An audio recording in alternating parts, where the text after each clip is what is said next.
Good morning, afternoon, evening, depending on where you are in the world from where you are joining us. Welcome and thank you for joining us for the second day of our Safe Ancient Studies Alliance conference.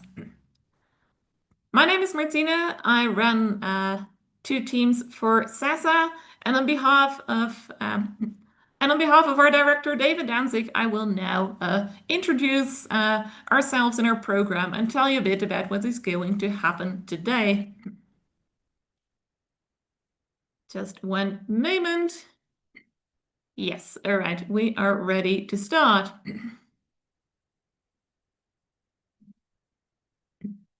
Welcome everyone to SASA's 5th annual conference, Opening the Ancient World. My name is Martine Diepenbroek, and I run the executive and creative teams for SASA. On behalf of David Danzig, our director, and the rest of the team, I would like to express how happy we are to have you all to join us today for our second day of the conference. This year's conference theme is Body and Medicine in Antiquity, Healthcare Knowledge and Practice. I will spend the next several minutes giving some introductory remarks, after which we will then move on to the first session of today. Although we do not have a conference sponsor this year, we are continuing the tradition of engaging people who are interested in the ancient world from all around the world by including Spanish and Arabic speakers in the conference. Simultaneously to the English language streams of the conference on our various channels, we're also supporting 2 streams with translated captions in Arabic and Spanish, which you can find at SASA's live stream conference page or in the Spanish and Arabic YouTube channels. In this way, we aim to continue to truly open the study of the ancient world to everyone. And on behalf of the whole organization, I would very much like to thank our Spanish and Arabic translators for offering their help. First, let me introduce myself and the rest of the conference team. Then I shall introduce the conference theme for this year, and then explain a few things about the format, live streams, and what is happening today. My name is Martina. I have a PhD in Classics and Ancient History from the University of Bristol in the UK, and I currently work as a postdoc in Classics at the University of Johannesburg in South Africa. Our director has started SASA over 5 years ago, and in that time we have had the wonderful pleasure of benefiting from the time and effort of over 500 volunteers and interns who have done a remarkable job in so many fields. So thanks to everyone for all their effort. This year's conference could not have happened without the amazing work and dedication of the whole team. Starting with Julie Levy, SASA's managing director. She has really helped us so much, leading the virtual conference team, organizing special sessions as well. And that are taking place. One was yesterday and the other one is today afternoon. And if you haven't RSVP'd yet for these sessions, we encourage you to do so on our website, and then you can join us following the live streams. Julie holds 2 degrees, higher degrees, in the study of ancient Greece and Rome. She is interested in archaeogaming, historical linguistics, Greek lyric poetry, and lives in Boston. And then there is our virtual conference leader, Annie Yen, who holds a PharmD from the University of Connecticut and a Master in Egyptology from the University of Manchester. She has been a part of SASA since 2021, and this is the 3rd year that she is helping to lead the virtual conference. She's also a board member and a newsletter editor for the New York chapter of the American Research Center in Egypt, and member of the South Asia Conservation Project that is currently excavating at Luxor in Egypt. Then we have our virtual conference volunteers, Billy McCarthy and Alison Cayetano. Our translators, Susana Vega for Spanish and Rachma Almari for Arabic. And lastly, our moderators for these 2 days, Esther Pathika, and Habiba and myself. Let me also share a bit about SASA for those who are new, who might not know much about our organization yet. Our mission of Saving Ancient Studies Alliance is to promote ancient studies in order to reverse the current downward trends in the study of the ancient world. By building the grassroots movement through outreach, collaboration, accessibility, and wider scholarship, we work towards our goal of inspiring a wider, inclusive community of learners and students. SASA's projects and programs are based in 7 strategic areas, which we call the SASA ARC. By working on each of the areas, we are revitalizing ancient studies as a vibrant, inclusive, accessible, and widespread area of knowledge, study, and engagement for everyone. These areas are Know What You Know, educational sociology and marketing research about ancient studies, raising awareness by generating interest in the ancient world, supporting education by supporting formal and informal ancient studies learning at various educational levels, increasing accessibility to increase access to ancient studies for everyone, forming an alliance by encouraging ancient studies fields to come together and make public outreach integral to our work, in addition to teaching and scholarship, re-envisioning post-education scholarship, and advocacy by helping advocate on behalf of departments and institutions that are experiencing difficulties in terms of their studies and courses related to the ancient world. And now a bit about our conference, because of course you're all here for the conference. The conference is intended for all ancient studies scholars and anyone who's interested in the ancient world. And presenting an academic conference as open access, but that is advertised widely, we have 3 goals in mind. We are holding an academic conference which is freely available for a wider public. We foster discussion and action regarding public outreach and scholarly inclusiveness. And we present and support excellent scholarship by independent and underemployed scholars from around the world. As mentioned before, the theme of this year is Body and Medicine in Antiquity, Healthcare, Knowledge and Practice. This invites a critical examination of medicine's historical dimensions, challenging the common assumption that medicine is primarily a modern science. The human experience of having and caring for bodies is universal and timeliness. And throughout antiquity, medical practices, physical regimes, and healthcare traditions have played a central role in cultures across the world. The history of medicine is a field of study established within the last century, with notable programs established at university, including Harvard and Johns Hopkins. The latter founded its department in 1929, so almost 100 years ago, by formalizing the study of medical traditions. However, healthcare and medical knowledge span all of human history.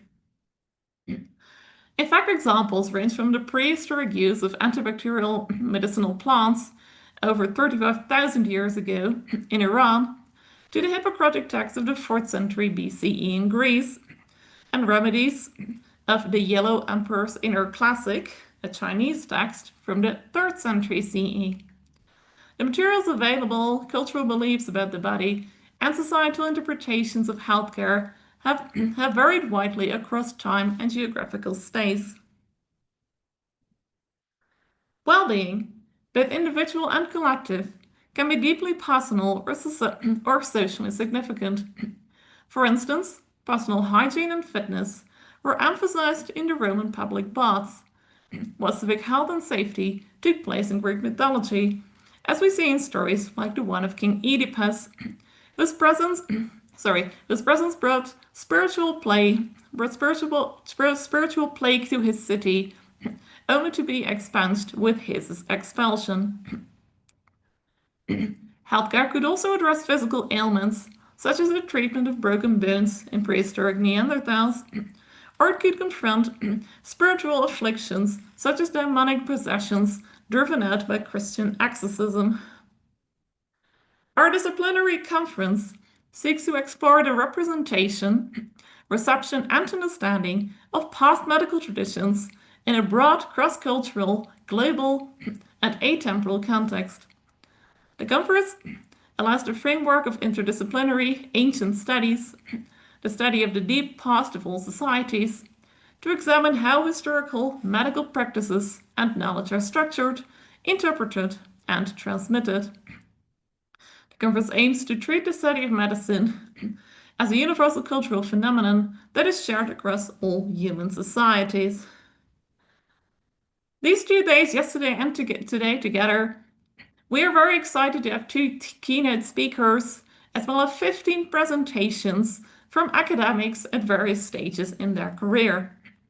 The presenters cover numerous spheres, including independent researchers, PhD candidates, university and community college lecturers, high school teachers, and archaeologists.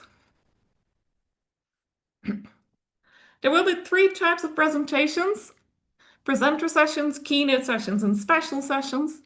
Presenter sessions are those where experts will share their knowledge. Keynote sessions is where established academics will share their knowledge, and we have invited those academics. And in the special sessions, we look more closely for a longer period for a slightly longer time. We look more closely at a specific topic. There should also be a few interludes in which SASA volunteers come to explain some of the crucial work they do to help ancient studies. So some of the team leads from a number of SASA's teams, will be giving short talks in between, about 10-15 minutes, about what their team does for SASA. For any of the sessions, we ask everyone who is viewing to actively participate. Please submit any questions and comments to the chat box wherever you are watching the conference, and they will be posted to the presenters at the moderator's discretion. Also, please discuss the conference on our social media channels using hashtag #OAWconference, and please join our discussion. So the conference is being live streamed simultaneously in multiple platforms. Our SASA website, safeancientstudies.org/virtual-conference. SASA social media, Facebook, YouTube, Instagram, and Twitch. And via our partners, I will check that in a moment.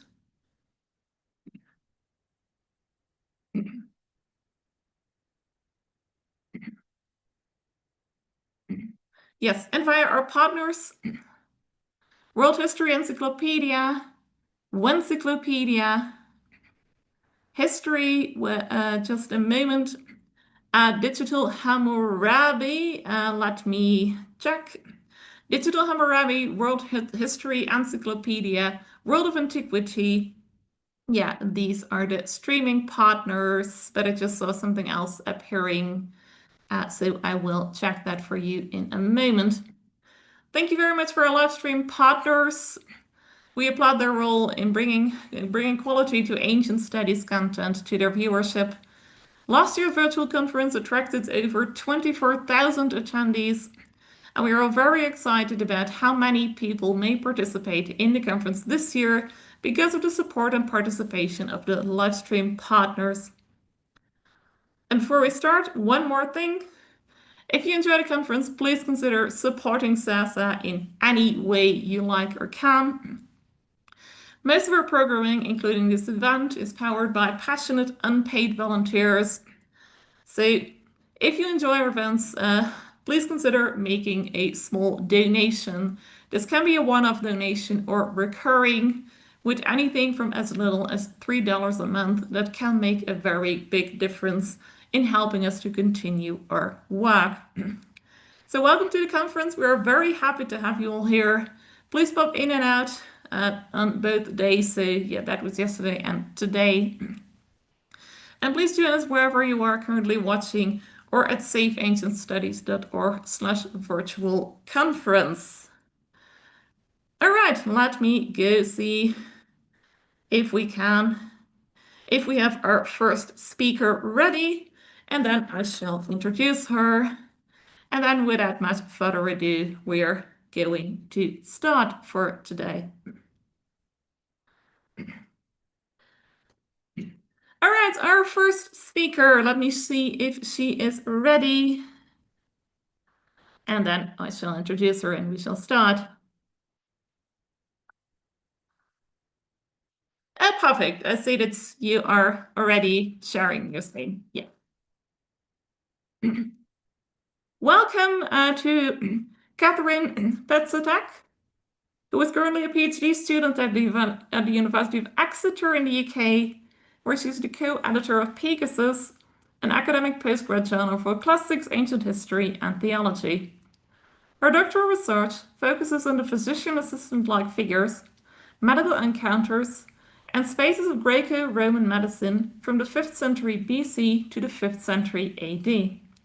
She completed her Bachelor of Arts in 2022 and her Master's in 2024 at Queen's University in Kingston, Ontario in Canada.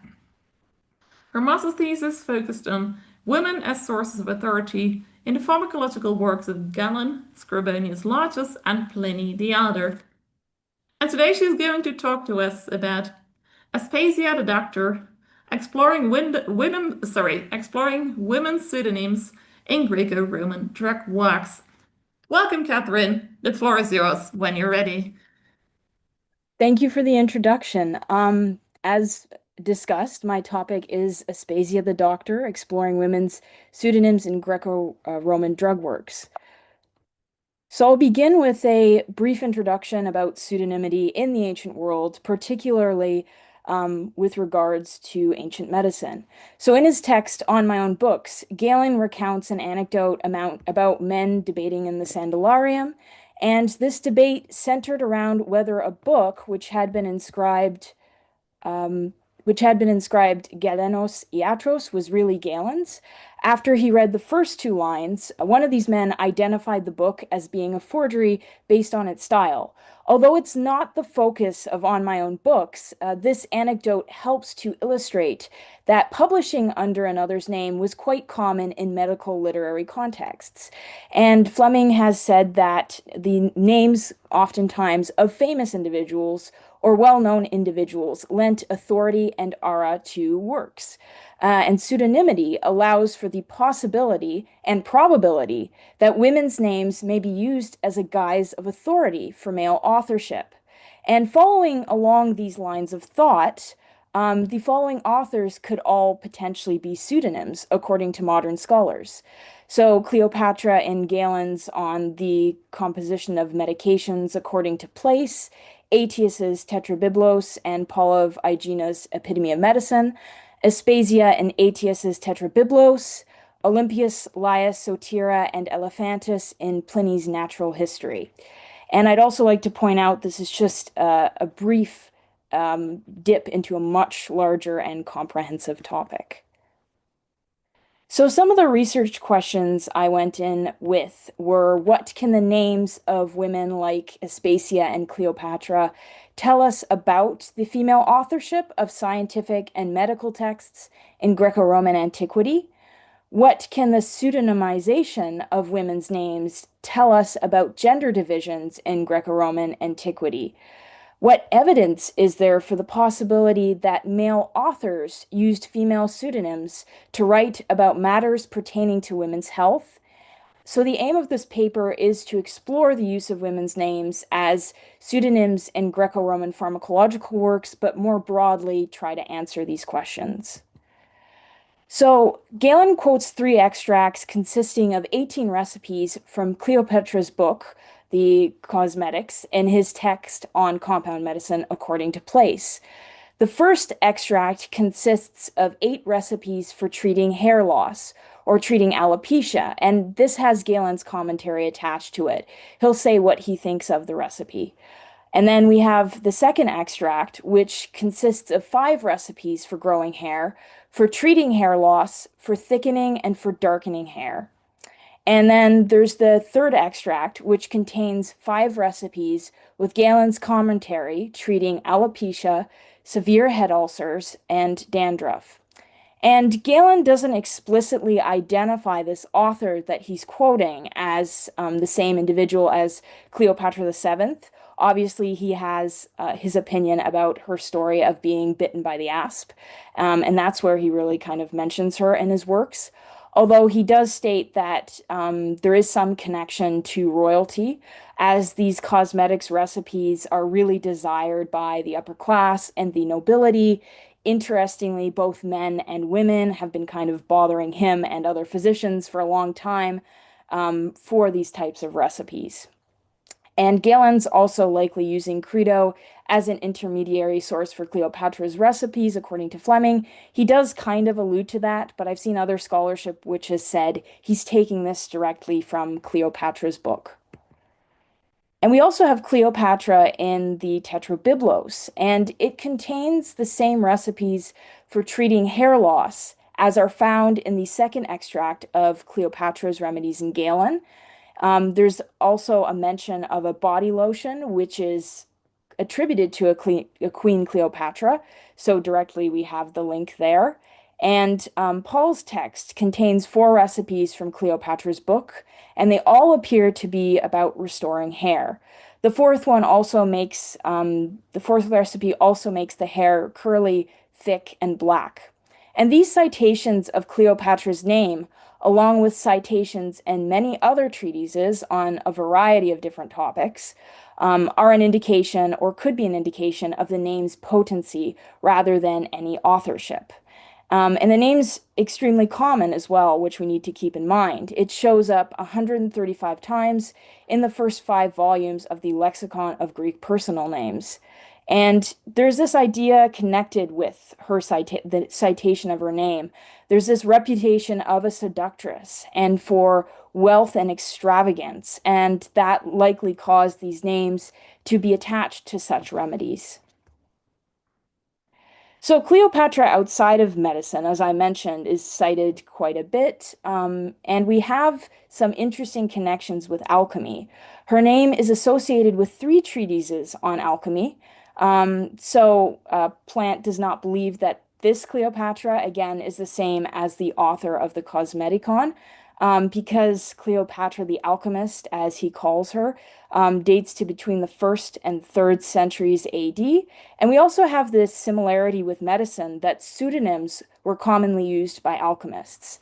So we have a treatise on gold making, which dates to the early imperial period, and it consists of 1 page of symbols, drawings, and texts, which you can see in this image on the screen. We have 3 concentric circles with symbols for gold, silver, and mercury inside. And then we have the serpent Ouroboros with text right here. And then we have a piece of an apparatus of the Kerotakis type right here, sort of in the middle. In another treatise dating to about the same period, Cleopatra partakes in a dialogue with the alchemist Camarius and other philosophers.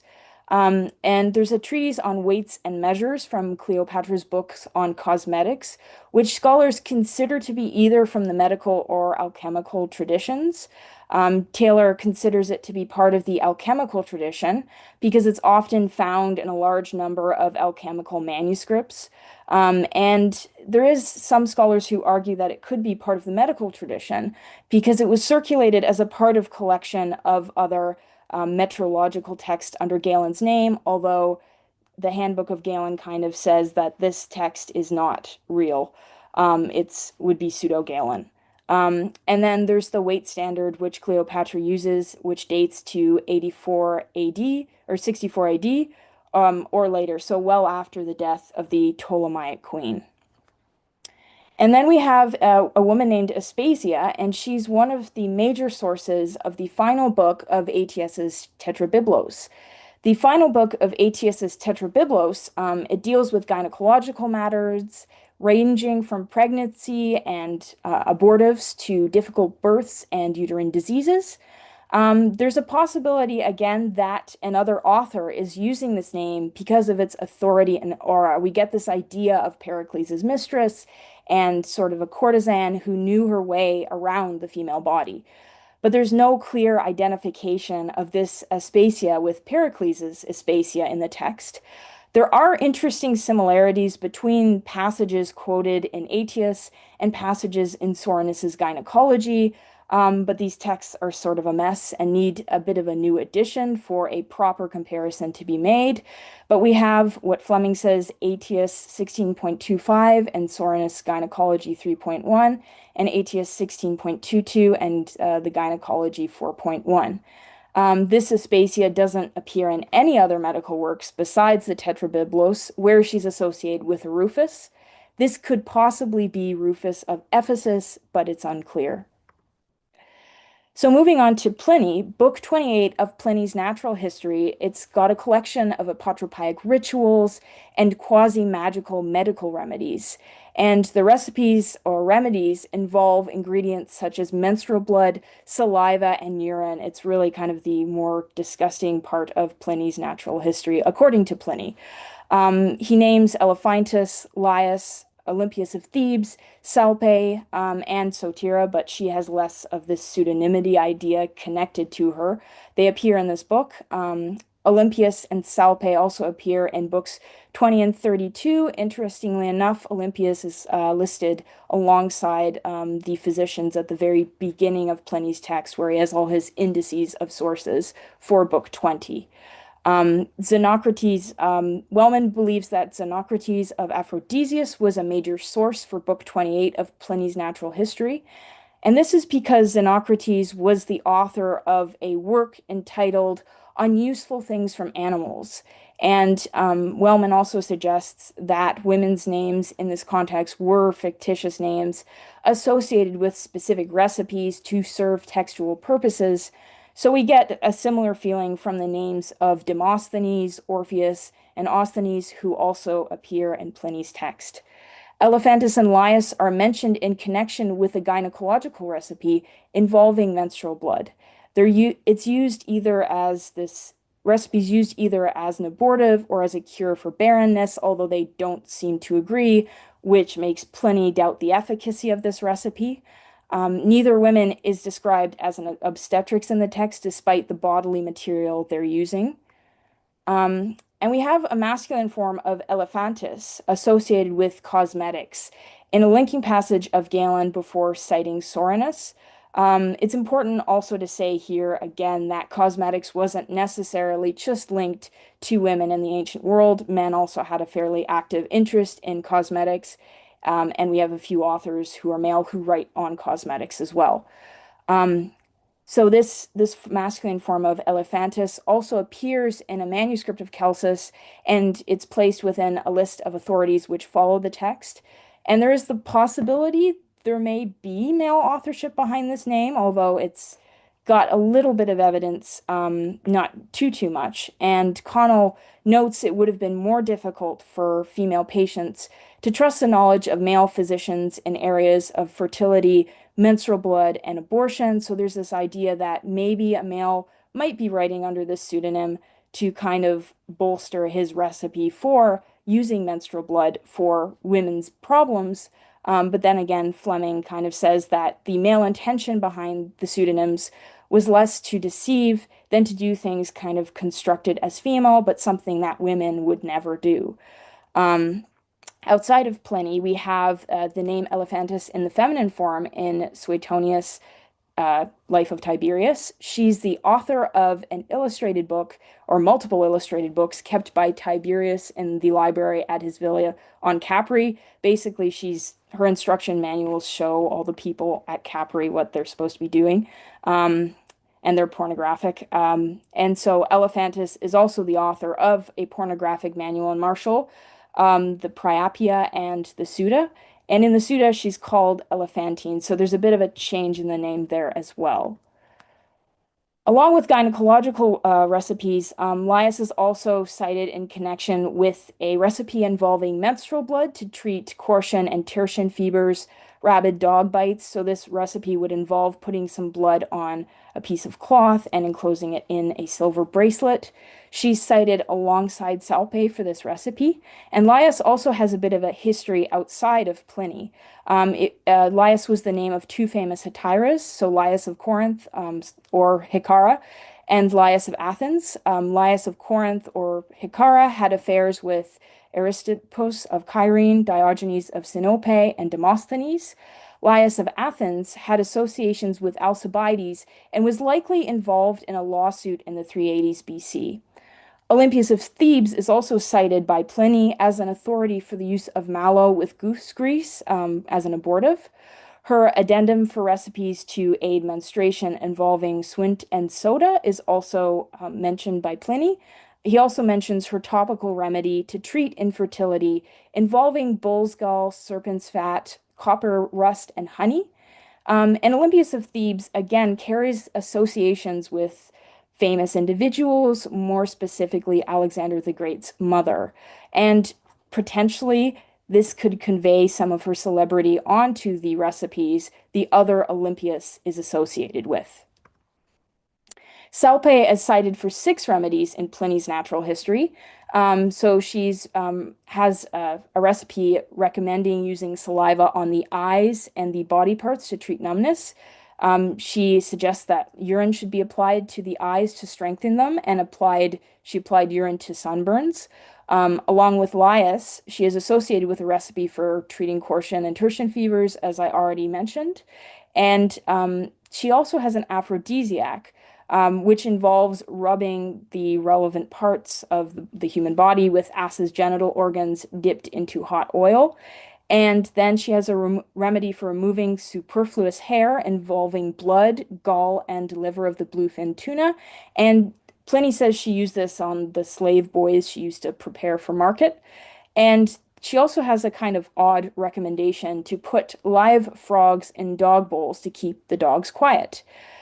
She has the title obstetrix associated with her name, which is different from Elephantis and Laius.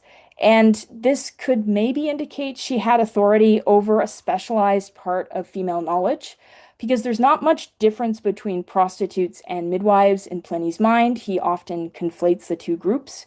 This might be the same Salpe as noted as an author of Pagnia and Athenaeus's De Hypnosophistae.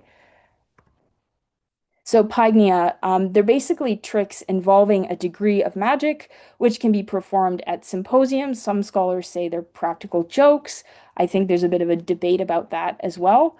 Democritus's Pagnia included stuff like eating garlic without getting bad breath, making gladiators in paintings engage in real fights. And the identity of Salpe is even disputed in the ancient text. The name could be a nickname of Mnasius of Locris or Colophon, who wrote the Pagnia. The friends called him Salpe or Saupe after a fish because his collection was so diverse. And the fish called Saupe is likewise kind of speckled, so there's an image of the fish there as well. In his voyage along the coast of Asia, which we have fragments in Athenaeus, Nymphodorus of Syracuse says that Salpe was a woman from Lesbos. So the contents of Salpe's Pagnia was also likely erotic because Athenaeus connects her to Botris of Messana. And Wallowitz and Davidson also believe that Salpe's name is a pseudonym, partially because Salpe is a rare name in antiquity. No other examples of this name was known to Davidson. There's close parallels between the form of Democritus's Pagnia and Salpe's Remedies, and both collections of texts are relatively simple. So we don't have any convoluted procedures or dense formulaic complexities in them. They're kind of things you can do with items and substances you find around the home. And then their simplicity makes them, according to Davidson, Pygnia or child's play. So we have 2 examples here, one from Pliny's Natural History. So Salpe says that dogs to whom a live frog has been given in their food do not bark. And then there's the Pygnia of Democritus. So something like, so that an old woman does not talk too much nor drink too much, chop up pine nuts and put it in her water. So frogs kind of live around. They're pretty simple to just kind of pick up and to put in a dog's bowl. Likewise, pine and wine are relatively things that would have been in the general environment and pretty simple to undertake. So I'd like to get into some preliminary conclusions. Again, this is still kind of an ongoing research project. So the names of women like Aspasia and Cleopatra in scientific and medical text can tell us women's pseudonyms could give an aura and authority to a particular work. So we have that both in what we've seen from the alchemical treatises as well as the medical treatises. A name's potency mattered much more than the actual authorship. So this lent credibility to the recipe or remedy. So Cleopatra's name gives this authority and aura to recipes for hair loss and body lotion because she was this sexually alluring queen. She has this reputation for wealth and extravagance. And this is particularly true for fertility related or gynecological remedies. Elephantis and Laius's recipe involving menstrual blood. Elephantis has this reputation as a pornographic author, and Laius has this reputation as a courtesan. Again, they're purveyors of specialized female knowledge. They know the female body because they are dealing with matters of their body. It's more difficult, again, for female patients to trust male doctors in the areas of fertility, menstrual blood, and abortion in antiquity. And sometimes female pseudonyms were used in areas of female knowledge, so like recipes involving products like menstrual blood, but at other times this gender division is less clear. So Aspasia's name, again shared with Pericles' mistress, grants further authority to her in matters relating to gynecology. Salpe's depilation remedy involving parts of the bluefin tuna, again, this could be considered more effeminate, but depilation was practiced by both men and women in the ancient world. So there's that idea as well. And Galen mentions in the interest of both royal men and women, again, in cosmetics. So Cleopatra's name is not only used because she is simply a woman for women's matters.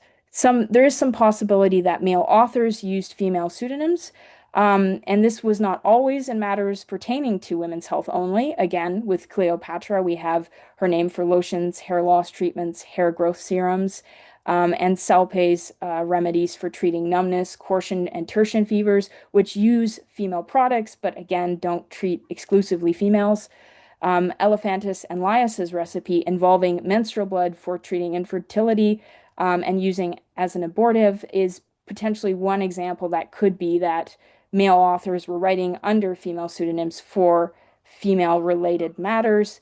But again, ideas of infertility could be argued to be for concerns of both genders in antiquity.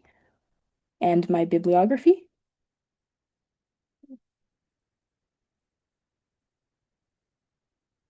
Thank you.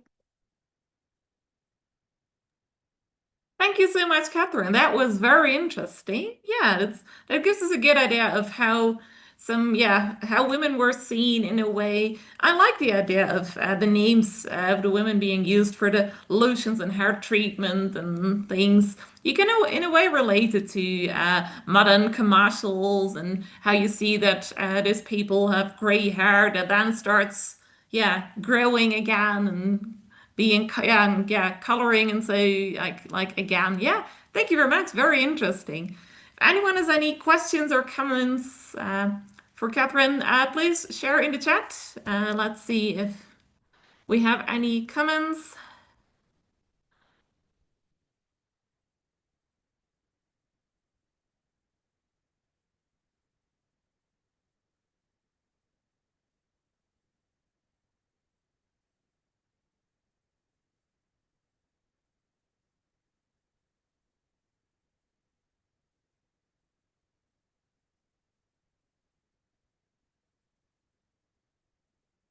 We have one here from the next speaker. Can we periodize when female pseudonyms start to appear? Again, I'm still kind of in the preliminary portion of this research, but I think they're fairly late. I mean, looking at stuff like Scribonius Largus starts to use the imperial women as well. So Octavia and all those women have remedies associated with them as well. Obviously, there's a debate as to whether they were the originators of that or were just kind of like a brand deal. They just got their name stamped on these recipes.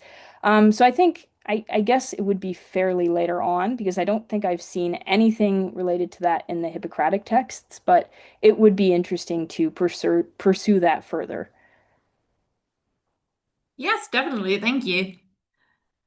Are there any other questions or comments for Catherine? Let me check the various channels.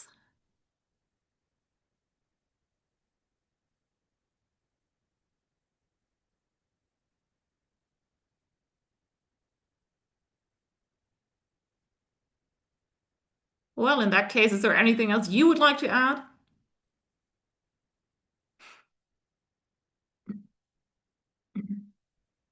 All right. Thank you so much, Catherine. Oh yes, I do see another comment here. Yeah, from the other speaker. Haven't seen any in the Hippocratics, but have seen some in Greco-Egyptian magical papyri. Okay, thank you. That's also interesting. That could be a good source going forward.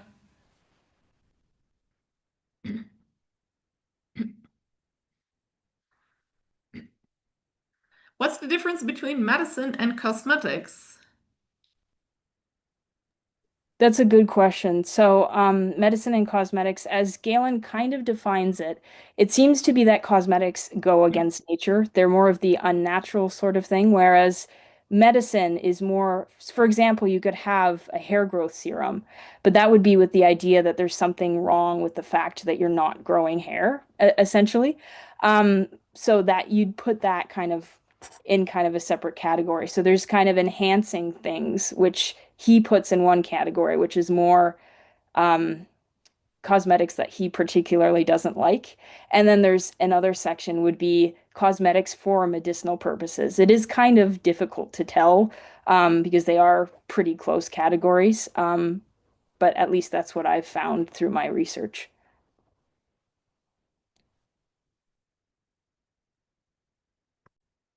Sorry. Yes, thank you. That makes sense. Jasmine and Catherine, looks like you two will have a lot to discuss going forward with your work. Let me see one more time if there are any further comments. No, not at the moment. Thank you so much, Catherine. That was fascinating. Good luck going forward with your research. And then we shall move on to our next speaker.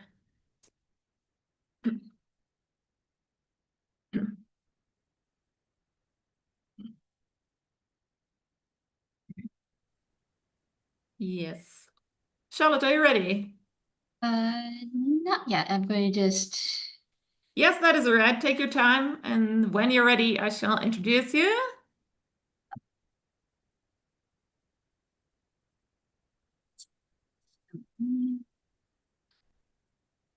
There we go. Yeah. Yes. Okay. All right. Yes. So, in ancient Egypt, medicine and magic were I'm not. sorry. I'm sorry. Let me first introduce you. Oh, okay.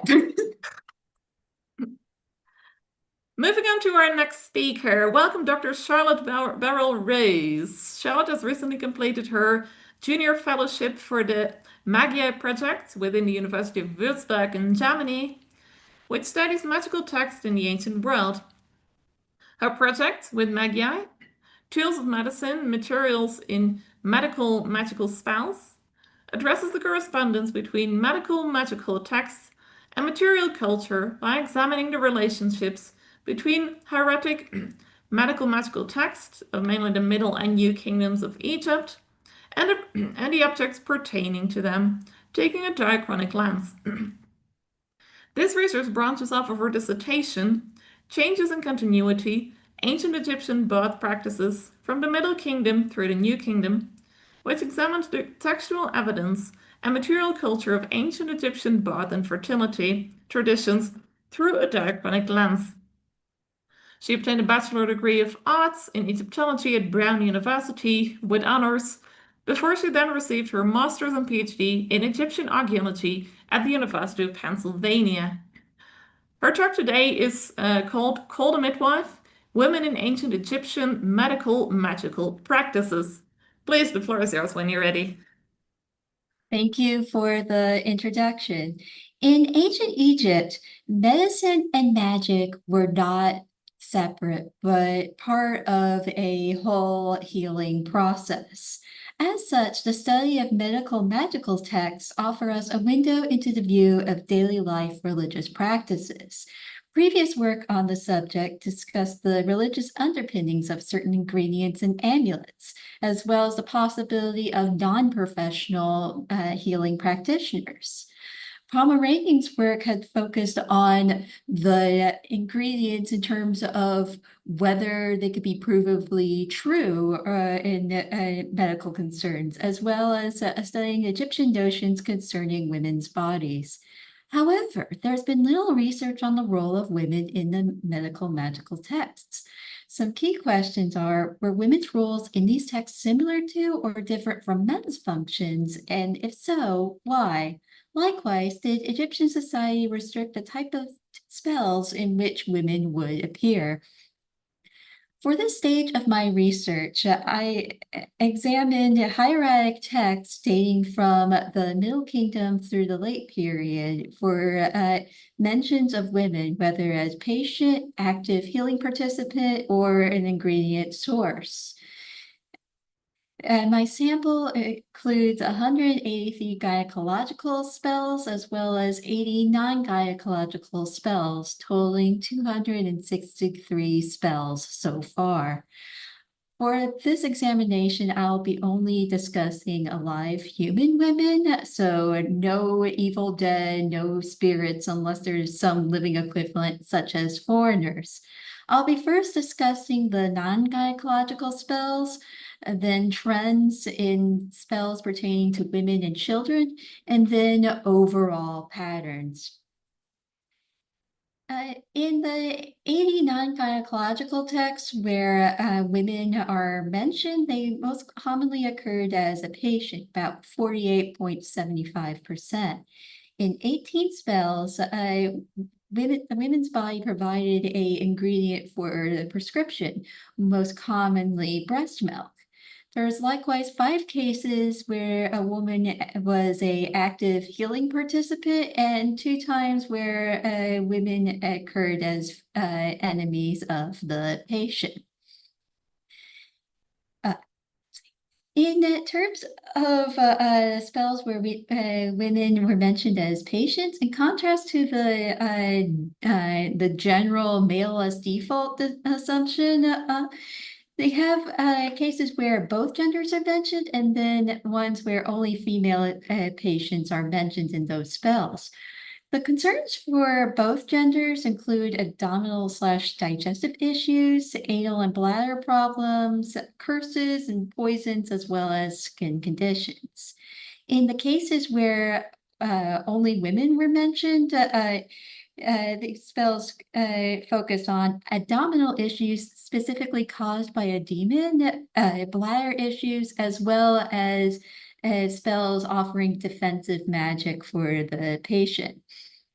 And part of this may be based on biology, because we know from modern medical studies that women are more likely to have bladder and digestive issues. It also seems that women were perceived in ancient Egypt as particularly in need of defensive magic, since about 20.5% of the sample are these types of texts. A couple of those spells are for sleep, and 3 for various illnesses. Sleep in ancient Egyptian context was a liminal state between life and death, and thus made the sleeper particularly vulnerable from malevolent influences. Likewise, in an Egyptian context, illness was something that could be caused by various forces, whether evil dead spirits, demons, or deities. In the spells where mother's milk is used as an ingredient, there's 2 types of milk mentioned. The first, Irchet Mesut Sheri, milk of she who gave birth to a boy, seem to be specifically symbolizing of Isis and Horus, particularly the mythology of her pregnancy with Horus and having to save the pregnancy as well as protect the child Horus from his uncle Seth. In addition, you have the mythology of healing of the Horus eye after the adult Horus injured it during battle with Seth. As such, the spells that used this type of milk commonly discuss the patient as the Horus child and was used to treat eye problems, burns, as well as gynecology, particularly used in pregnancy tests. The other type of milk discussed, Irchet Remech, human milk, in contrast, was used as a medium for treating internal issues, especially gastrointestinal problems. In addition to breast milk, Egyptians used what they consider ritually impure ingredients to scare off malevolent influences. In the case of menstrual blood, it was used to ward off demons, treat an anal issue, as well as reduce a overproduction of breast milk, an issue called gesu. And it seems to be based on the symbolism of red in Egyptian culture, which symbolized blood and danger, as well as the power of the sun. Another ingredient used was the urine of a Amaet woman. And the key question is whether this Amaet woman was, as some translators would say, a young woman / virgin or ritually impure. It seems that the latter meaning makes more sense, particularly with the use of the male equivalent Ama. And with a couple of spells from the Brooklyn Papyrus 47-218-49, where you have an enemy that's smeared with the blood of Amaet woman, it appears that she's ritually impure because she's menstruating. And presumably the urine gains significance in treatments to ward off demons because it has a reddish color to it. There are 2 or 3 cases where the mother appears to speak in spells pertaining to the protection of a child or fetus. In the Brooklyn and Berlin spells shown here, she's specifically equated with Isis in her role of giving birth to Horus and protecting him. In the Leiden spell, the mother urges the fertility goddess Hathor to visit a birth pavilion. We know from iconographic representations that this birth pavilion was a room in the house that was decorated with plants and featured a bed that specifically depicted birth deities such as Bes and Taweret on the legs. There were also several cases where the mother's body transferred a cure to the child. In the Middle Kingdom Papyrus Museum 4, to protect the newborn child, the child is supposed to consume both the placenta as well as a mother's poop. And these particular types of spells seem to be based on the idea, particularly for breast milk, that qualities, consuming something from the mother would pass the qualities of the mother to a child. In particular, they have several spells treating Ma'a disease, which Egyptians thought was some sort of issue that first infected the mother and then passed on to the child through breast milk. And thus, a common treatment would be to treat the mother first to then transfer the cure to the child. There were also cases where women appeared as enemies of the patient. And an interesting couple of cases comes from the Papyrus for Mother and Child, also known as Papyrus Berlin 3027, mentioning an Asiatic and a Nubian woman. And there seems to be mixed connotations to how foreigners were perceived in medical magical spells. Sometimes they are portrayed as enemies, such as in these cases, as well as the Egyptian magical corpora sometimes incorporated what they thought were foreign spells, specifically written in a foreign language to gain a sense of magical power. In addition to those two spells, there's an additional pregnancy and fertility test wherein if a woman had one eye of an Asiatic and another of a Nubian, she would be infertile. In addition, there are a couple of cases where both male and female living people could be potential magicians casting malevolent spells against the patient, as in the case of Papyrus Ramesseum 8 from the Middle Kingdom, as well as from the 25th dynasty, both from the Boston Museum of Fine Arts, with a spell to protect a woman from the evil gaze and spells. There are also several cases where women served as magical participants. Most notable is the Rekiat, the wise woman. The evidence of her primarily comes from texts in Deir el-Medina. She mainly served a diagnostic role, particularly detecting which god's bowel spirits are causing a health issue, allowing the patient to then figure out seeing another professional of how to treat that very issue. She also diagnosed causes of death, in one case a woman, in another case 2 infants. There was also a couple of cases where she actually gave treatment, such as getting rid of a demon causing insomnia, as well as treating venom from a poisonous animal bite.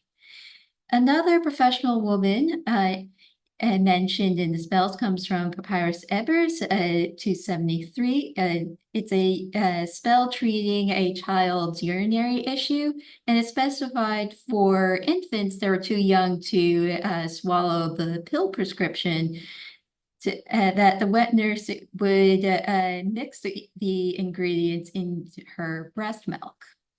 In addition to these professionals, we also have seemingly regular women serving ritual roles in the creation of knot amulets.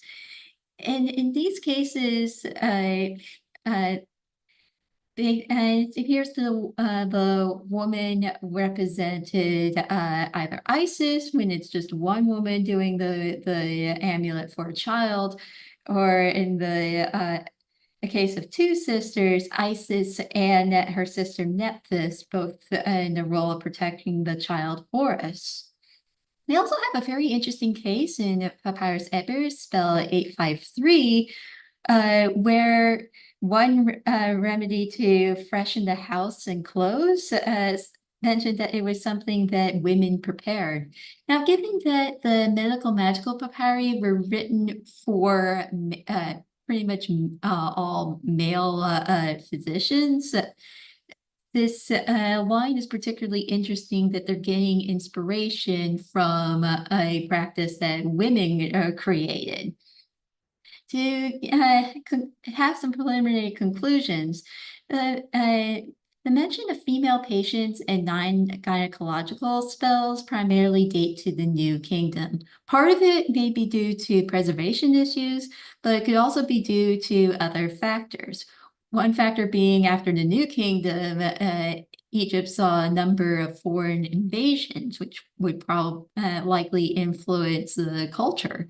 Another factor is that after the New Kingdom, these spells became longer, and so it became easier to just shorten it to using one pronoun, as opposed to using both pronouns. And indeed, some of the spells that you mentioned, both genders, often switched and later on the same spell to just using a male pronoun for the patient. There are several factors in the mention of female patients in non-gynecological texts. The first is biology, with gastrointestinal and bladder issues more common in women. Another is magical defense, where women seem to be seen as particularly at risk of a magical attack. For both genders, there are concerns about their appearance as well as external problems. Women had more extensive roles in the spells pertaining to fertility, pregnancy, birth, and postpartum survival. And this seems to be true with the use of the ISIS analogy, as seen in the speaking roles, the use of breast milk, and the creation of knot amulets. As an ingredient source, women's breast milk transferred cures to her children, whereas menstruation was used to repel malevolent forces. The initial research for this project was funded by the Magia Project from the University of Würzburg. As such, I would like to thank my fellowship supervisor, Dr. Martin Stadler, as well as the Magia Project team and the project administrative secretary and Noster. And thank you, and I look forward to all your questions.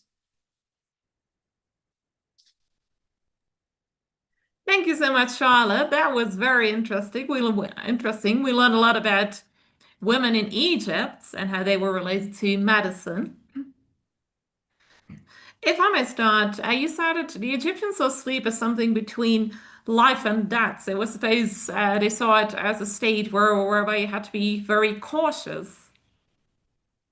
Yes, absolutely. And you have often specific protection, particularly use of deities such as best decorating the headrests. Yes, that is interesting because I would compare it. I know I'm more on the Greco-Roman side. I would compare it to where in Greek culture you see how people go to the Temple of Asclepius to spend some time there. To spend some time there to sleep, especially as if in going to a hospital, as we would say nowadays, to actually get treated there. And we know many stories. From around the temples of Asclepius that people actually believed that because of going there and sleeping in the temple, they were healed. It's Yeah, interesting to compare it in that way. certainly. Let's see if we have any questions. Yes, there is one here from the next speaker. Do the body parts like salmon hair, etc., explicitly from men get used into magical medical remedies or not? I haven't really looked into the male side of things. I had just focused on the mentions of women, but that could be that would be another avenue of expanding my research to try to do these types of comparisons. Though yeah, I would imagine that it'd be used for more specifically male issues, but I have to take a look. All right, thank you. I see one here on the YouTube channel. Thank you. You mentioned that you were focusing on spells for the living for this talk. Were spells for the dead also common? And is this something you would consider as part of the research as well? Well, it for since I'm focusing on medical magical spells, it would be involving live patients and so I haven't really looked at funerary things. In terms of why I focused on living women, this is to distinguish from all the mentions of the evil dead and demons. Because they use both genders in a lot of cases, particularly in spells where they don't quite know which force is causing the problems. They wanted to be as expansive as possible. So they mentioned, okay, the dead man, the dead woman, the male enemy, the female enemy, and etc. Thank you very much. You mentioned abdominal issues by women in the graphs, and you said they were caused by demons. Do we also have examples of men where they say that maybe those issues were caused by demons? Yes, that's part of some of the abdominal issues were specifically said to be caused by demons, and particularly the spells that where male and female patients are mentioned talk about abdominal issues. They do use that language that it's caused by a certain demon.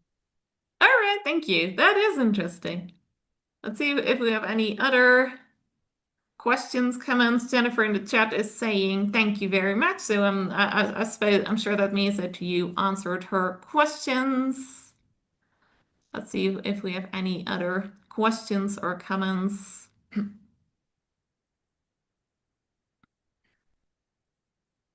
Please share any questions or comments. Does anyone have any other questions or comments for Charlotte?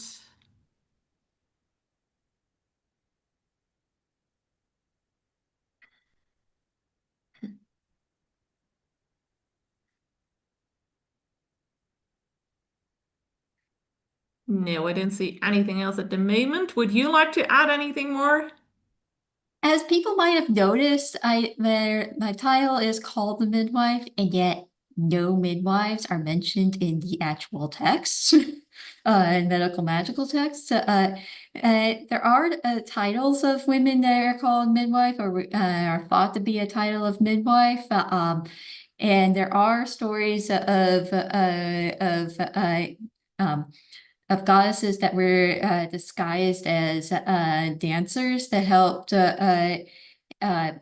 in childbirth, as well as there seemed to be a type of ritual performer associated with temples in particular, and the temples of Hathor called the Kyneret, and they seem to be sometimes involved with childbirth.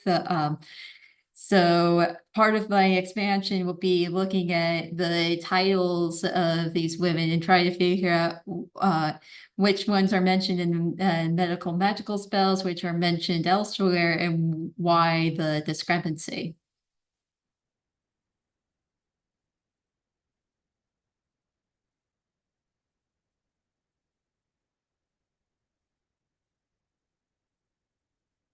Oh, Martina, your mic is off. Oh, I'm sorry. Yeah, thank you very much. Very interesting. Let me see. I can't see anything else at the moment. Maybe any of the other speakers? Anything here in the chat? No. All right. Thank you so much, Charlotte. That was very interesting, and best of luck going forward with your research. Thank you.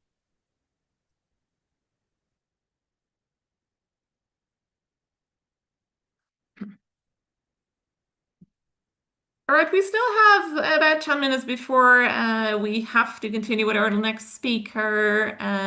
Yeah, so we shall give her a few more minutes to make sure that she is ready and everything is working. For anyone who just joined us recently, welcome. Thank you so much for joining us for the second day of our SASA conference. It's great to see so many of you from all over the world joining us. The conference is a free event. Anyone can join on any of our channels all the time, of course. So please do, and please share far and wide if you're interested, and if you see that other people might be interested too. Then also please share, because we still have a number of talks for the rest of today. Everything's completely free, and that is something we can do because of donations. Everything we do for SASA, most of it comes from donations, smaller and larger, from grants, but also from very many individuals like any of you. So if you enjoy the conference, please consider supporting SASA in any way you're interested in. Because most of the programming, including this whole event, is powered by passionate unpaid volunteers who spent months working on this, making sure that everything was ready for all of you in time. So if you like it, if you're interested in the conference, then please consider making a donation. Even a small donation, yeah, even a small donation can yeah, it can be very helpful for SASA, for all of our work. That can be anything from just a few dollars as a one-time donation, or regular donations is another option, starting from as little as $3 a month. That can really make a big difference in helping us to continue all our work to save ancient studies from all over the world.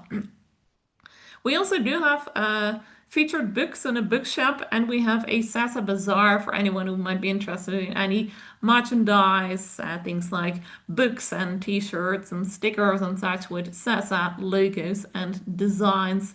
So please have a look at the SASA website and look at the bookshop and bazaar if you are interested in any of, yeah, in any of these items. So yes, we shall continue in a few minutes. This is day 2. I didn't really tell you that much at the beginning about the rest of today's schedule, so let me do it now because we do have a few minutes left. We are now in session 4, caring for and by the marginalized. Oops, sorry. Or we shall move on to our third speaker in a few moments. Then we have a session on medical practices in antiquity. And in between sessions 4 and 5, there will again be a SASA team presentation. One of the SASA team leads will share a bit about what she does with her team. Session 5 on medical practices. Then we have a keynote speaker who will talk about medicine, religion, and terror in Greco-Roman healthcare, Galen's voyage to Lemnos. And a special session which is a close reading workshop, how to diagnose a text. If you would be interested in this and you haven't yet signed up, then please check on the SASA website, safeancientstudies.org/virtual-conference. And there you can see the whole schedule again, and there you can sign up to join for the special session. And like I said, your donations are vital to the operations, because all our donations help us to further our mission to garner support for ancient studies and make education free and accessible for those who wish to learn more about the ancient world. And that is any aspect of the ancient world and any culture. So from America to Australia, Europe, China, and other parts of Asia. So any type of ancient culture will be interesting to SASA.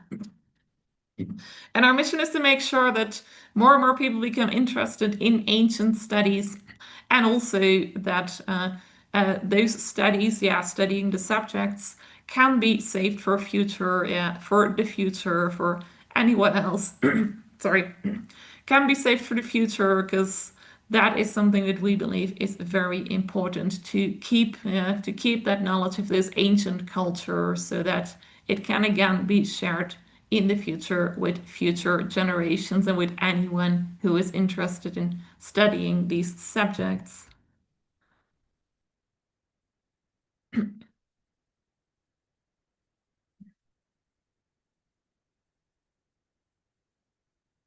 And then there will be a few more things. No, sorry, that will be the program for today. So after this session, there is another 5th session, and then we have the keynote and the special session. So that is the program for the rest of the day. Okay, let us get ready for our next speaker.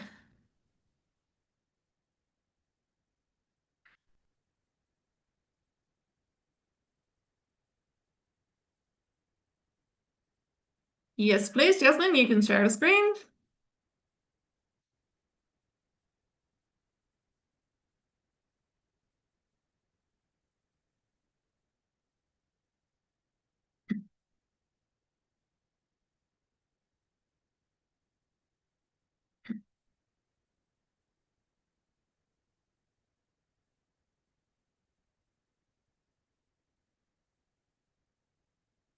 When you are ready, I shall introduce you.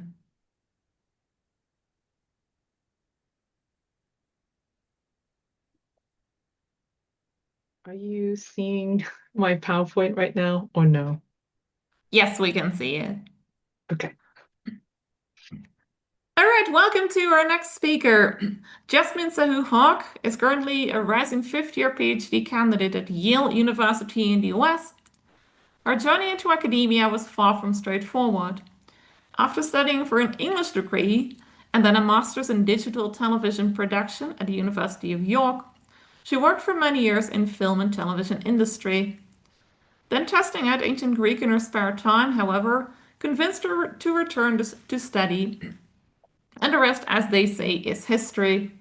She went to the University of Oxford in the United Kingdom to study classics and Egyptology before crossing to the other side of the pond for her doctoral studies currently at Yale. Her dissertation looks at disability in ancient Greece and ancient Egypt in a comparative and intersectional framework. And since disability is an important part of her and family life, she is passionate about sharing her research as widely as possible and changing people's assumptions about disability in the ancient world. Today she will talk to us about disability and the dynamics of healing in Greek and Egyptian antiquity. The floor is yours when you're ready. Thank you so much. And thank you to everyone who's been organizing this conference for giving me the opportunity to share my research. As Martine said, it's very important for me that this research and the work that other people are doing in this area is getting out to as wide a possible an audience, because we really want to change the stories that are told about disability in the ancient world. Just a few words about myself. So just as this quick visual description, I have light brown skin, brown eyes, short shaved hair, and I'm wearing a green blouse and cardigan with large round earrings, and I use she, her pronouns. So the following is part of the sort of work in progress from my dissertation, which, as Martine said, is this comparative study of disability, which I understand to be an intersectional phenomenon in ancient Greece and ancient Egypt. And my work really fits into a larger movement that's aimed at combating the erasure of disabled people from ancient history. And as I see it, this erasure takes two forms. So first, and this is something that I hear very often from non-academics, but also from scholars, there is an assumption that it isn't important to talk about disability in antiquity because most people that we would count as disabled would have died early, whether that be through infanticide or exposure at birth, or simply from natural causes due to the effects of their impairments. So the assumption is that disabled people wouldn't be a significant demographic to consider. There is plenty of evidence that speaks against this, and if anybody was listening yesterday to Casey Kirkpatrick's presentation, you will have heard some of this from ancient Egypt. Unfortunately, I'm only going to be able to talk about a little bit of things today. There's a lot more work being done on this, and we are hopefully gradually eroding this position by bringing the wealth of evidence out to wider attention. The other way in which erasure of disability takes place, and this one comes more from work done within the area of academic study called disability studies, which tends to look at disability in the modern world and in more recent history. This idea is that we simply can't talk about disability in air quotes traditional societies because the attitude that some bodies are air quotes normal and others are air quotes abnormal originates with the beginnings of industrialization. And Leonard Davis is a scholar that's particularly associated with that idea. And whilst there are lots of interesting points that are made within this argument about what disability is in the first place, the trouble is that a lot of these narratives tend to lump all of pre-modernity all together, and things are a lot more complicated than that, as you might expect. So ultimately, what I and others want to understand is what it meant to have an impairment in ancient times, And in so doing, we're taking part in a very self-conscious project that is about returning history to disabled people today and challenging narratives about societies and bodies that are limiting for all of us.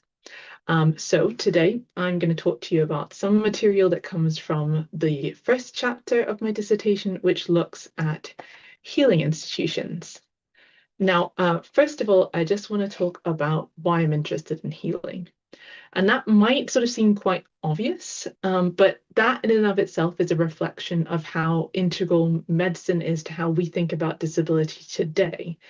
And then generally, that's because we're thinking about doctors offering treatment to disabled people. So scholars who work on disability in modern times, understandably, spend a lot of their time looking at the nature of that relationship and what it does to shape the experience of disability.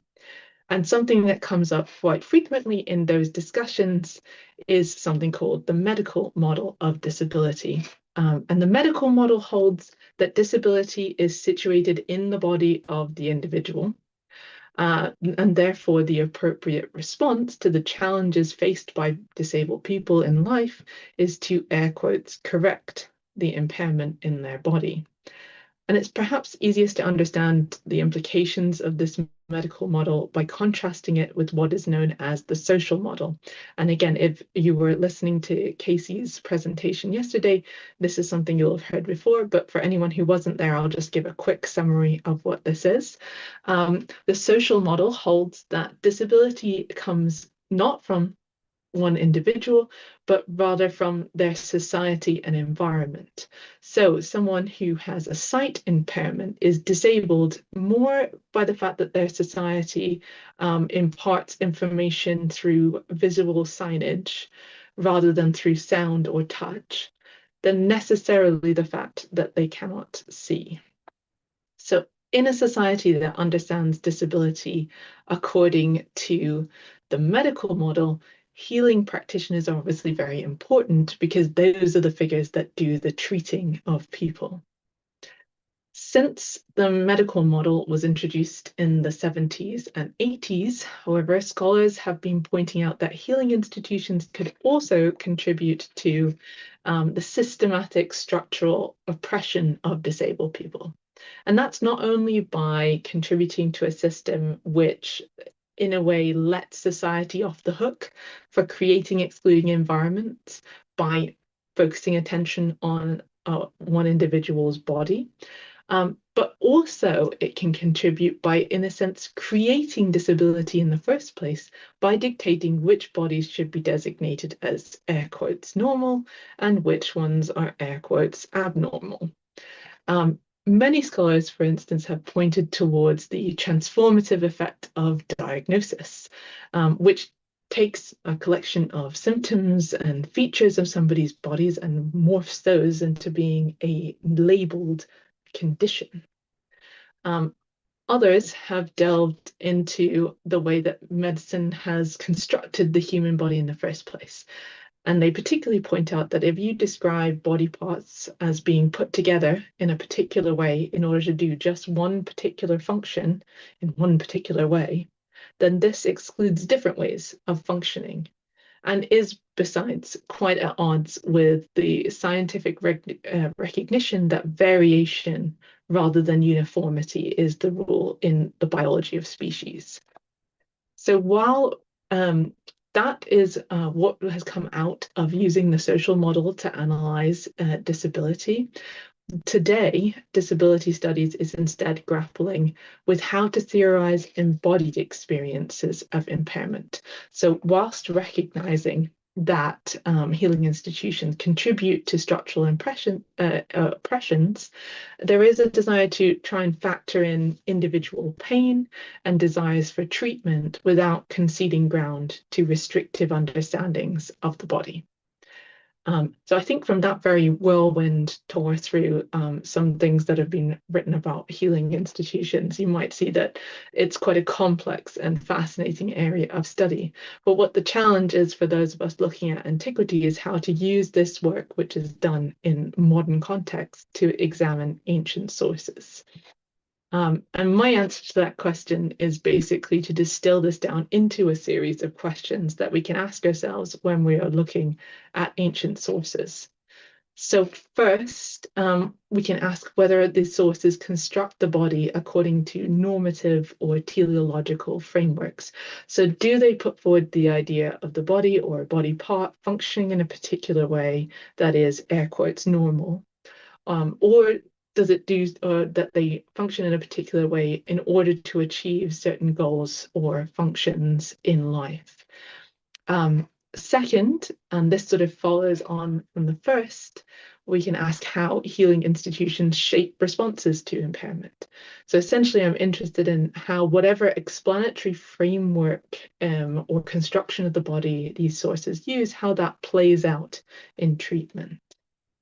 And then third, we can look at what social authority healing practitioners wield outside of their institutions. So one of the key ways in which medical institutions in modern times contribute to structural oppression is by acting as the authority that defines what is disability and what is not for the rest of society. The question is, did ancient institutions have the power to do that? These are, I hope you can appreciate, quite big questions, and there is an awful lot of ancient medical material out there.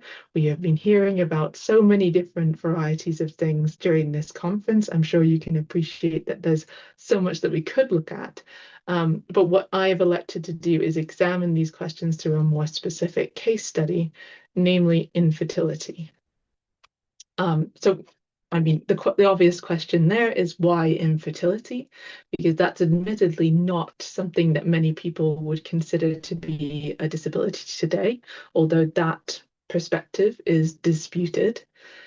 Many, however, have suggested that it would constitute a specifically female disability in antiquity, particularly if we understand disability from a social model perspective.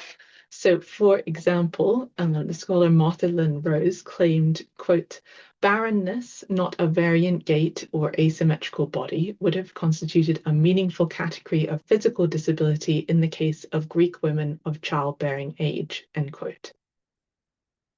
I've also chosen to look at this particular case study because helpfully for me, there's a distinct and useful comparable body of material in both Greek and Egyptian repertoires, which makes it useful for the specific project that I'm trying to do. So what I'm going to do now is take one intriguing feature from the material and to make a very small comparative analysis. And at this point, I just want to emphasize that this is emphatically a work in progress. So the following is still somewhat preliminary, but I hope I can showcase here what can be done. So I'm going to start non-chronologically with ancient Greece. I've been looking specifically at the medical writings from a set of doctors whose works were later collected under the name of Hippocrates, although it is unclear which, if any, of these were actually written by this person himself. And within these works, we find treatises that are devoted to, air quotes, women's issues.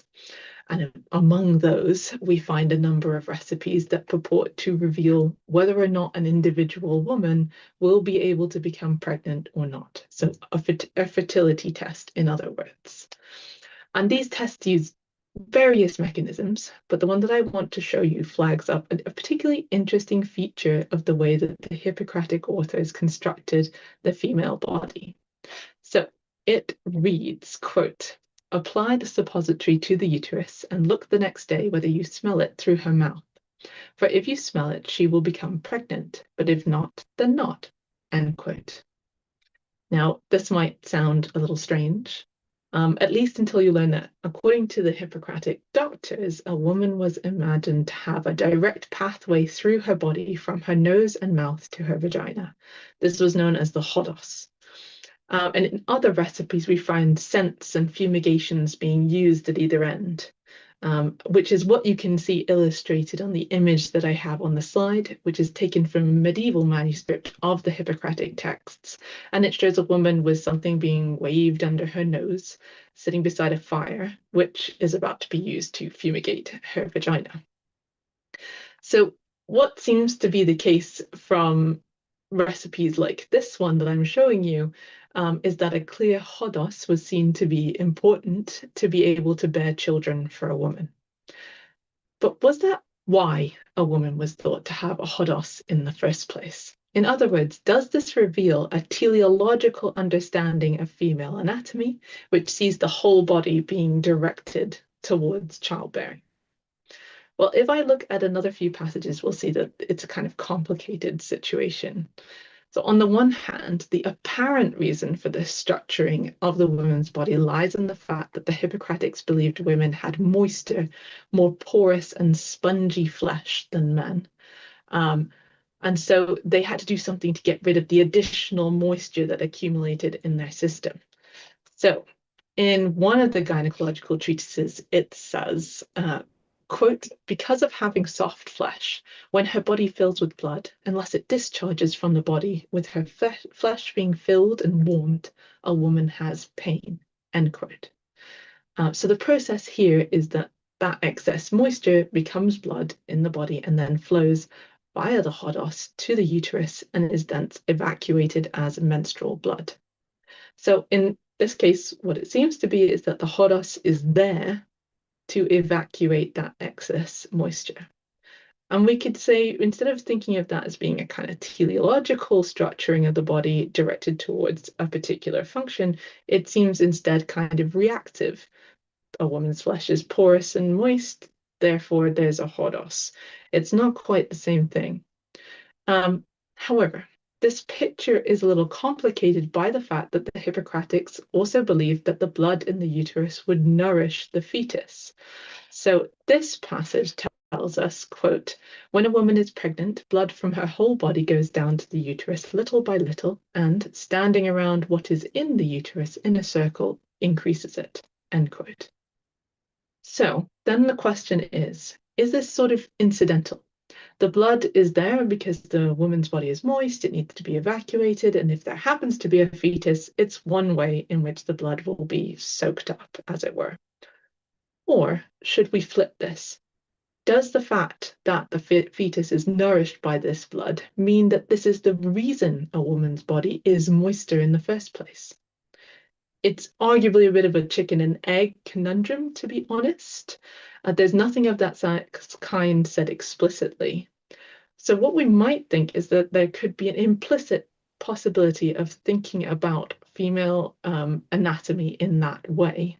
And this could be brought out by individual doctors when dealing with female patients, in which case it would really depend on what kind of authority they might wield as to how far such construction of the body would impact on disablement because of infertility. So that's the Greek material that I want to talk about today. Now let me turn to Egypt. There's a slightly smaller but still abundant corpus of texts from ancient Egypt, as we have been hearing a few times throughout the last couple of days. And as with the Greek material, I'm going to focus today on just one recipe, and I think you will very quickly see why I have picked this one. Okay, so this little passage from Papyrus Carlsberg 8 says, quote, another method for knowing a woman not giving birth. You should place a tuber of onion for the night into her vagina until dawn. If a stench appears in her mouth, she will give birth. If, and then there's a little break in the text, she will never give birth. Sound familiar? Well, as in the Greek material, we have here a recipe that seems to require that there should be a passage from mouth to vagina through a woman's body, and that this must be clear enough to transmit a scent in order for her to become pregnant. The similarity is very striking, and it will come as no surprise that this is one of the recipes that's used to argue for Egyptian influence on Hippocratic Greek medicine. And that's certainly very plausible. But what I am more interested in here is not whether or not the one treatment derives from the other, but why this is supposed to work within each culture's different explanatory systems. Is it the same or different? And what does that mean for the broader question about the meaning of infertility as an impairment? So Unlike the Greek material, unfortunately, our Egyptian medical texts are not as verbose about their exact reasoning. And one way that we can go about trying to figure out what this was is to look elsewhere in the medical texts for material that's not specifically associated with women. And in this passage from the Ebers Papyrus, we could possibly get a sense of this being part of a wider Egyptian physiology. So it reads, quote, "The vessels join together at his heart, they branch out to his nose and unite together at his anus," end quote. These vessels, which are called the metu, are in the other parts of Papyrus Ebers and particularly described as carrying all kinds of things: air, water, blood, semen, feces. And it might lead us to argue that simply all Egyptian bodies were expected to have channels running right through them, and that women would therefore be nothing special, which would undermine any sort of teleological understanding of that channel between mouth and nose and the vagina. It's hard to ignore, however, certain images that come from the New Kingdom that seem to speak very directly towards a connection between the mouth and the vagina associated with childbearing, and which might offer a different female-specific explanatory framework for this phenomenon. So there is this one here, which I will show you. It's perhaps a little bit hard to see on a small screen, but what we have here is an image from the ceiling of the tomb of Ramesses VI, which shows the goddess Nut stretched in the lower half of this image across the world. And here on the right, as I'm showing you in a close-up image now, there is a large red disc approaching her mouth, while over here on the left, as I'm showing you in another close-up, that same disc, now a bright yellow color, is emerging with outspread wings from her vagina. In the central image, meanwhile, you can make out that this disc, this red dot, is depicted as moving all the way through her body. So this image refers to the myth that at sunset every day, the orb of the sun, the god Re, is eaten by the goddess of the sky, Nut, as he sets on the western horizon, and then he travels through her body during the night and is born from her again every morning. So this is, in essence, a case of impregnation through the mouth. And now you might think, given that this is a goddess and there are a few unusual reproductive methods that turn up in Egyptian myths, spitting on the ground, for instance, that this wouldn't have much to do with real people. But that would be to reckon without the complex relationship between divine and profane worlds in Egyptian culture. So our so-called medical texts that I've been talking about are more accurately called magico-medical texts. Since among the treatments that we have, we also have incantations, as Charlotte was just talking about a moment ago. Many of those incantations, meanwhile, evoke elements of myth to make their magic work in the first place. So still, even if Nut is the reason behind treatments that rely on a channel within the female body, what would this tell us about why such a channel was thought to exist, or infertility as a disability? And a really helpful text for thinking about this comes from the cenotaph of King Seti I. I've got a long quote from this on the slide now. I'm not going to read it all, but to summarize, it tells us that Geb, who is the earth god and the husband of Nut, was angry with Nut because she swallowed their children, who are the stars. Their father, Shu, however, reassures him that, quote, "she shall give birth to them and they shall live again," end quote. And this highlights that eating, the moment of conception through the mouth, is a kind of death, and that through this channel, death and life, dying and being born, are linked together. It's worth adding, moreover, that there seems to be a very essential connection between this inseparable binary, life and death, and Nut's femaleness. Egyptian culture is quite unusual in the world in having a sky goddess and a male earth god. Most cultures are the other way around, including the ancient Greeks. So it may be argued that this is the case because the sky had to be female in order to facilitate the sun's transition between death, the sunset, and life, the sunrise.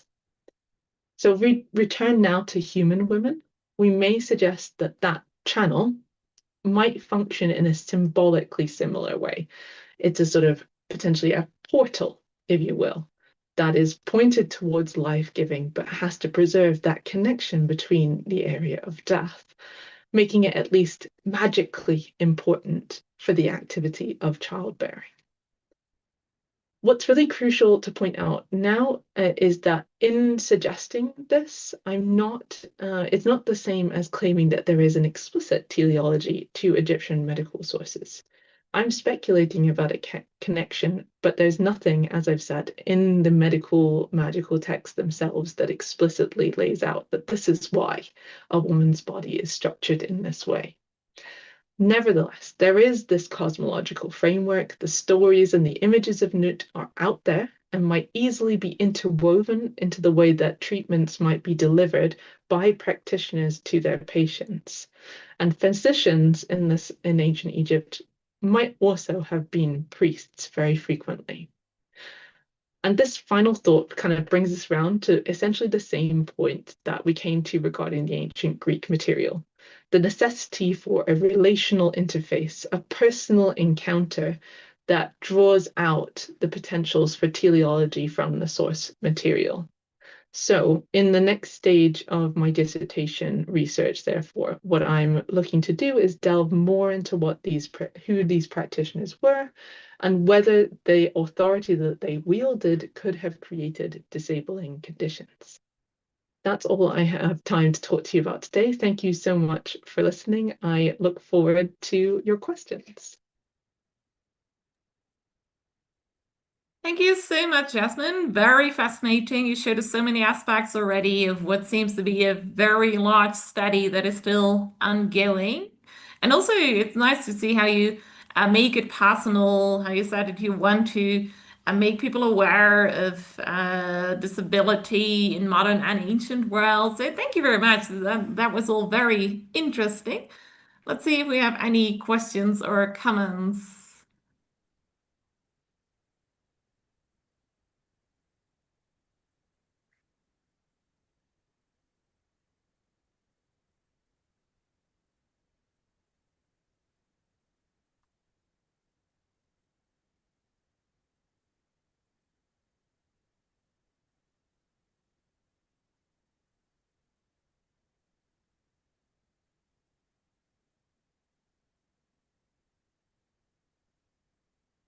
I can't see anything yet. Does anyone have any questions for Jasmine? I'm very happy to talk about other examples that we have of impairment in the ancient world, if that would be interesting and helpful. Yes, please do. I mean, we heard some things from Casey yesterday, particularly some depictions and also the biomedical evidence that we have from ancient Egypt, which is one of the things that makes Egypt such an interesting place to examine for this, because as I mentioned at the beginning, one of the reasons people often don't want to talk about this is that they're worried that, well, people with disabilities, we assume that they must have died very early in life, and yet from the biomedical material that comes out of Egypt, it is very categorically proven that we have individuals who are in their 30s, their 40s, their 50s, who have survived long beyond childhood with various impairments. And so we need to take into account what their everyday lives might have been like and what it means to have an impairment in antiquity. And this then kind of provides a kind of corrective, hopefully, to what has happened so often in examination of ancient history, which is that we've assumed that all the people we're talking about are able-bodied, that they come at the world from a similar perspective to ourselves, and that seems utterly erroneous from the evidence that we have. Yes, thank you very much. Very interesting. Since you also want to make people aware of disability in the ancient and modern worlds more in general, how would you say people in the ancient world looked at people with disabilities compared to how we see it now? Well, for the first thing to say there is that they did not have a framework of disability such as we do today. So we have to imagine that we're thinking about different ways of understanding the body and therefore different notions of how it ought to work. This is why the first element of what I'm doing is looking at healing institutions in particular, because this seems to be a very useful place in which to ask those questions. So how is the body constructed? What are impairments as they might be understood in antiquity? So there are a lot of things that we might think about being a disability today, which are simply not a factor for consideration in the ancient world for most people. So for instance, an example I often give is thinking about dyslexia. We in the modern world live in societies that are very concerned with literacy, and reading and writing are used in everyday life constantly. But for the vast majority of people in antiquity, reading and writing is simply not a part of their lives. So that as an impairment doesn't necessarily exist in the same sense. So being able to, people often will point towards certain depictions that we might see of particularly people with dwarfism, etc., which have been interpreted as being a sort of negative way of viewing people with disabilities. But this is sort of, we are often reading those sources with our own modern assumptions in mind, rather than trying to reconstruct how they might be approached from an ancient perspective. So that's the first step that we have to take before we can even begin to answer the question of what ancient people thought about disability. It's basically, well, what does disability mean for them in the first place anyway? Yes, thank you very much. That makes sense, definitely. It's interesting how you come up with the example of, say, dyslexia. In a world where not so many people were literate, it wasn't a problem for many of them. So yeah, it is interesting how you explain it. And you're right. It's first we need to see how people in the ancient world actually looked at disability before we can continue and answer those, yeah, and answer any further questions. Thank you very much.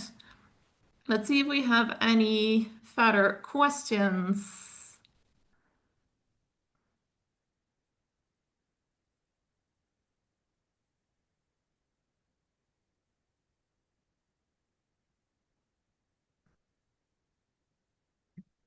Is there any suggestion anywhere that Egyptians or Greek practiced oral sex? Oh wow, okay.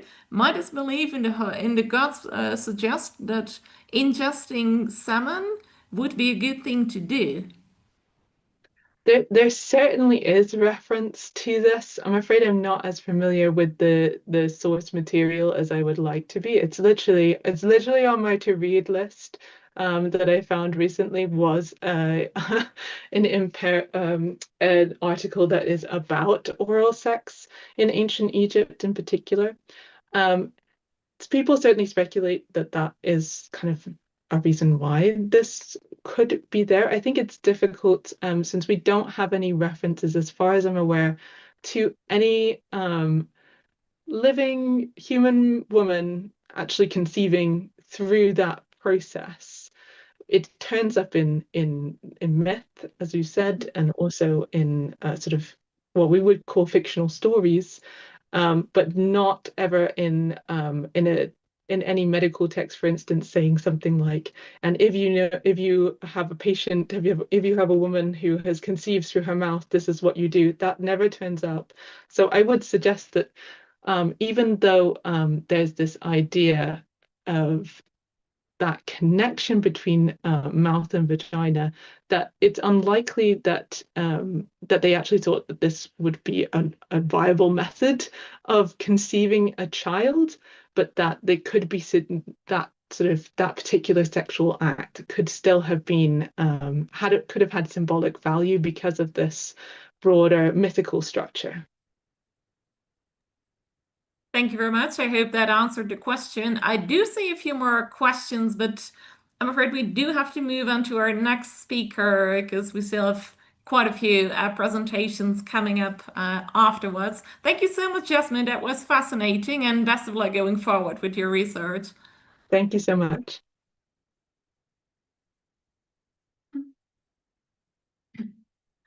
All right, we now welcome our next speaker. Patrick Grango is an historian and graduate from the University of Lodz in Poland. Yes, welcome, I see you. Where he is currently a research assistant in the Department of Byzantine History at the University of Lodz. His research interests primarily concern the ancient history of food, with currently a focus on seafood. That sounds interesting, I like seafood. And the history of ancient medicine. He is also interested in antiquity from the perspectives of social history, cultural history, and the relationships between humans and nature. He further studies the reception of antiquity through the ages and reception of Egyptian civilization in Greek and Roman historiography. In 2022, he wrote and defended his bachelor's thesis entitled The Beliefs of Ancient Egyptians in Diodorus Siculus Bibliotheca Historica, and last year in 2024, he defended his master's thesis entitled Aquatic Fauna and the Culinary Art and Medicine of Antiquity in the Light of Select Literary Sources. Today he will talk to us about the use of selected seafood in ancient gynecology from the 4th century BC to the 5th century AD. Welcome, Patrick. Please share if you have a presentation ready. Of course, welcome everyone. Just a second. I hope you can see my presentation. Yes, we can see it now. Okay. All right, the floor is yours when you're ready. Thank you very much. It is a great pleasure to welcome you and to be here in this fascinating conference. And first, I would like to express my gratitude to the organizers of this conference for the opportunity to speak today and present part of my research about seafood in antiquity. Ancient medicine made extensive use of wide range of natural resources for the preparation of medicinal remedies. Among the substances classified as materia medica, aquatic animals also found its place and was employed by ancient physicians for therapeutic purposes. What is interesting, alongside gastrological disorders or dermatological conditions, marine-derived remedies were also used to treat so-called woman diseases, that is, gynecological ailments as well as complications related to pregnancy, childbirth, and the postpartum period. My presentation aims to analyze the usage of selected species of seafood, specifically octopus, squid, cuttlefish, and murex snails, in the treatment of women diseases in antiquity. This analysis will help to determine the significance of marine fauna in ancient medical practices, identify the types of conditions that afflicted women at that time, explore the therapeutic methods employed to address them, and also examine the process of drug preparation and usage in ancient world. But before proceeding to the main part of my presentation, I would like to briefly outline the primary sources that form the basis of my research. And my analysis of the role of seafood in ancient gynecology is grounded primarily in the works of several key ancient authors, like Hippocrates, Pliny the Elder, Dioscorides, and Oribasius. With the exception of Pliny, all three were prominent physicians and authors of medical treatises, in which one can find, among other things, pharmaceutical recipes and description of therapeutic procedures. Pliny the Elder, for he was not a physician himself, devoted several books of his natural history to the medicine, and 32nd book of his natural history deals specifically with the medicinal use of seafood and marine fauna. The majority of the textual passages presented today are drawn from works included in the so-called Corpus Hippocraticum, a collection traditionally attributed to Hippocrates. However, it is important to note that these texts were composed over an extended period of time and their actual authorship remains unknown. It can only be assumed that they were written by physicians associated with Hippocratic school on cause. Nevertheless, for the sake of simplicity, I will refer to Hippocrates as the author of these works. A similar issue arises with the treatise Ecloga Medicamentorum, traditionally ascribed to Eurybasius, a late antique physician who lived at the turn of the 4th and 5th century. And also in this case as well, the true authorship cannot be definitively established. And the first seafood that was used in ancient gynecology that I would like to talk about today is squid. Mainly two species found in Mediterranean Sea, Loligo vulgaris and also Todarodes sagittatus. This animal was widely known and used in the culinary art by the ancient Greeks and Romans. And what is interesting, the meat of this cephalopod also found use in gynecology. In the medical treatise Ecloga Medicamentorum, the author describes the use of squid meat in the treatment of gynecological disorders. According to this text, a diet including squid, as well as other cephalopods, collectively referred as Malakia, was described to stimulate the flow of blood and thus induce menstruation. In cases where a woman suffered from delayed or suppressed menstruation, not due to pregnancy, of course, but as a result of illness, the author recommended a multifaceted therapeutic approach, which includes baths, walks, and of course specific dietary regime. And you can see on this slide this particularly dietary regime noted in Ecloga Medicamentorum. And these passages highlights the presumed therapeutic efficacy of marine fauna, especially cephalopods, but also other seafood like probably mussels and Venus clams, in promoting menstrual flow, an important concern in ancient gynecological practice. Another cephalopod that found application in the treatment of women diseases was the cuttlefish, mostly Sepia officinalis, but also another species found in Mediterranean Sea, Sepiola rondeleti. And this delicacy, and this seafood, highly prized in antiquity, became a significant component of the materia medica, as evidenced by a relatively large number of passages found in medical treatises. Initially in gynecology, cuttlefish meat was employed, also utilized in the treatment of diseases of the urinary and digestive systems. Hippocrates, in his work De Mulierum Affectibus, among the substances for purification or aiding the expulsion of lochia, which is puerperal discharges, which should be administered to women after childbirth and placenta delivery, mentions, among other things, roasted cuttlefish.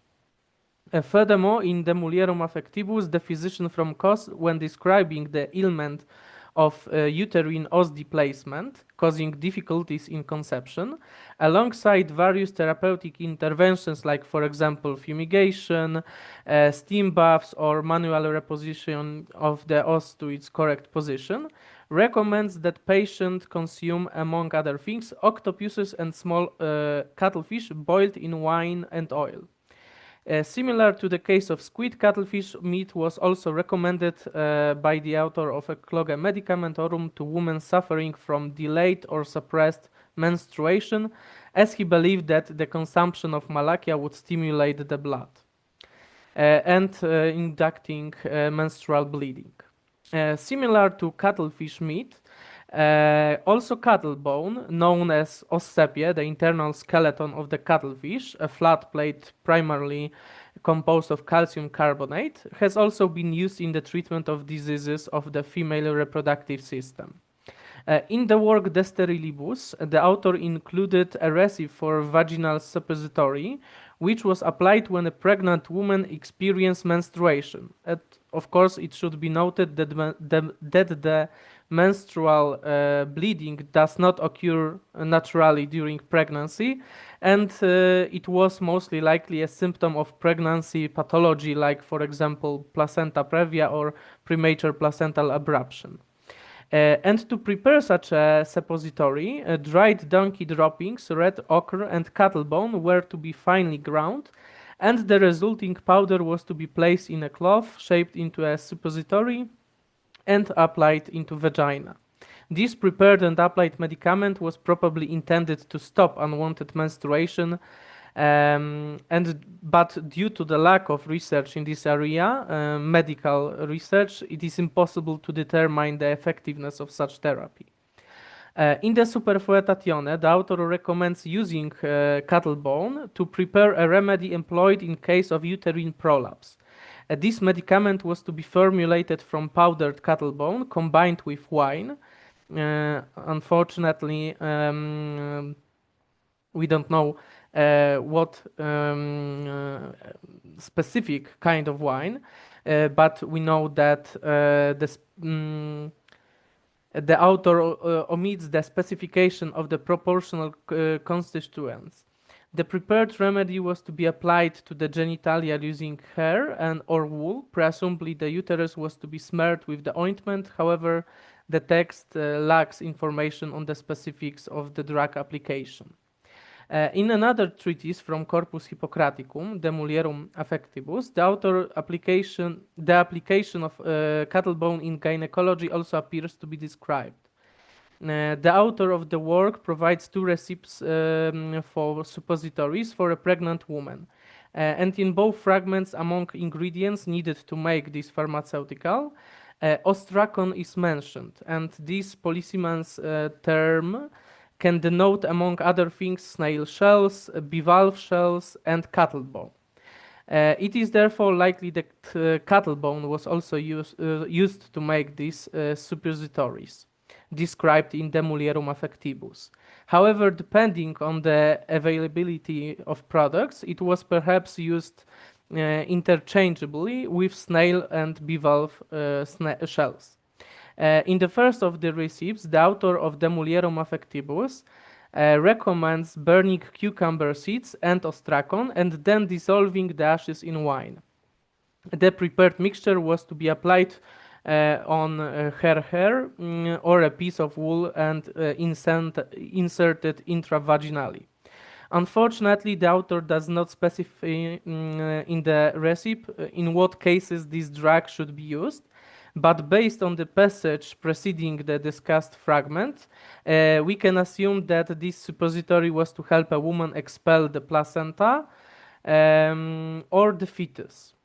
Further, in the Mulierum Affectibus, the author also describes a recipe for an expulsive suppository which should be used in the case of fetal death. To obtain such a medicament, powdered, fresh ostracon was to be mixed with goose fat. And due to the lack of research in this area, we also cannot say if this treatment was working. Also, cuttlefish eggs were also utilized in the treatment of female ailments, as evidenced by several preserved passages.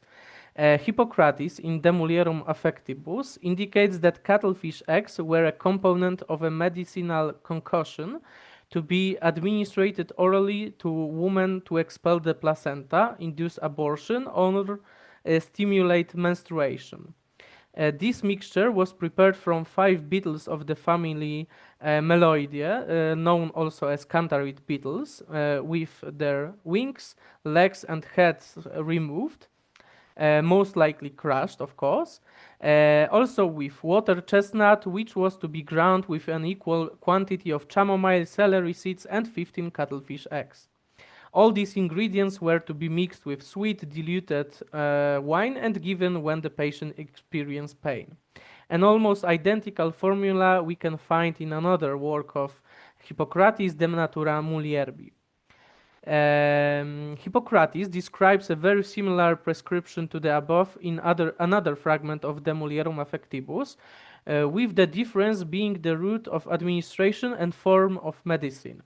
The earlier passages describe a liquid for consumption, whereas in this section of De Mulierum Affectibus, the author describes a suppository, most probably vaginal, and this different pharmaceutical form, while retaining the same ingredients, likely necessitated adjustment in the quantity of wine used. According to Hippocrates, cuttlefish eggs could also be utilized in the treatment of uterine os displacement, causing difficulties in conception. As the physician describes in De Mulierum Affectibus, for a patient suffering from such an ailment, alongside various therapeutic interventions like fumigation, he recommends giving a medicament in the morning consisting of undiluted wine, to which precisely ground elderberry fruits and 10 or 12 cuttlefish eggs should be added to form a smooth paste. In another fragment of the same work, Hippocrates recommends yet another therapy for patients suffering from uterine displacement. As the physician from Kos describes, first, among other things, the woman should be washed with hot water, her uterus rinsed with a decoction of fennel and wormwood, her uterine os physically repositioned, and after such a treatment, a vaginally suppository applied. However, if the woman menstruates during the therapy, then suppositories should not be used, and she should be given to drink 4 cantarid beetles without wings, legs, and head, 5 black peony seeds, cuttlefish eggs, and some celery seeds in the wine. The above medicine is highly similar to the medicament that Hippocrates prescribed to women for the expulsion of the placenta or fetus. Cuttlefish eggs were also potentially used as the ingredient in postpartum medication for women, intended to aid in the cleansing of or expulsion of lochia. As described in De Mulierum Affectibus, the patient should ingest medications beneficial for uterus, to which cuttlefish eggs or castoreum have been added. And inferring from other remedies used for female ailments, it's probably that the cuttlefish eggs were crushed with various herbs and mixed with wine to drink. The last cephalopod used in antiquity in gynecological therapies was the octopus, primarily the species like Octopus vulgaris, but also Octopus macropus, Eledone moschata, and Eledone cirrhosa. The consumption of common octopus meat was frequently recommended for patients suffering from gynecological conditions or during the postpartum period. Hippocrates, in his work De Mulierum Affectibus, lists roasted small octopuses and cuttlefish among the agents intended to clear lochia. That should be given to women after childbirth and placenta expulsion. Furthermore, in De Mulierum Affectibus, the author while describing the ailment of uterine os displacement, suggests that the patient consume octopuses and small cuttlefish boiled in wine and oil. This recommendation is made alongside various other therapeutic activities, of course. Similar indication for the same ailment can also be found in De Superfoetatione, where Hippocrates advises, start of quotation, let her eat the cooked meat of fat puppies and octopus cooked in sweet wine, and let her drink the broth from it. End of quotation. Rebecca Fallas suggests that the inclusion of cooked octopus in the previous mentioned passages might have stemmed from the moisturizing and purgative properties of this cephalopod flesh. Hippocrates also discusses the use of octopus in peripartum therapeutics in De Morbis Popularibus. He states that to induce labor in women, a vaginal suppository of natron, coriander, cumin should be applied, and large quantities of hot, half-roasted or half-burnt octopus should be given for consumption. The list of therapeutic dietary application for octopus meat in female ailments, we can expand with another passage from the Superfoetatione.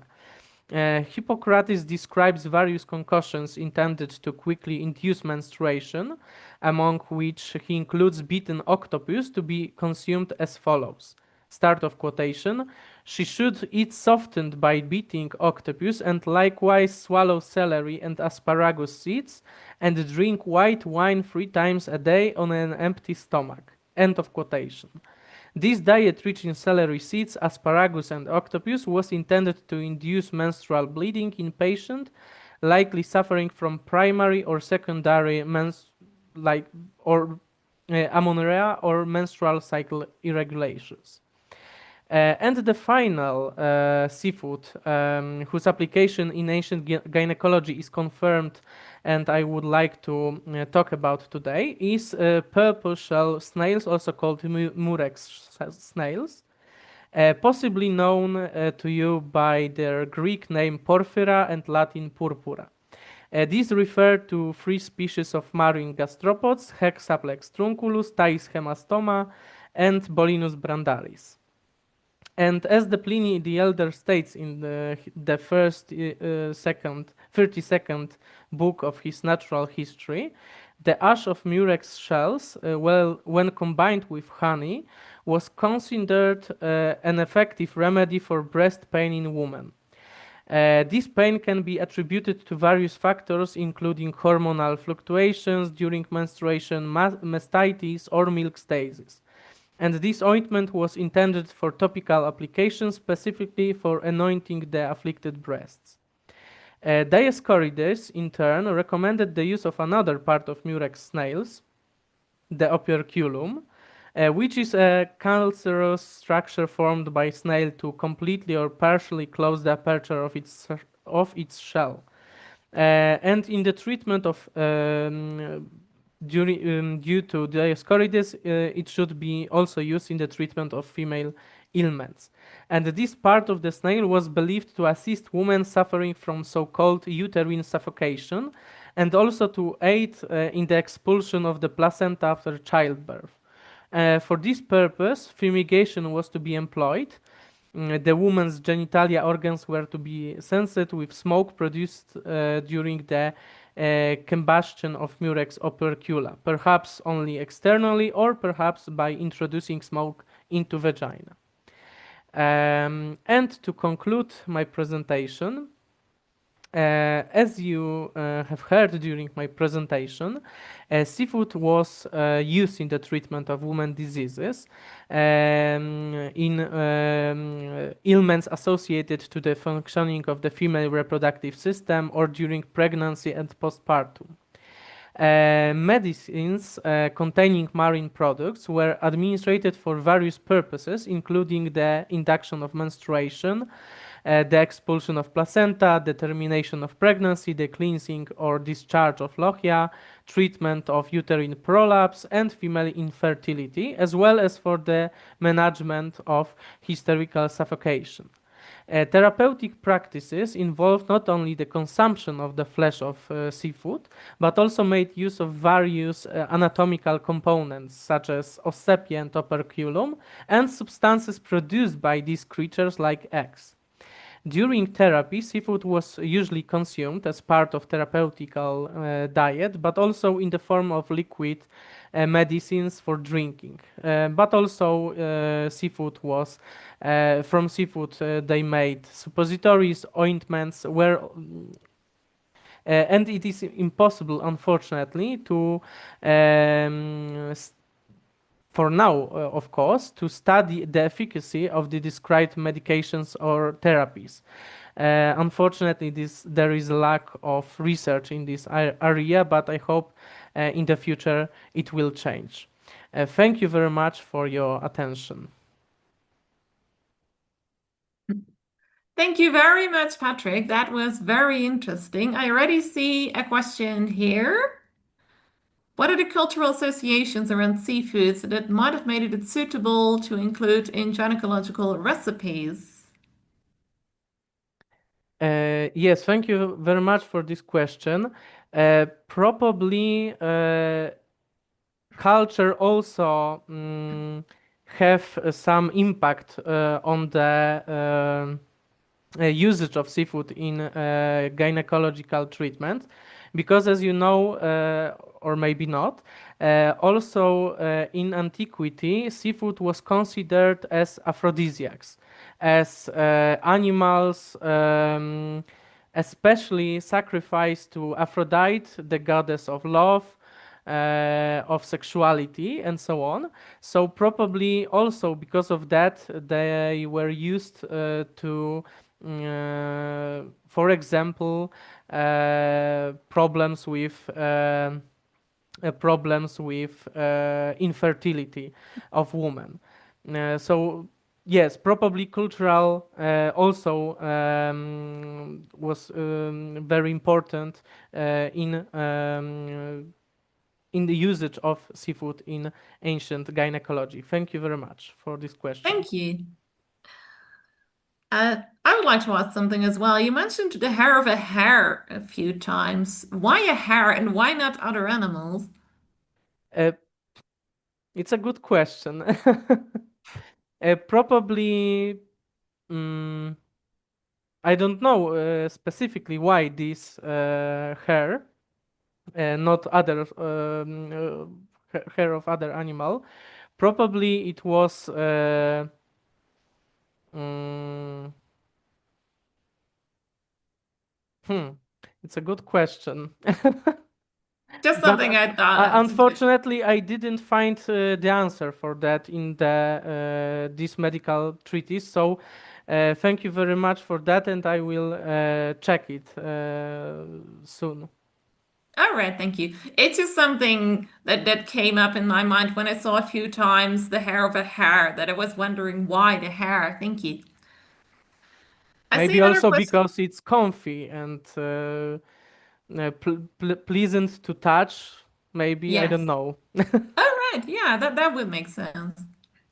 I see another question here. Would it be expensive to obtain these materials for recipes? Uh, well, mm, for some seafood, yes, and for some seafood, no, because some seafood was very expensive products, unfortunately. So only the wealthy people could afford to buy them and use them. But also some of these products that I mentioned were quite weren't expensive, like Cuttlebone, because Cuttlebone was trash for the most of the people, because when you catch cuttlefish, you want meat of the cuttlefish, not Cuttlebone. So they throw it to the they throw it. Also, the cattle bones, you can find many cattle bones, like in hundreds, in the beach. Also, like any other shells of gastropods or bivalve.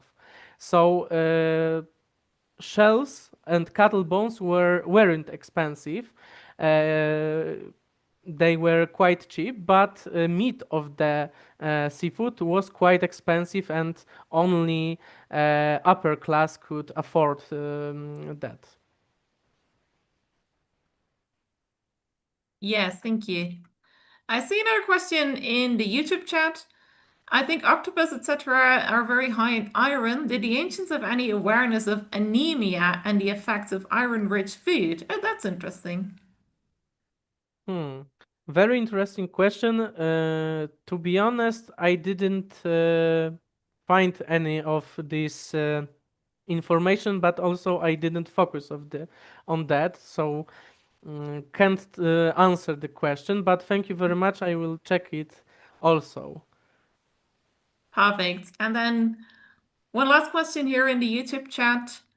Do we have any primary sources, either Hippocratic texts or any other ones, that talk about why they think these seafoods can help with gynecological issues? Mm, mostly medical treatises, like, as I mentioned, Corpus Hippocraticum, but also works of Oribasius. Today I mentioned only Ecloga Medicamentorum, but also we can find some informations about gynecological treatment in other treatises written by Oribasius, like Collectiones Medicae. Also, there is a lot of information in Galen's treatise, De Simplicium Medicamentorum, De Compositione Medicamentorum per genera, and so on and so on. Also, as I mentioned, in Dioscorides' works, and also I will recommend the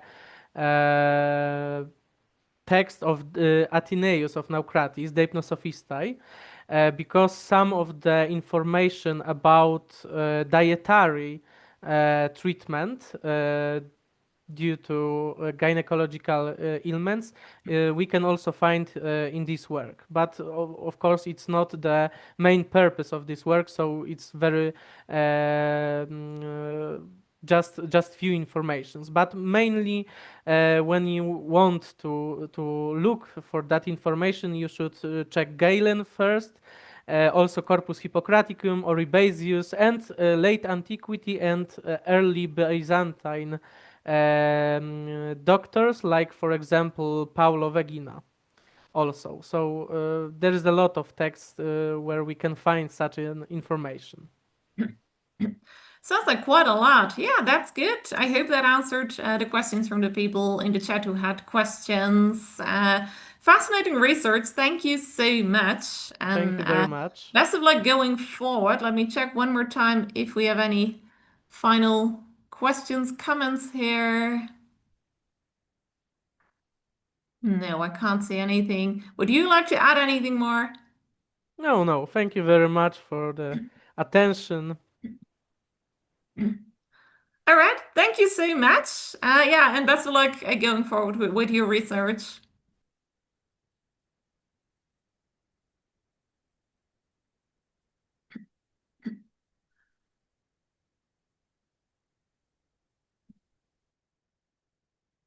All right, now moving on. Thank you so much to our four speakers. That was a fascinating panel. That was a fascinating panel on caring for and by the marginalized. We saw four very different topics, different talks, but it all came together in the end. Thank you so much to all our speakers for this panel. That was fascinating. We've learned a lot. I've learned a lot as well. So now, before we continue with the next panel, number 5, there will be a short talk in between about one of the SASA teams. We had a few of those talks yesterday, and there will be a few more again today. Welcome to Julie Levy, who will talk to us about the virtual conference team and the MOSCOMS team. Julie does so many things for SASA. She's amazing. And on top of everything, she is also very busy with the conference team, like what we're doing here today, and MOSCOM's team, and she would like to share a bit about what she does with the team. So it's over to you when you're ready. Thank you. Thanks so much, Martina. Let me just share my slides. Everybody see that, I hope. All right, hi. For those who didn't see me yesterday, I'm Julie Levy. I wear many hats here at SASA. I am our managing director, and as such, one of my jobs is to step in where we need some assistance. And the virtual conference team has been my baby this year. I hope you are all enjoying yourselves. I definitely have been absolutely wowed by our speakers so far. This has been absolutely wonderful. And thank you so much to all of our participants, because really this has just been, the participation has been wonderful. So I did want to start by telling you a little bit about our virtual conference team, who's on it and who's helping out and all of that jazz. So as you can see, I've been leading the team. My co-lead is Anwin, and she led the team actually for 3 years before me. She's absolutely so generous with her time and her expertise. So if you've ever enjoyed this conference, please know that you have An to thank. As well as David, our founding and executive director, who has been running the tech every year. He likes to sit in the background and watch everything go by. Um, so please know that those lovely people have been behind this conference every time it's run, and they're just absolutely fabulous at it. I don't think there's another conference like this out there.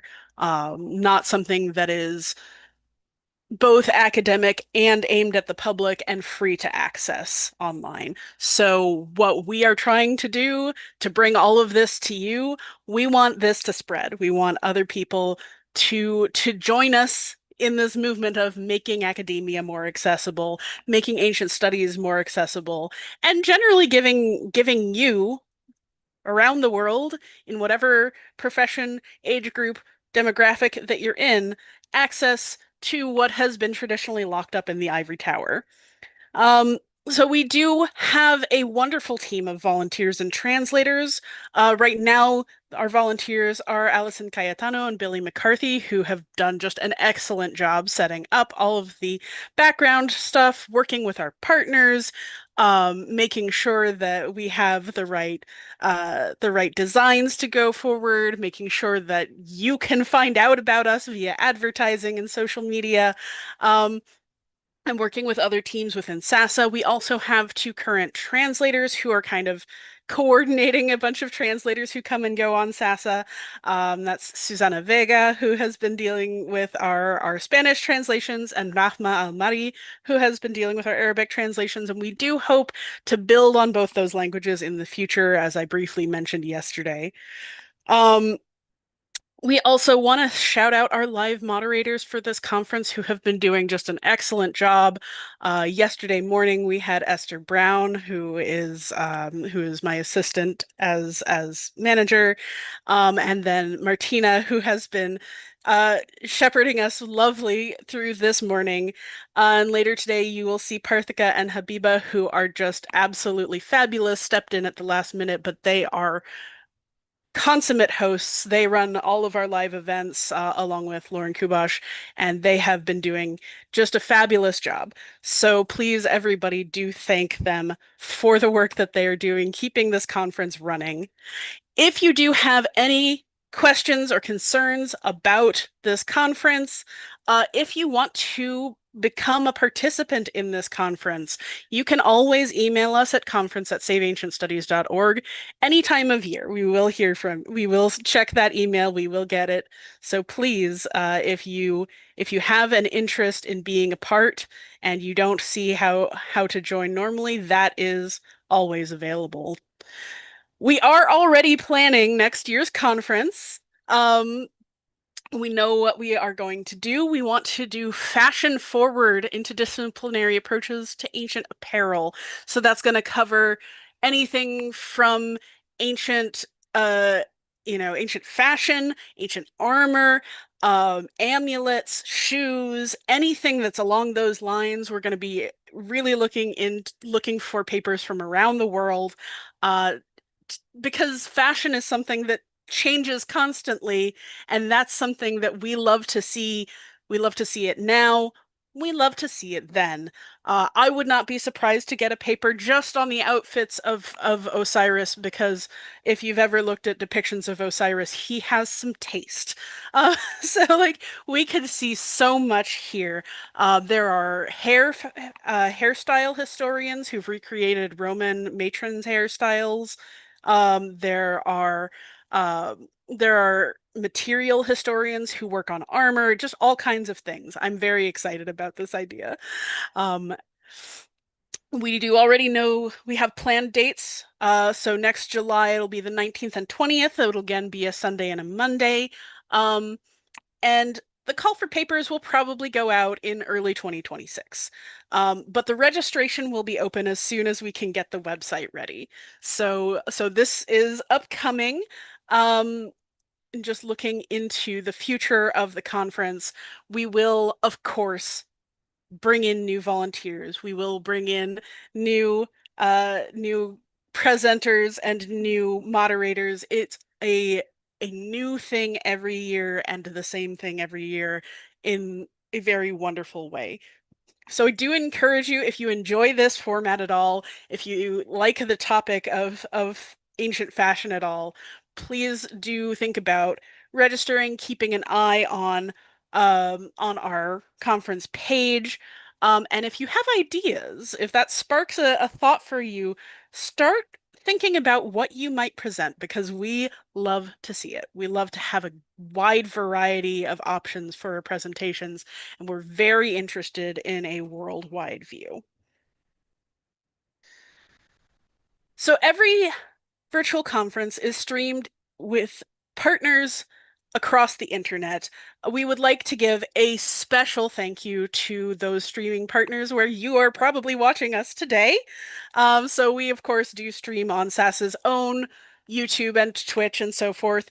But we also are partnered with World of Antiquity, World History Encyclopedia, History with Kayleigh, and Digital Hammurabi this year. So thank you so much to the four of them for being willing to broadcast our content to their audiences. We do have a strong partnership with a number of different organizations across the internet.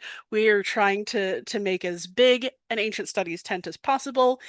If your organization or a channel that you like to watch or anything might be interested in being a streaming partner with us next year, of course, please contact us through through conference at ancientstudies.org.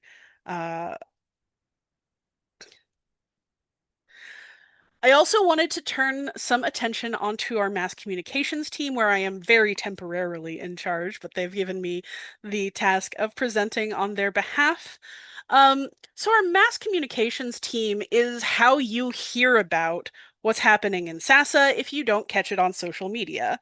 We have so much going on all the time. There is a newsletter, The Oracle, that goes out once or twice a month, depending on how much is happening, that has fun new events, fun new stories, anything that has come out in the last month with our teams, anything coming up that you might want to sign up for, including volunteer opportunities. And of course, all of our live events for the month, those all lined up in the Oracle. And if you want just a one-stop shop for what is going on at SASA at any given time, I do encourage you to sign up.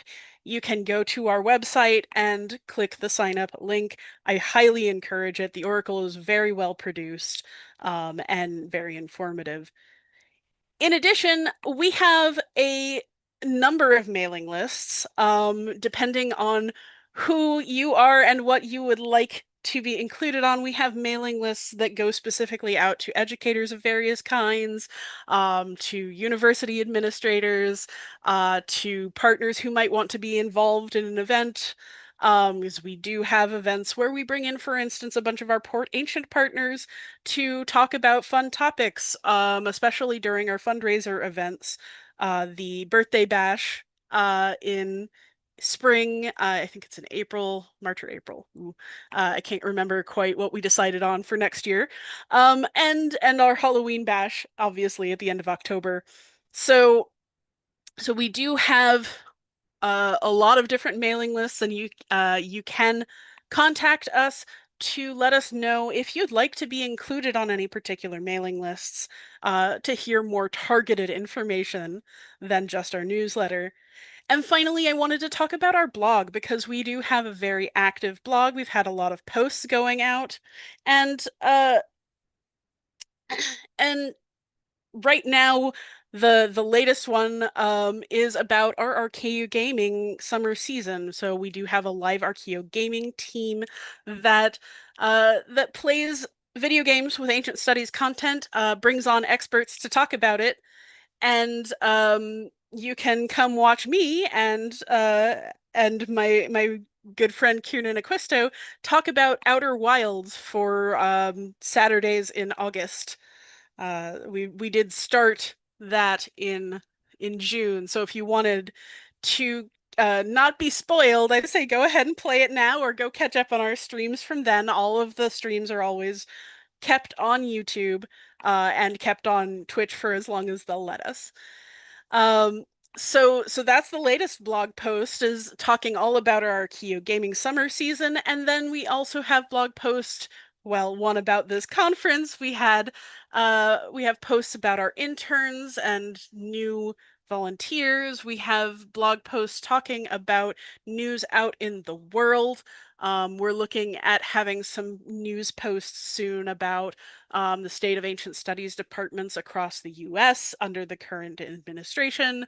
We're going to be talking about the state of ancient studies in Senegal with the current political situation there. We have so much going on that we can keep talking about. We love to post our research when there are new things to find. So if you want to know what's going on with SASA, if you want to keep up with our programming, if you want to be involved, I highly recommend that you sign up for the Oracle and check out our blog.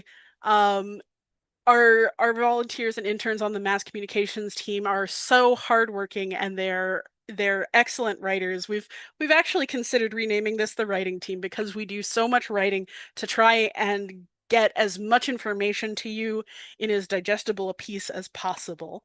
I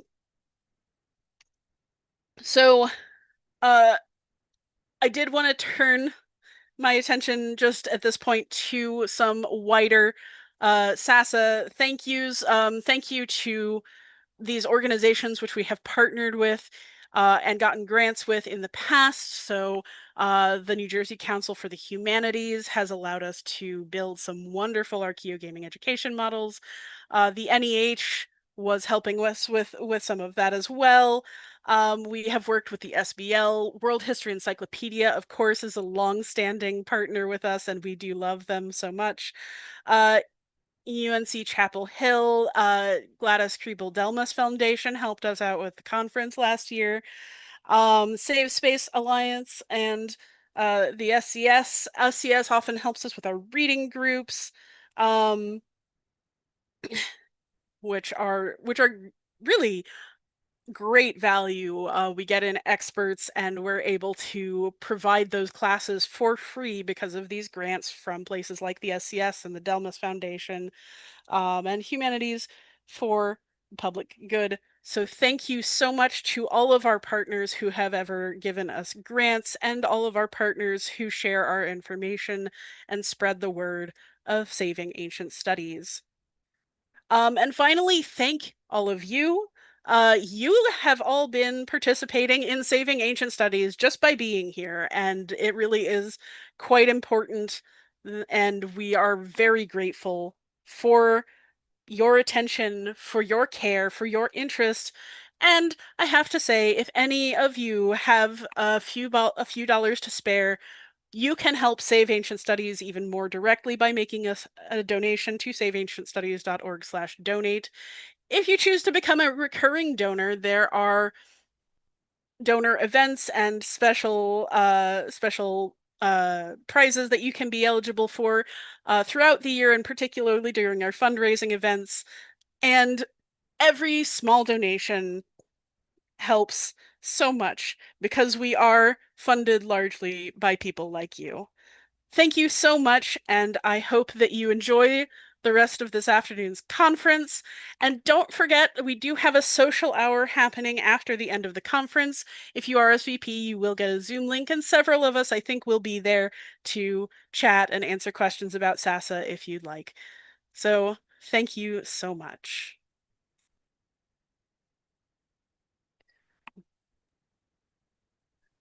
Thank you so much, Jilly.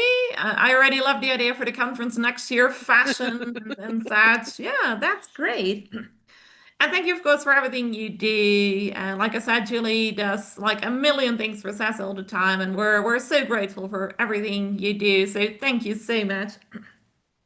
Thank you, Martina. We shall soon be moving on to the next session, and then I will also hand over to Parthika, who will then become the next host. Let's see. Yes, there you are. Thank you, Martina. Is everything working? Are you now the host? Yeah. Yeah, perfect. Thanks so much, everyone. I hope you enjoyed it so far. I will hand over to Patika for the next session and enjoy the rest of the day. So, hello everyone. Good morning or good afternoon to you based on where you're joining us from. I am Parthika and I will be your moderator for the rest of the conference. So just to introduce myself, I hold a bachelor's in history and I'm currently pursuing a master's in liberal arts. I help run the live events team here at SASA. I've been part of SASA for about a year and a half now, and it has been amazing. I mean, it is an amazing organization to be part of. I've worked on live events, on masterclasses, on our port ancient partnerships, on the reading groups, and so on. And I do believe that we help take history to other learners, scholars, and students through our events. We are looking for volunteers and interns, so if you're interested, please do apply to join us and help us save ancient studies a little at a time. Just to let you know where we are at this time. So we will be starting the fifth session of the conference in just a few minutes, which is medical practices in antiquity.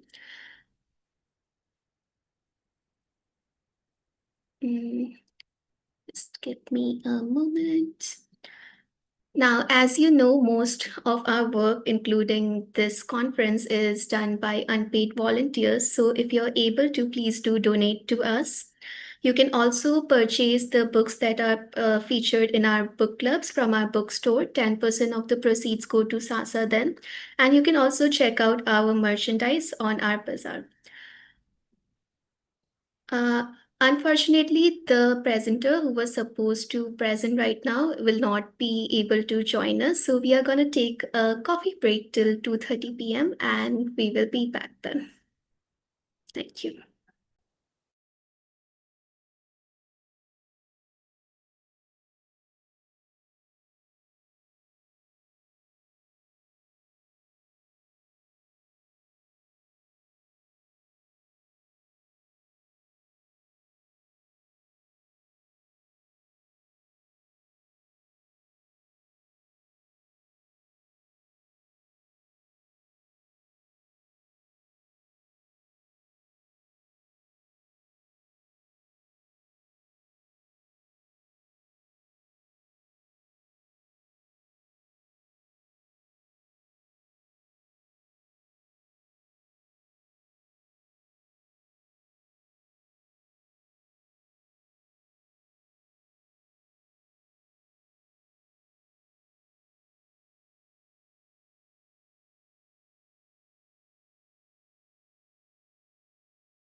Hi everyone, thank you for your patience. We have unfortunately run into a technical issue with the presenters joining the meeting, so I would please request you to bear with us while we try to figure this out. We will start the session as soon as possible.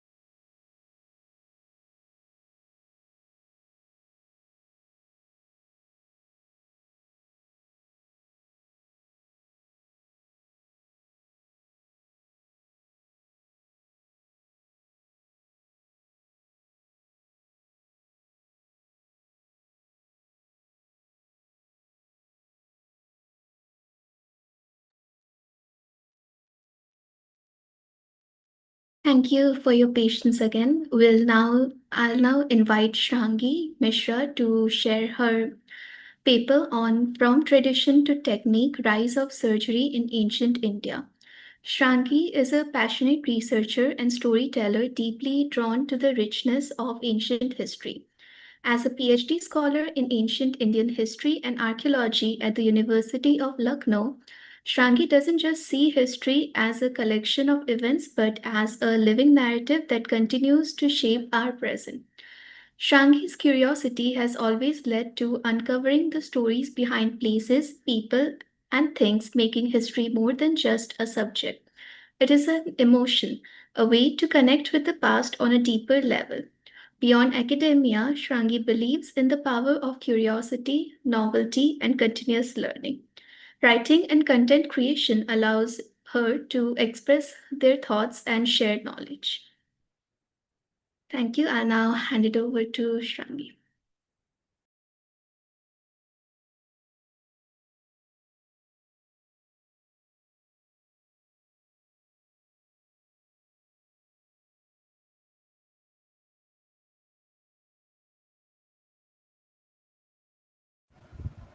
Hello, hope I am audible. Yes, you are. Okay, thank you so much, Partika, for this lovely introduction. So, okay, I'll start with sharing my screen, and I cannot turn my camera on because there's some network glitch. So, I hope it is okay. Let me know when the screen is visible, please.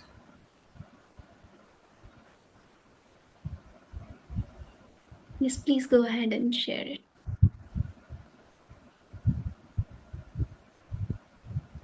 Partika, here it is showing disabled share. Just give me a moment. Oh,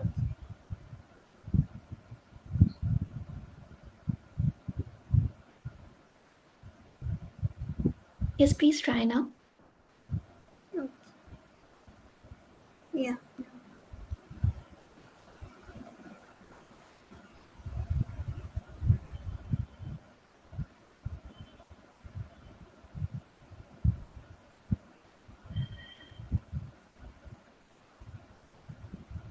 I hope it is visible. Not yet. It should Please be in let. a moment. It's just loading. Okay, let me know. Yes, it's visible now. Okay, okay. So basically, surgery is often seen as a modern advancement Shrangi, closely I linked can with technology. just see the Zoom meeting for now. Can you change the tab? Yeah, yeah. Is it okay now? No, I can still just see the meeting. Okay. Maybe stop sharing it and try again. Yeah, yeah. Just a minute.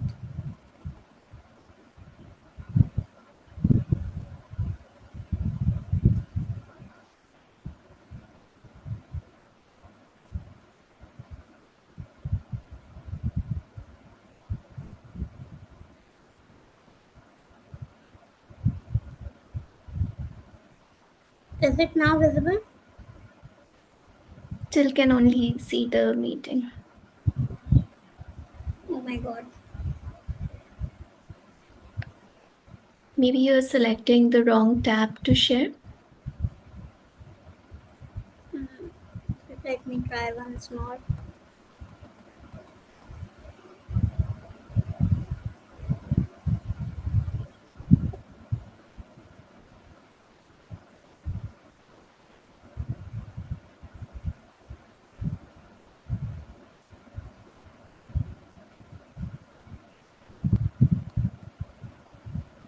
Is it now? Yes, I can see it now. Great, thank you. Okay. So, surgery is often seen as a modern advancement closely linked with technology and scientific development. However, historical records reveal that roots of surgical knowledge go much deeper, reaching back to ancient India. Texts like Sushruta Samhita shows that surgical practices were already in use centuries ago, with the techniques that were remarkably advanced for the time. Scholars like Sir John Marshall have highlighted how Indian medicine not only led the way in its own era but also influenced other cultures through trade and cultural exchange. The quote by H.W. Rawlinson, India suffers today in the estimation of world more through world's ignorance of her achievement than in the absence or insignificance of these achievements, feels especially relevant when we talk about the ancient medical system and its root.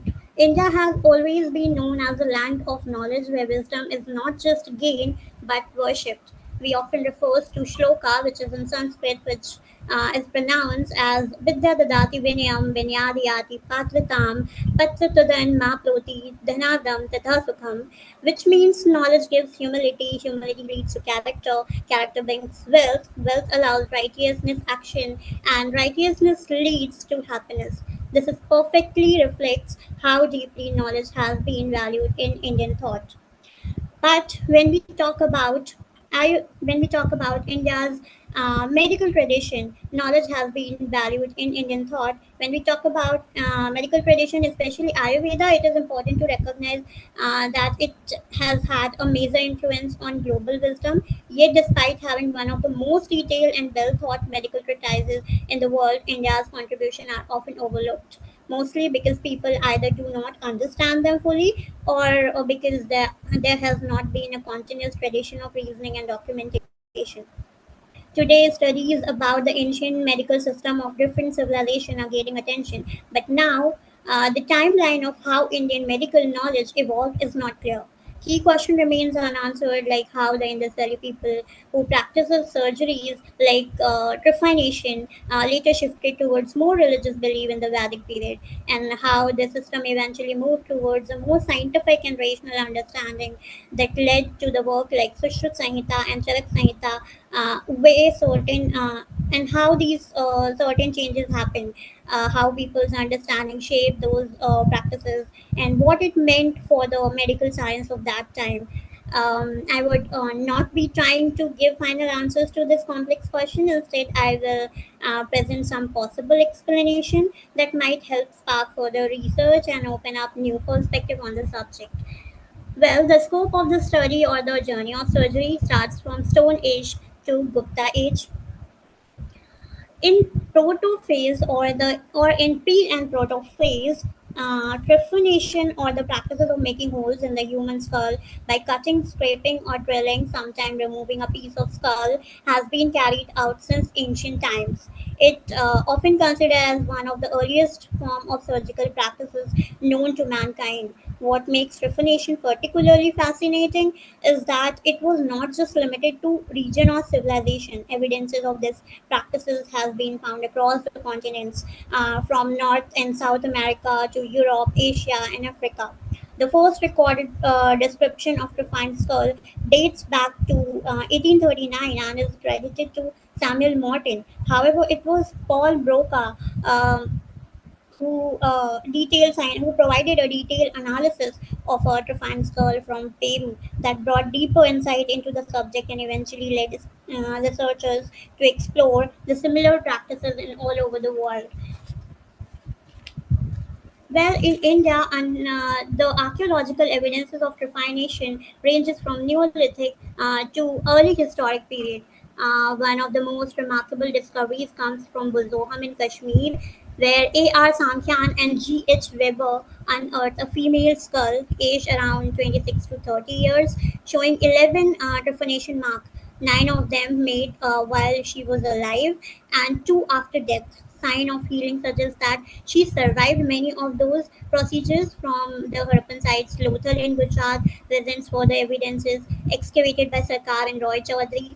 A child's skull aged 9 to 10 years was found with a squarish hole, while other skulls from the region, such as Kalibanga, showed circular trephination marks.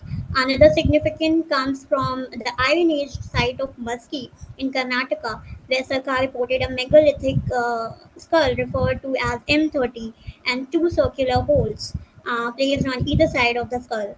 As for why trephination was performed during those times, the exact reason remains unclear. However, two main possibilities can be considered. One of it may be the medical procedure, possibly used to treat head injuries, neurological issues, or seizures. Or other view can be seen as a spiritual or ritualistic act, perhaps believed to release evil spirit or cure. Other view sees it as or to cure like mental disturbances. Although we cannot be certain, some researchers suggest that the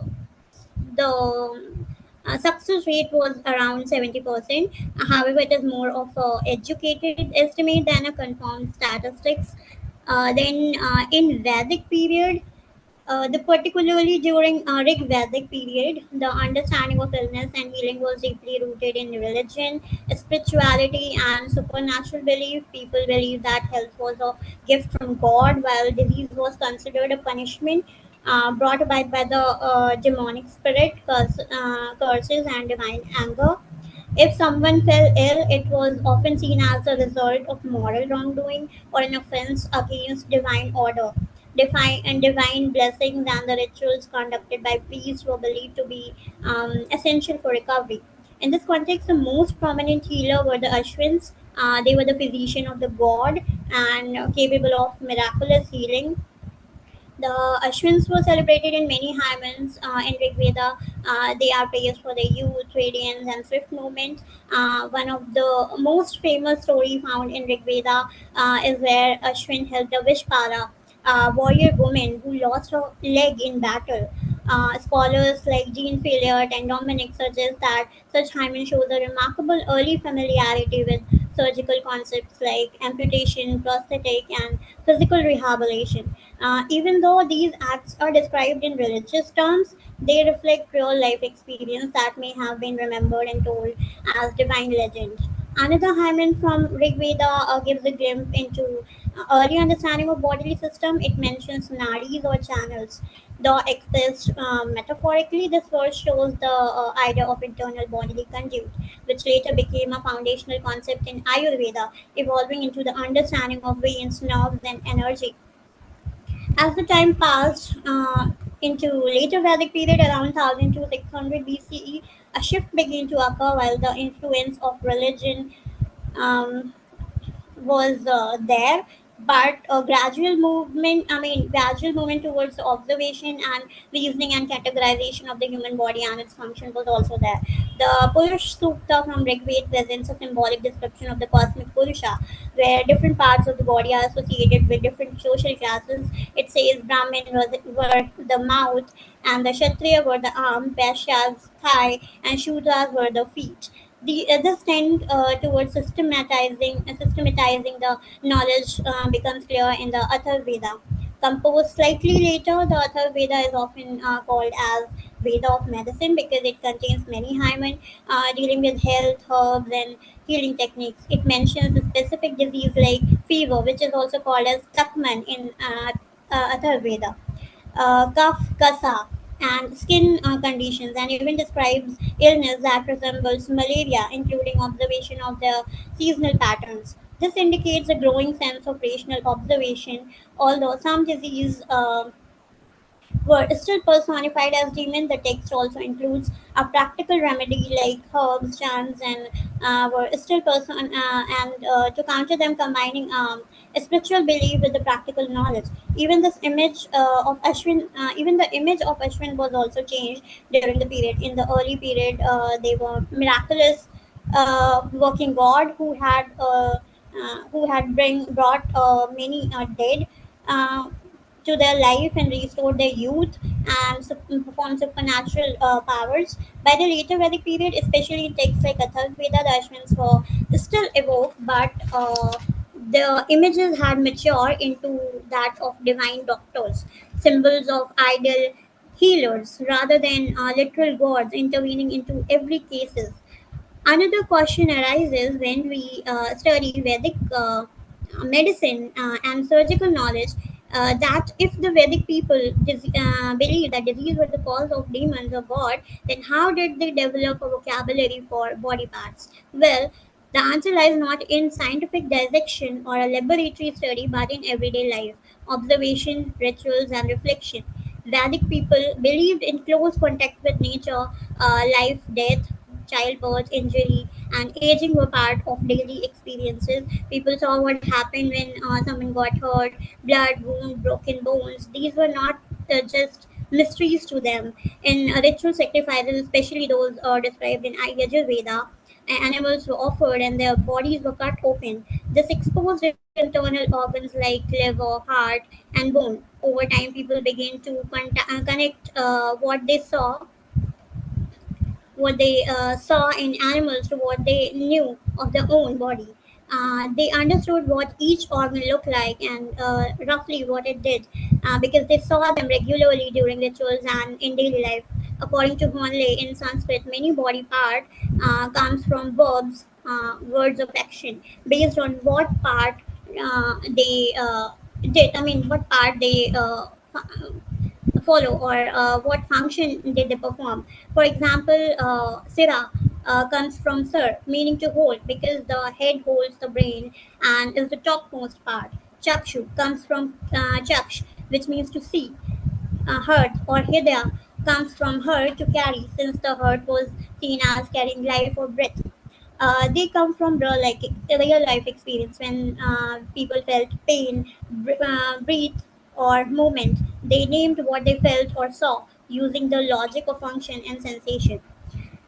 In modern phase, medicine in ancient India evolved gradually.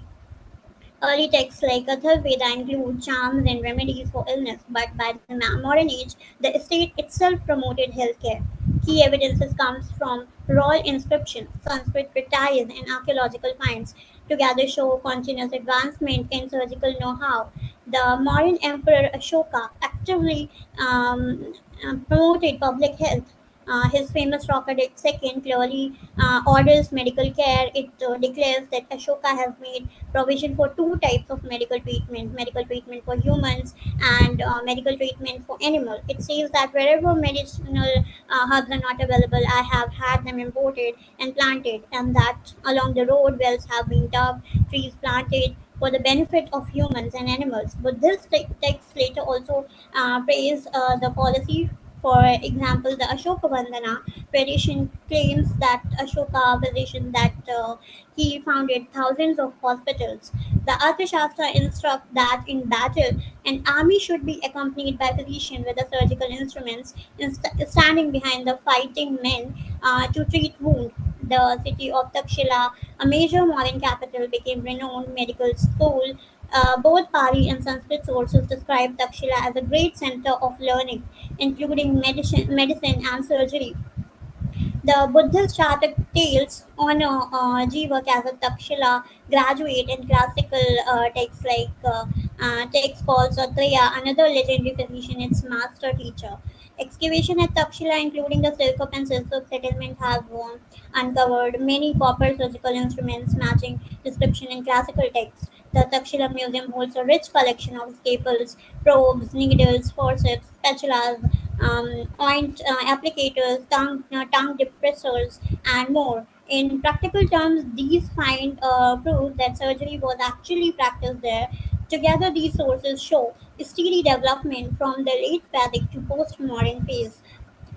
Well, heading towards Gupta phase, by the Gupta times, Sanskrit medical treatises were authoritative. The Sushruta Samhita, the world's first comprehensive manual, had been compiled around the Gupta era. During the period, scholars and physicians inherited its teaching. The modern historians remark that Sushruta school was the most certainly the most advanced school of surgery in the world. According to Gazetteer of India, a surgery school of Varanasi specialized in these techniques, and the Sushruta Samhita is a compendium of its teaching, compiled in the 4th century. In short, in Gupta era, India preserved a rich surgical tradition. Gupta scholars also studied medical theory.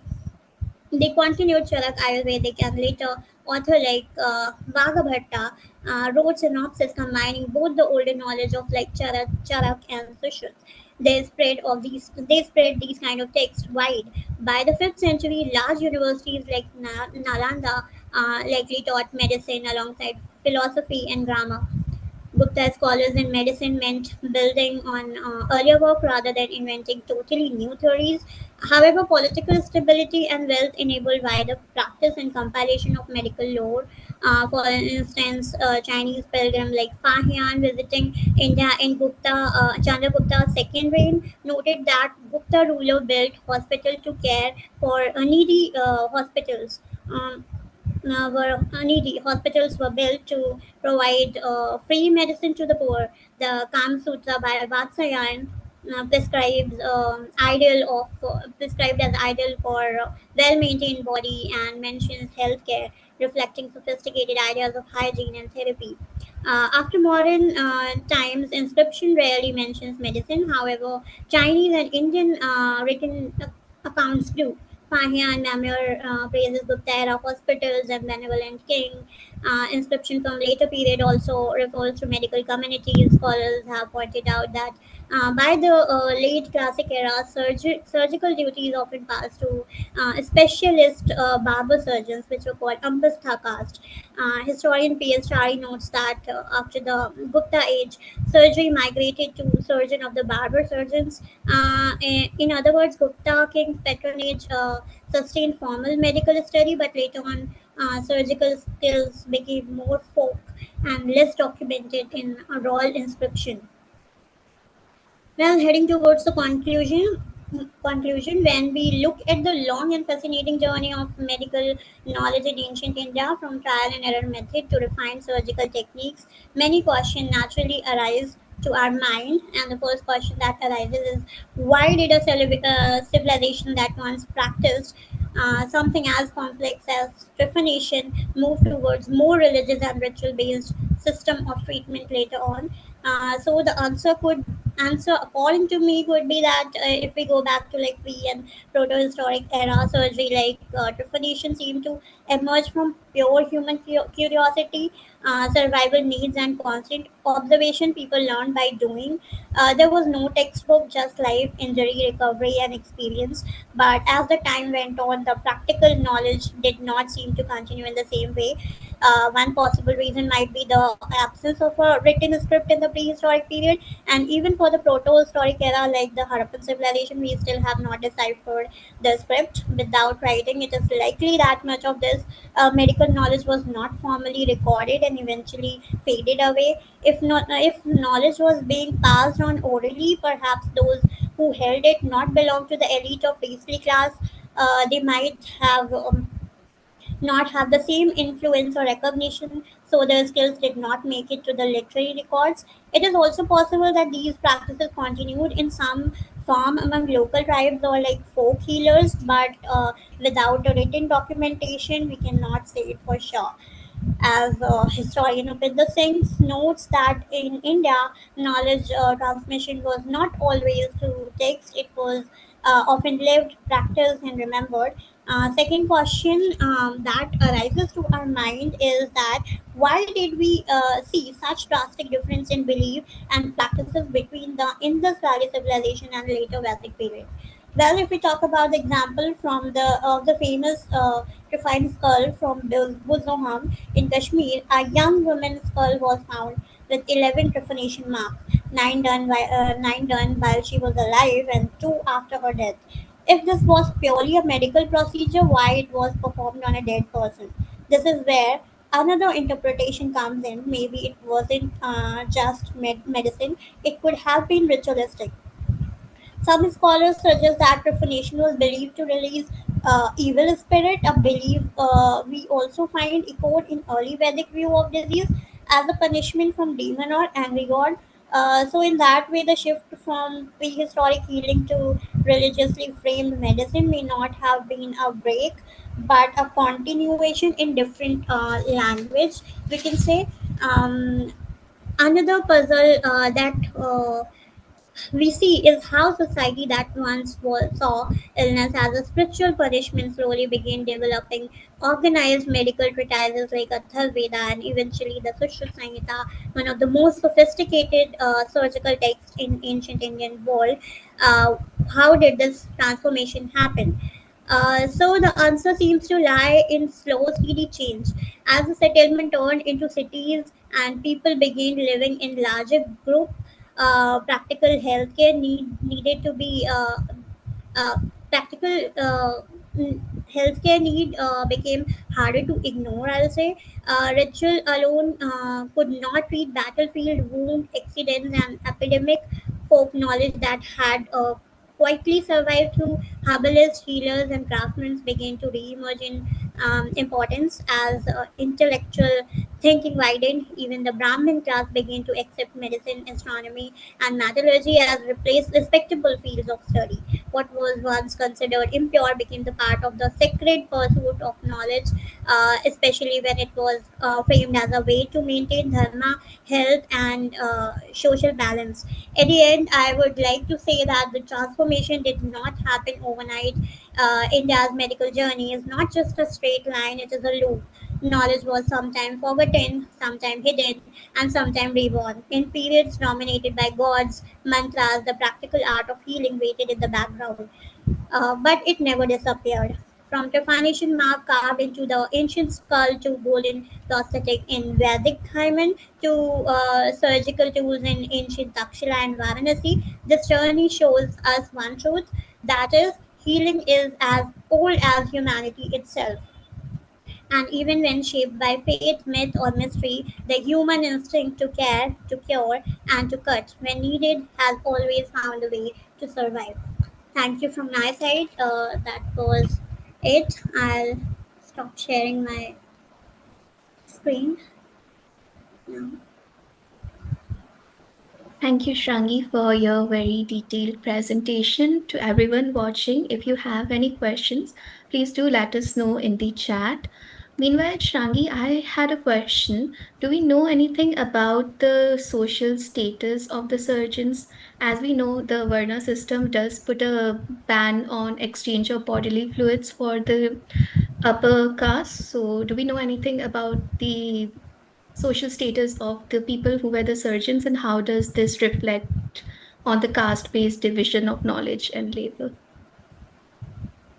Okay, see, I mean, not detailed information is available for the social class of surgeons, but we can see there was a difference in initial time, as I have mentioned in my presentation also.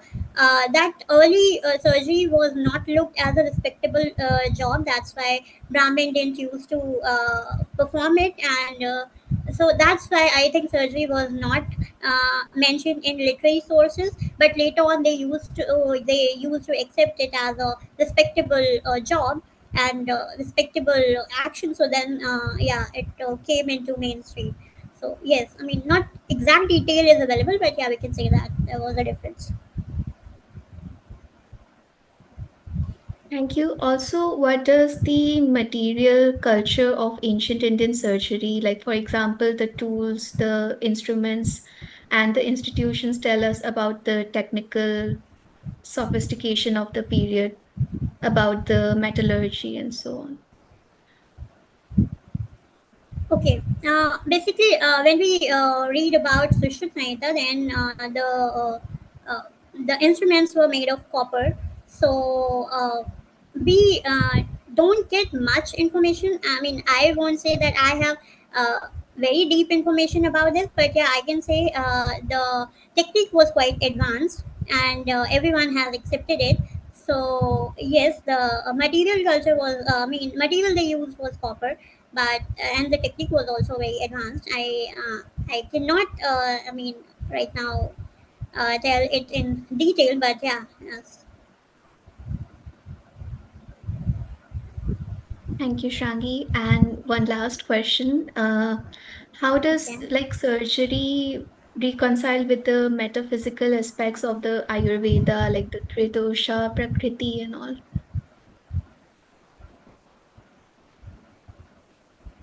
Hello. Hi, Shangi, can you hear me? Hello.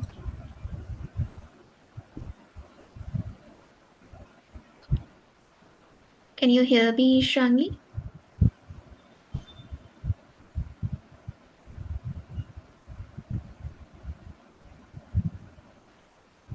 Well, it seems like Shangi is having some technical issue. Let me just try to figure that out.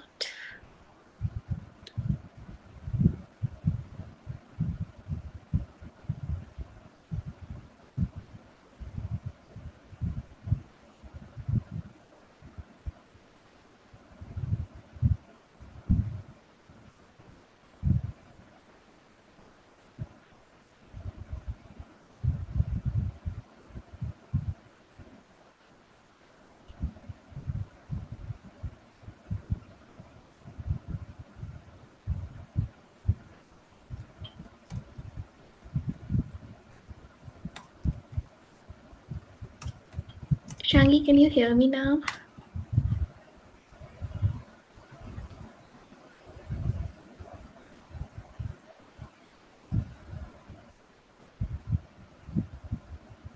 Well, as much as we try, there are always technical difficulties.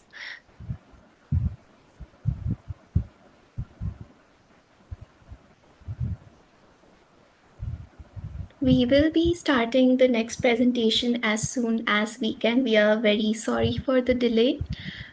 In the meantime, please let us know in the chat where you're joining us from. We love to see how global the community is, and also let us know if you have any questions about SASA.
Hi everyone, we are again very sorry for this. We are having some issues with the presenters joining the Zoom meeting. We are trying our best to solve it. And thank you to Brenda for telling us where you're from.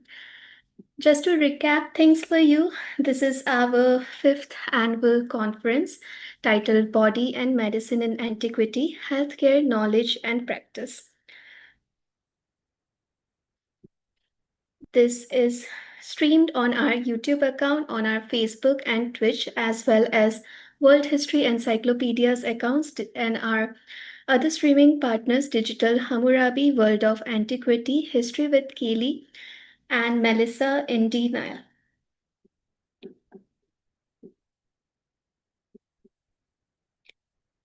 We have a special session today, which is a close reading workshop on how to diagnose a text, scheduled at 3:30 p.m. ET. And you'll have to RSVP to join that, so make sure you do that. Save Ancient Studies Alliance hosts the 5th year of our new type of conference for all ancient studies scholars with the following goals. The first is to present and support excellent scholarship by scholars around the world who work outside academia and researchers who have not followed the traditional tenure track career path. The second goal is to foster discussion and action regarding public outreach and scholarly inclusiveness. The third is to hold a conference freely available to the public. And the fourth is to continue building a joint community of scholars, including both those whose occupations are inside and outside academia.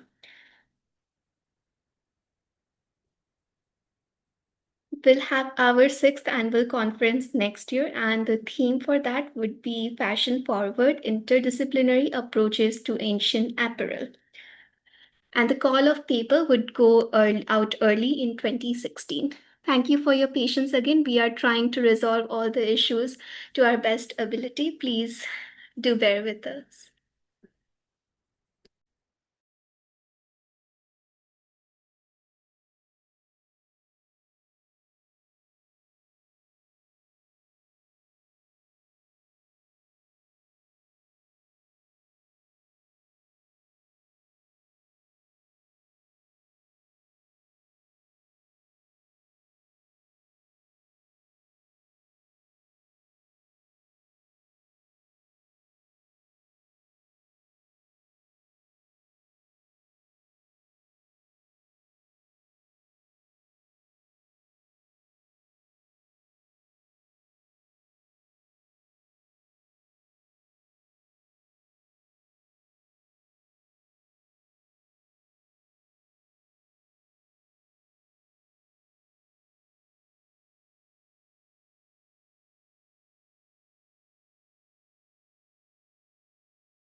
Hi everyone, thank you again for your patience. I'll now read the slides from the presentation for Mehsa Nazafi on the intersection of burial rituals and public health in Sasanian Zoroastrianism for you.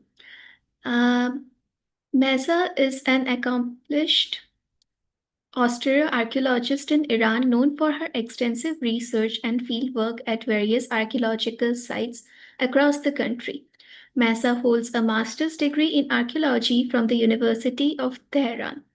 Mehsa has dedicated her career to exploring the human past through the study of skeletal remains and burial practices. I'll now share my screen.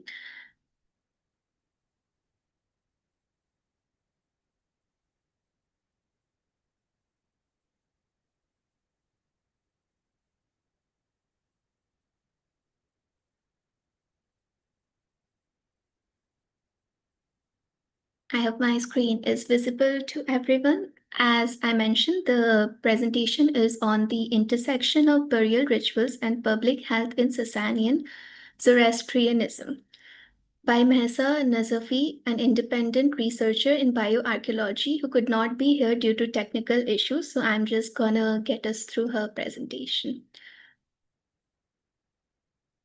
So this is a map of the Sasanian Empire at its greatest extent in the year 628.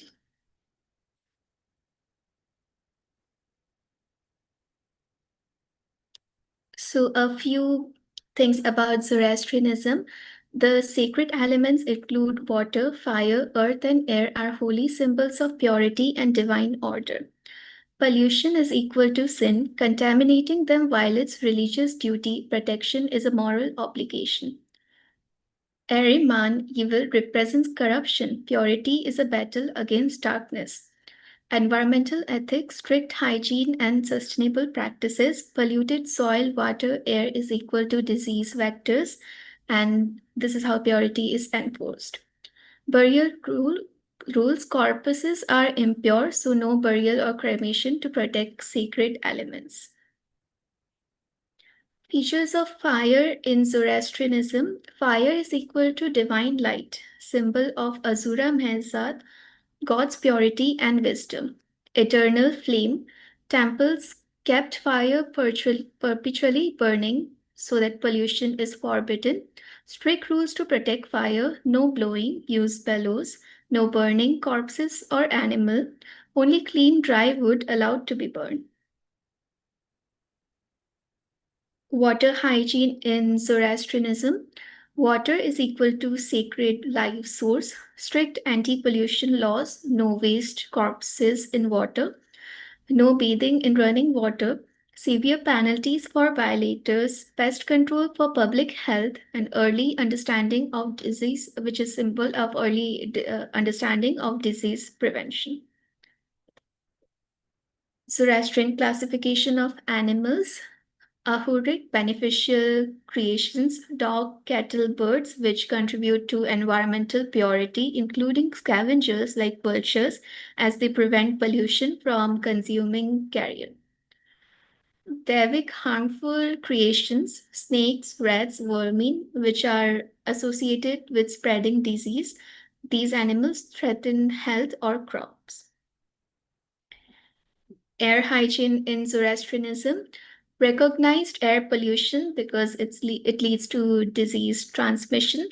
Sacred disinfection plants, aspen antimicrobial, myrtle antibacterial, frankincense antiviral, and the purification methods include ritual fumigation, contaminated item destruction, medicinal washes. Modern science confirms that many plants have proven antimicrobial properties. So modern scientific benefits include antimicrobial alkaloids, antibacterial fungal properties, anti-inflammatory, antiviral, disinfectant qualities, contains antimicrobial thymol, antibacterial properties, disinfectant oils, antibacterial smokes, which can also be found in Zoroastrian significance, And you can also find the list of scientific names of the plants.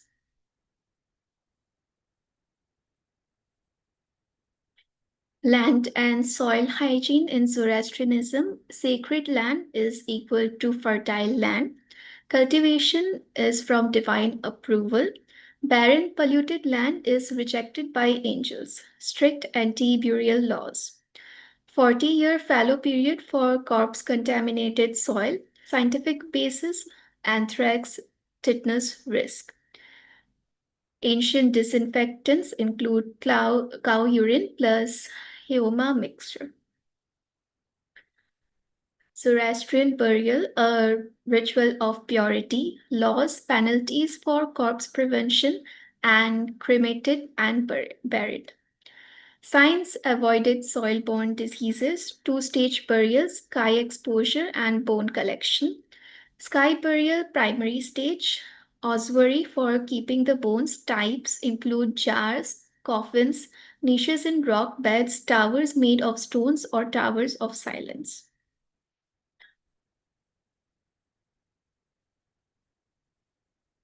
So, a table including the description and the ossuary type, ceramic or stone containers resembling amphorae, which are jar-shaped, rectangular stone boxes often inscribed with prayers, coffin-shaped, carved cavities in cliffs or mountainside, rock-cut niches, and a circular or square structure where the dead were exposed to birds and natural elements for decomposition, Tower of Silence.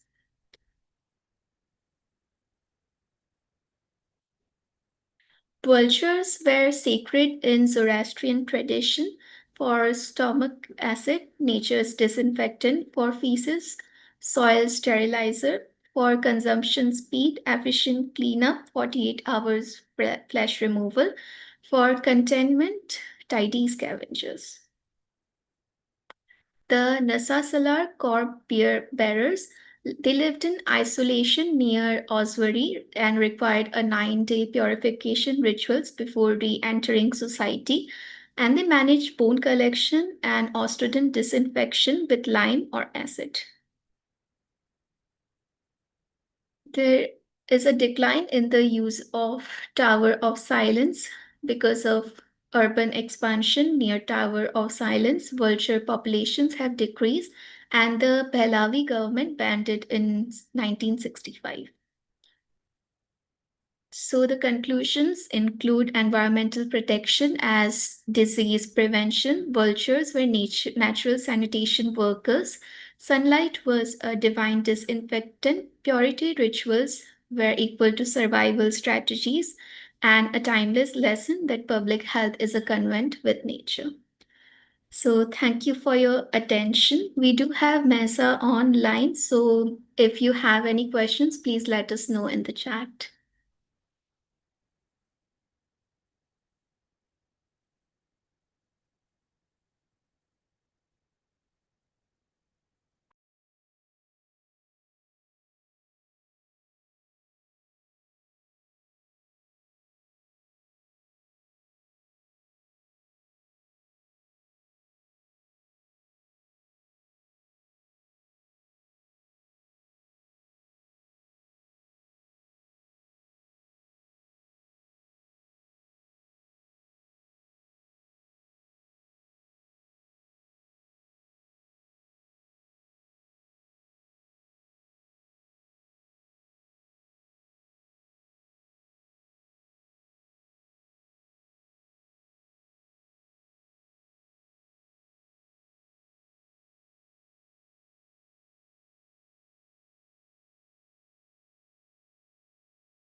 Thank you for your patience again, everyone.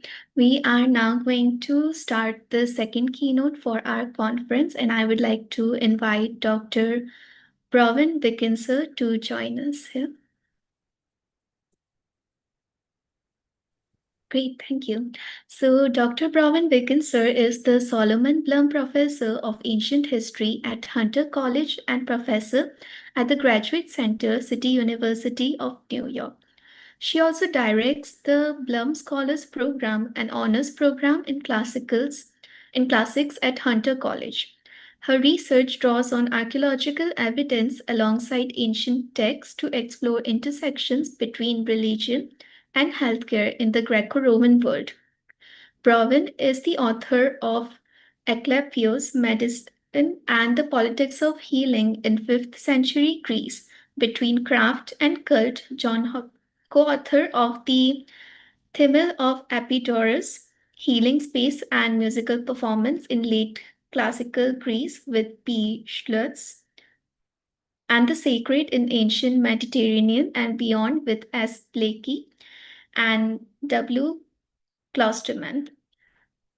I would now hand it over to her. Thank you. Thank you for that introduction. I'm going to share my desktop here and we'll see. Okay, I think we're good. I hope you all can see this. Yes, we can. Great, thank you. Well, I want to begin by thanking the organizers of this conference for inviting me to speak, and I want to thank all of you for attending it. I also, just as a side note, want to let you know I am traveling and I'm in a place where storms are passing through. So I hope that the internet connection goes well. Apologies if something doesn't go well here.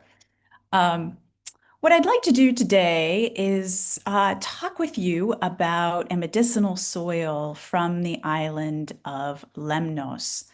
And more particularly, I want to talk about the voyage of Galen, his visit there to the island of Lemnos to investigate how the soil was produced. What you're seeing on the slide here is this beautiful image from an illustrated manuscript of the 13th century.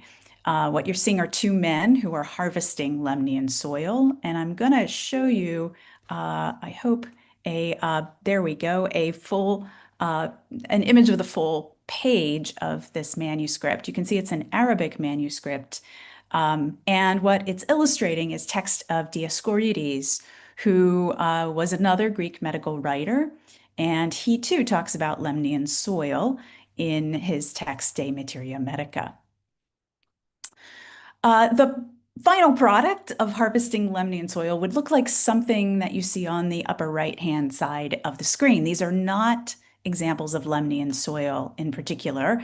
As far as I know, or let me put it this way, I'm not aware of any certainly surviving examples of Lemnian soil from antiquity. These are later, they may be from Malta, they have Maltese crosses on them. But the final product would have looked fairly similar. Once you harvest the soil, you would let it dry, air dry. It would have been stamped as it's drying with an image or a text. And these become very portable materials that can be used easily far around the Mediterranean. These are called terra sigillata, stamped earth, or sphragides in Greek, which is a word for a seal or a stamp.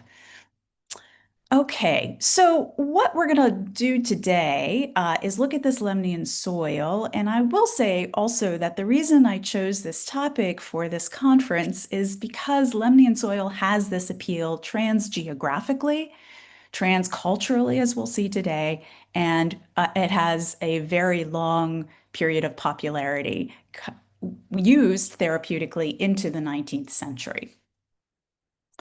The way I'm going to organize my talk is I'll begin with some background on our tour guide, our ancient source for the harvesting of Lemnian soil, the physician Galen, and then we'll go to Lemnos together to look at the harvesting of the soil through the lens of Galen's text. And then finally, I'll have a little bit to say about the sort of afterlife of Lemnian soil after the period of Greek and Roman antiquity. So let's begin with Galen. Galen was a physician, as you probably know, lived most of his life during the 2nd century CE. He was born into an aristocratic family in the city of Pergamon in Asia Minor.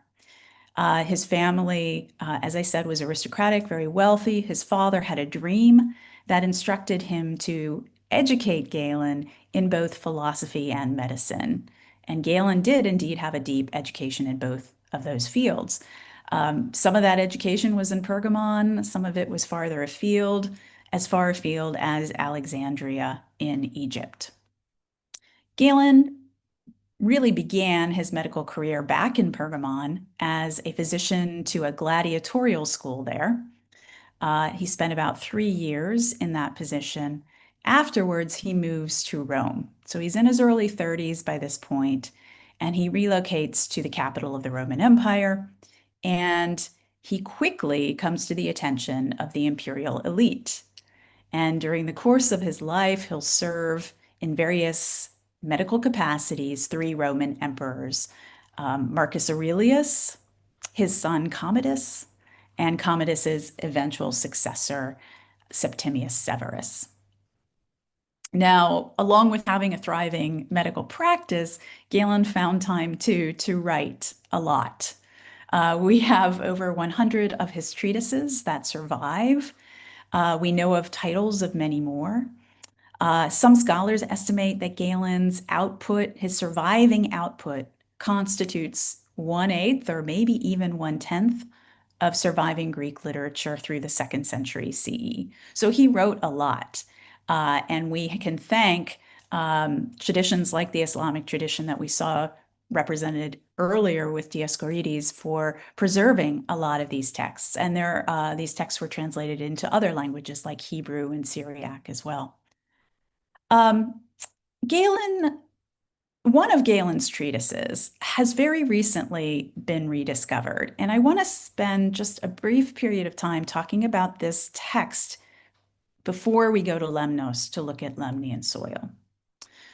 The text that has been recently rediscovered is called Perialoupias in Greek. Galen writes in Greek. And we might translate that as how to avoid distress. And it was rediscovered as recently as 2005. And the story of the rediscovery of this treatise is, I think, is part of its charm, of its intrigue. A graduate student who was working in France happened to go to a monastery in Thessaloniki to investigate some texts related to his dissertation.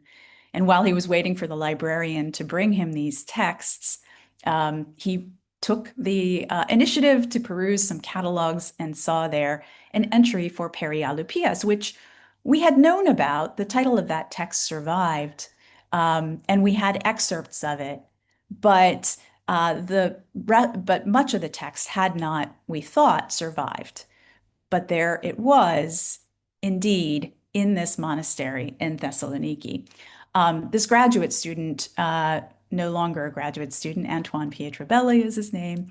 His dissertation advisor, Véronique Boudin-Millot, went to the monastery herself to investigate the text, and she produced the first text, the editio princeps of it, in 2007. And I say all of this because I think it's an interesting story. It reminds us that new things are being found, even on the textual side.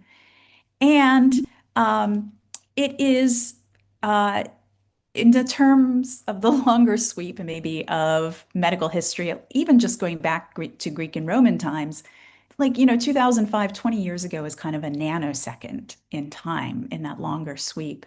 So it's exciting that we have some more recent texts to look at. The image you have here is the cover of one translation of it. I do like this particular translation by Vivian Nutton, which includes also a really helpful contextualizing essay. The reason that I want to talk about this text, though, has to do with what Galen says about collecting medical materials and medical knowledge. However, you wouldn't know that from the title of this treatise, How to Avoid Distress. It's kind of a how-to book.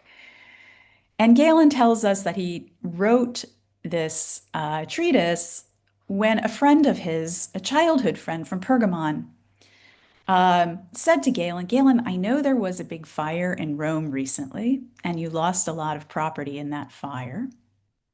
And indeed, what he's talking about is a fire that ravaged Rome, the so-called Great Fire. Galen calls it the Great Fire, in 192 CE, while Commodus is still ruling.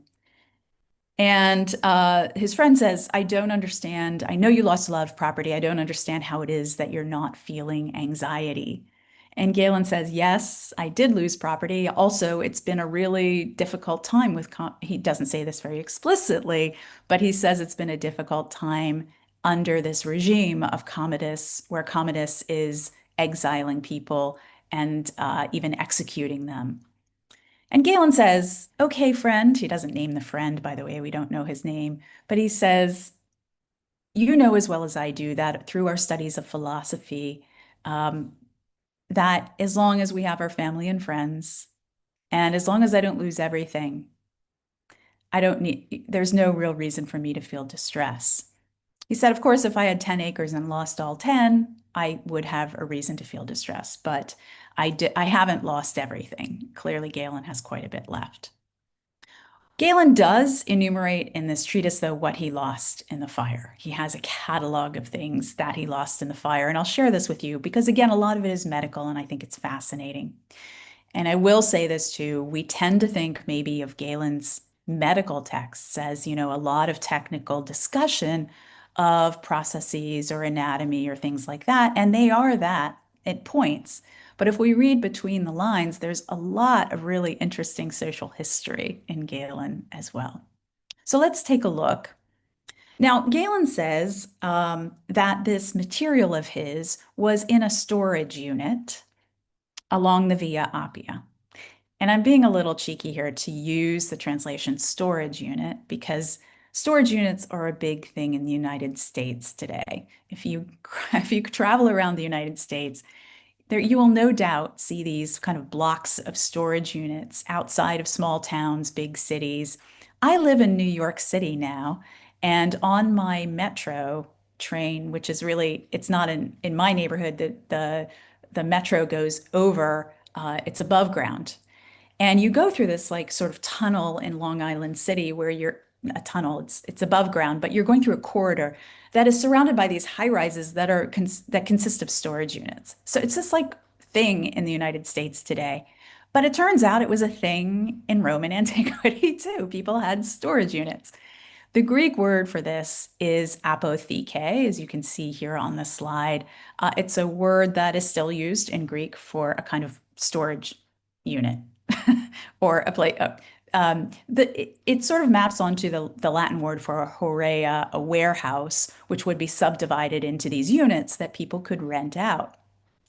And it's ironic that Galen even says, I chose this particular storage unit because I thought it was fireproof. He says the only wooden parts of this building were the doors and windows, and yet still it burned in the Great Fire.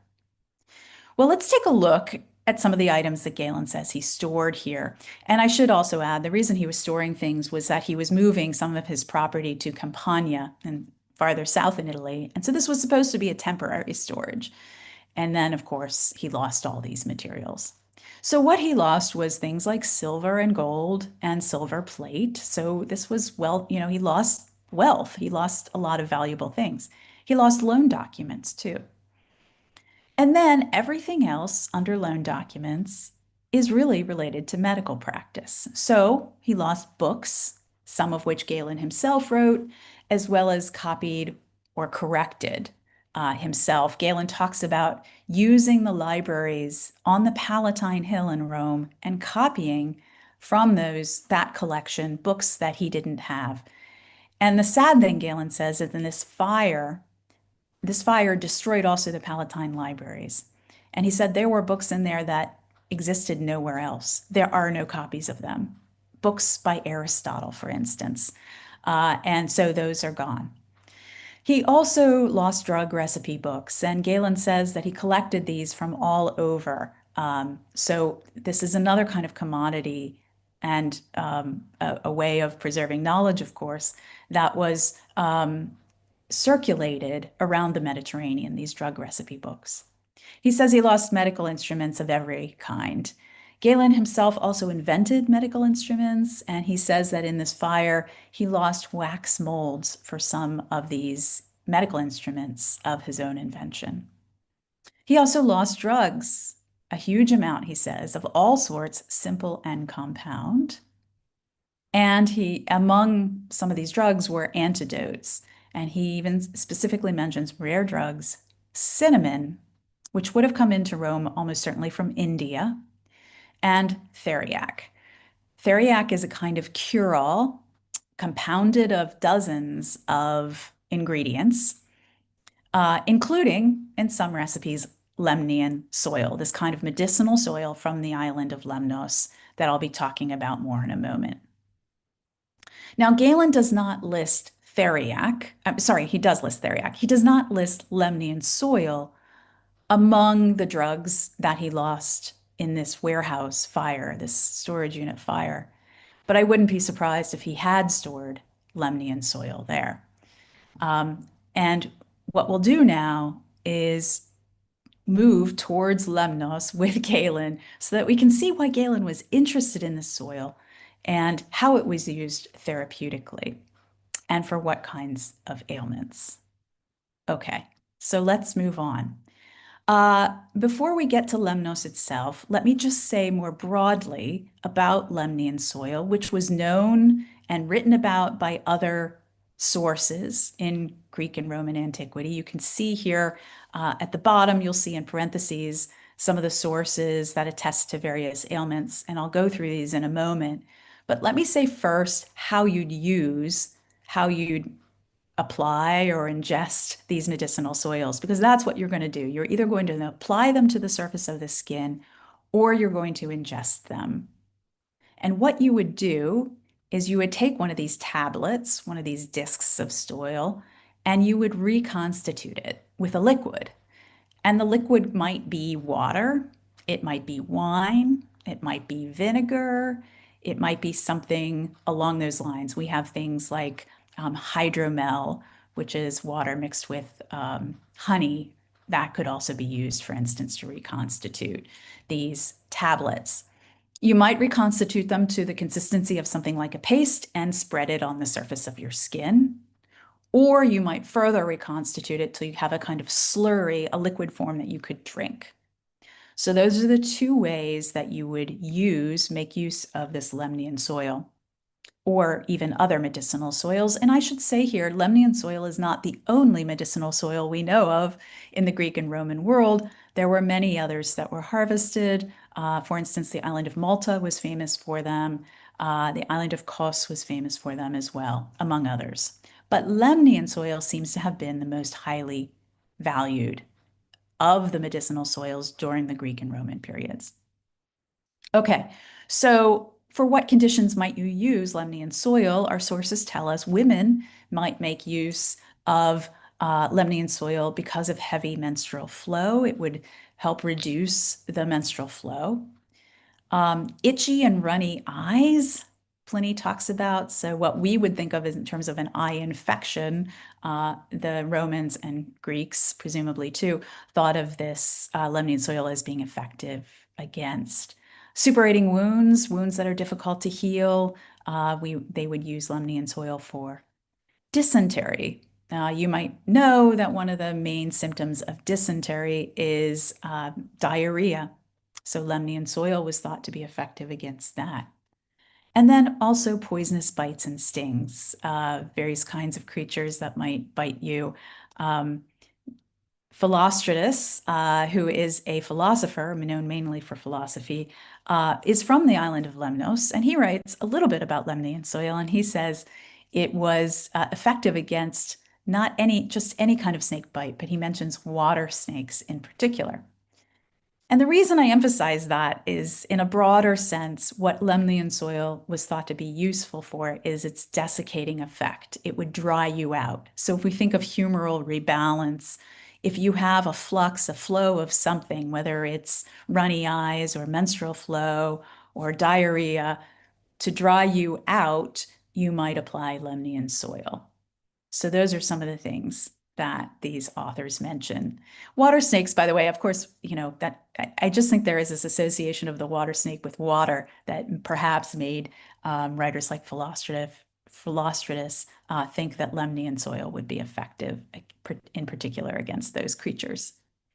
Okay, well, let's go to Lemnos finally and see what this island is all about and how the soil was harvested. Here is the island of Lemnos.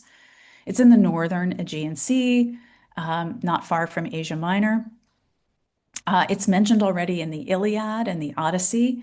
In the Iliad, it is mentioned as an island from which the Greek troops at Troy, who are fighting the Trojan War, get supplies over the course of their 10-year time there at Troy.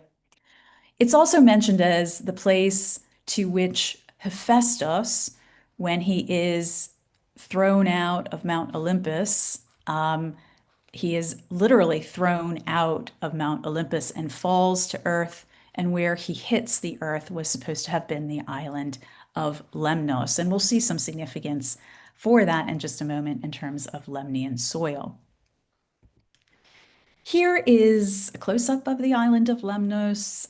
Like most Greek islands, it has a varied topography.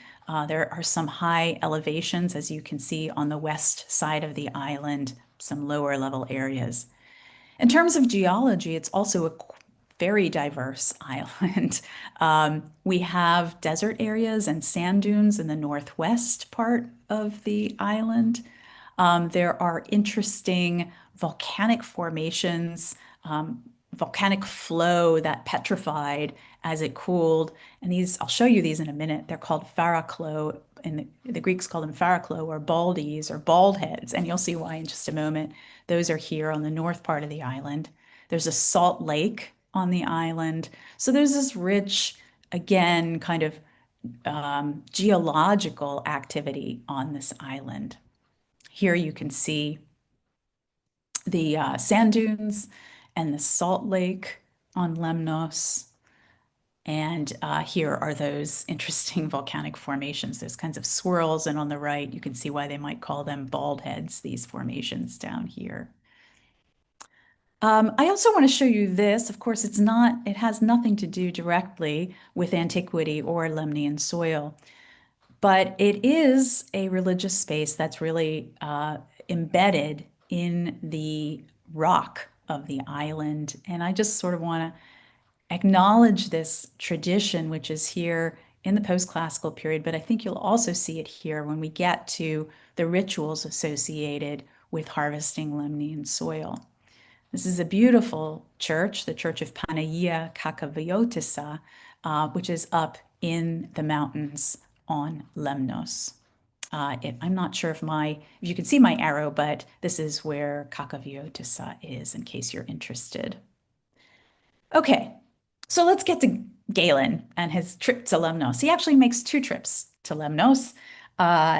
It's rather amusing that I think that he tells us this, because again, it gives us a little extra information about, I don't know, even someone as educated as Galen did not realize there were 2 ports on the island of Lemnos. So on the first trip to Lemnos, the ship's captain takes him to the port of Myrina, which is in the west part of the island. You can see it circled on the west side. And Galen realizes he's in the wrong place. And so he has to make a whole other trip. And in case you want to go too, Galen records for you his itinerary with the number of stades, the number of stadia that he traverses between each of those locations, just so that you can get to the right port. And that port would be Hephaestia, here in the northeast part of the island. So Hephaestia, of course, takes its name from Hephaestus, who fell to the island. Near Hephaestia we are told there was a hill that was sacred to Hephaestus.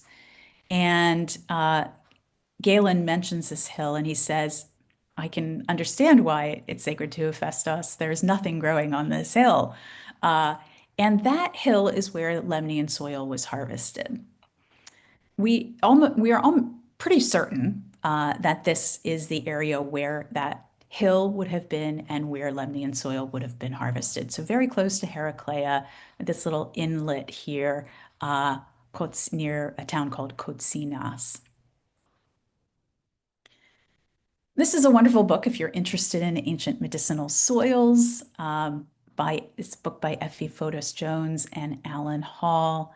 And they carefully plot how they have determined the location where this Lemnian soil they think would have been harvested in antiquity. They're using the ancient texts and texts that were produced after that. I'll talk about a couple of them later, travelers' accounts to the island of Lemnos in the 16th century. They're using these texts to try to find landmarks that to help secure this location as the one where Lemnian soil would have been harvested. And I have to say again, they're not alone in thinking this. If you go to Lemnos, which I have done, and I'm just sorry that I don't have my images with me of my voyage to Lemnos, but there is a road sign right next to this place where Fotis Jones and Hall and others think that Lemnian soil was harvested. So you can go there too and just follow the road sign and turn off onto this little dirt road and you'll end up at this place.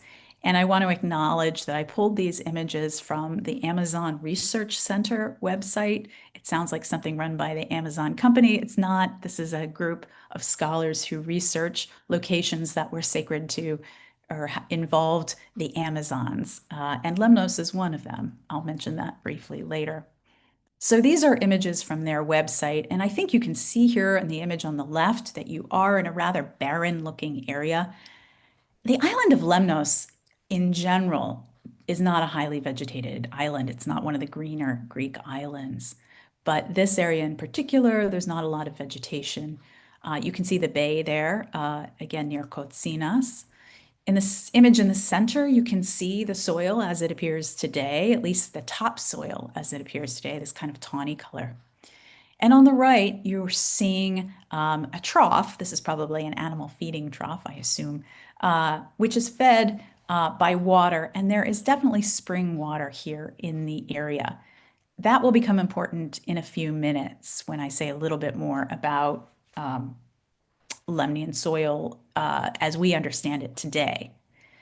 But let's turn now to Galen, so we can kind of put ourselves in the mind of Galen. I'm going to read just a brief summary to you of what Galen saw once he gets to Hephaestia, what he saw and what he learned about the harvesting of Lemnian soil.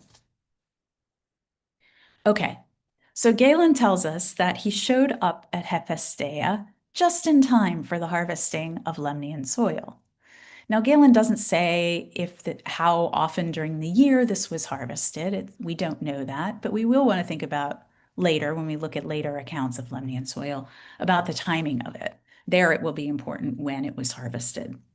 But here's the process he witnessed. He said, at a hill near Hephaestia, a priestess of Artemis, of the goddess Artemis, throws barley and wheat on the ground as a sacrifice. And then she digs up soil from a special location and loads it onto a wagon that she accompanies back to the town, presumably Hephaestia. Okay, I don't really know, was she alone in digging this soil? I don't know, but she was certainly part of this process, a very important part of this process. When she gets back to town, she washes the soil in water. So she's making a kind of big, solution, I guess we could call it, of Lemnian soil and water. She then lets it kind of settle out and she separates out what Galen describes as the greasy portion of the soil. This was thought to be the most therapeutic portion of Lemnian soil. She then forms this greasy kind of soil into discs and lets it dry partially in the air When it's dry enough, she'll stamp it with, Galen says, with an image of the goddess.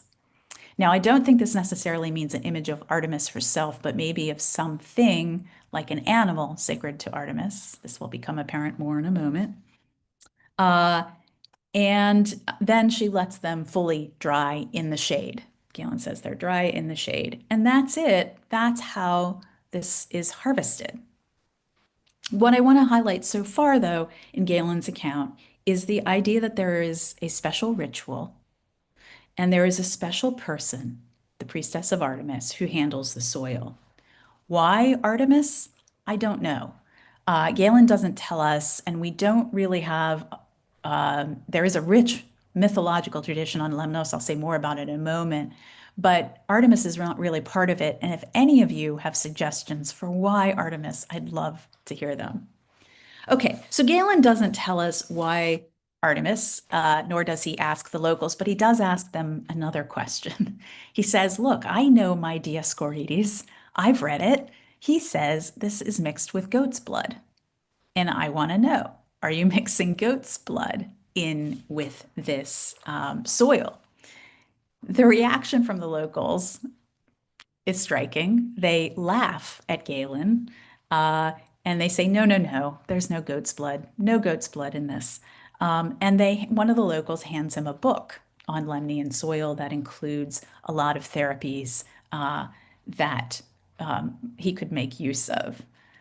Galen is so enthused and intrigued by Lemnian soil that he decides to ship off 200,000 of these discs, of these sphragides of Lemnian soil for use in his medical practice. And he wants to investigate it further himself. Now, I presume, again, because of the timing of this trip, we don't know the exact date, but it's almost certainly while he's living in Rome that he makes this trip. So he's probably shipping this stuff back to Rome. And again, some of it might have ended up in that apotheke, that storage unit that burned in the fire.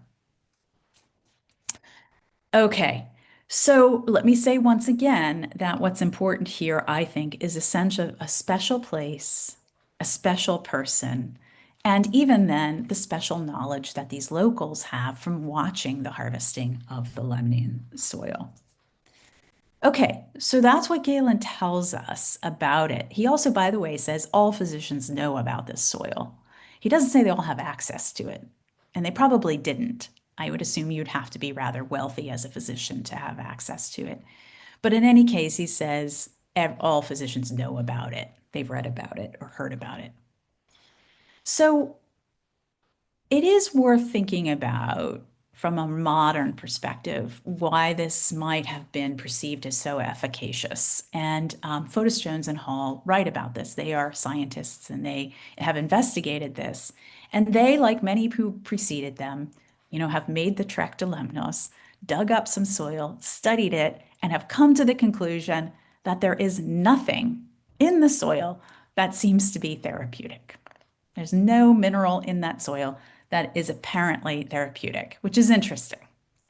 Now, again, this is not the way I would approach Lemnian soil. I tend to say that, I work on the healing god Asclepius, as you've heard, and I will often have students say to me, what the heck, what was happening in these therapeutic meetings between a worshiper and the god when they had these dreams and Asclepius heals them? Well, I don't know, and I don't know that we need to know. The important thing was that they believed that this was efficacious, right? So that's kind of how I think about Lemnian soil too. However, I really like what Fotis, Jones, and Hall do as a step beyond this. They say, look, there may not be anything in the soil itself, but we want to look at the environment. And they say, and you'll remember here that there was spring water in that area where the soil was harvested.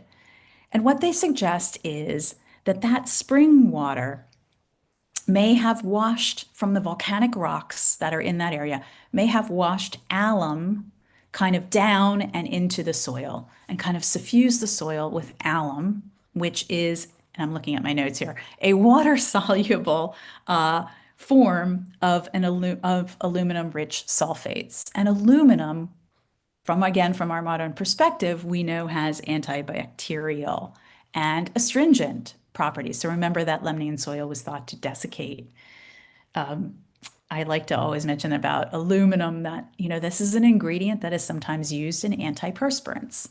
And part of that is that the salts, the aluminum salts, are thought to block our sweat glands. So it is interesting that maybe there was, even from our modern perspective, something that actually was efficacious, but not in the soil itself, something that was washed into the soil from the environment.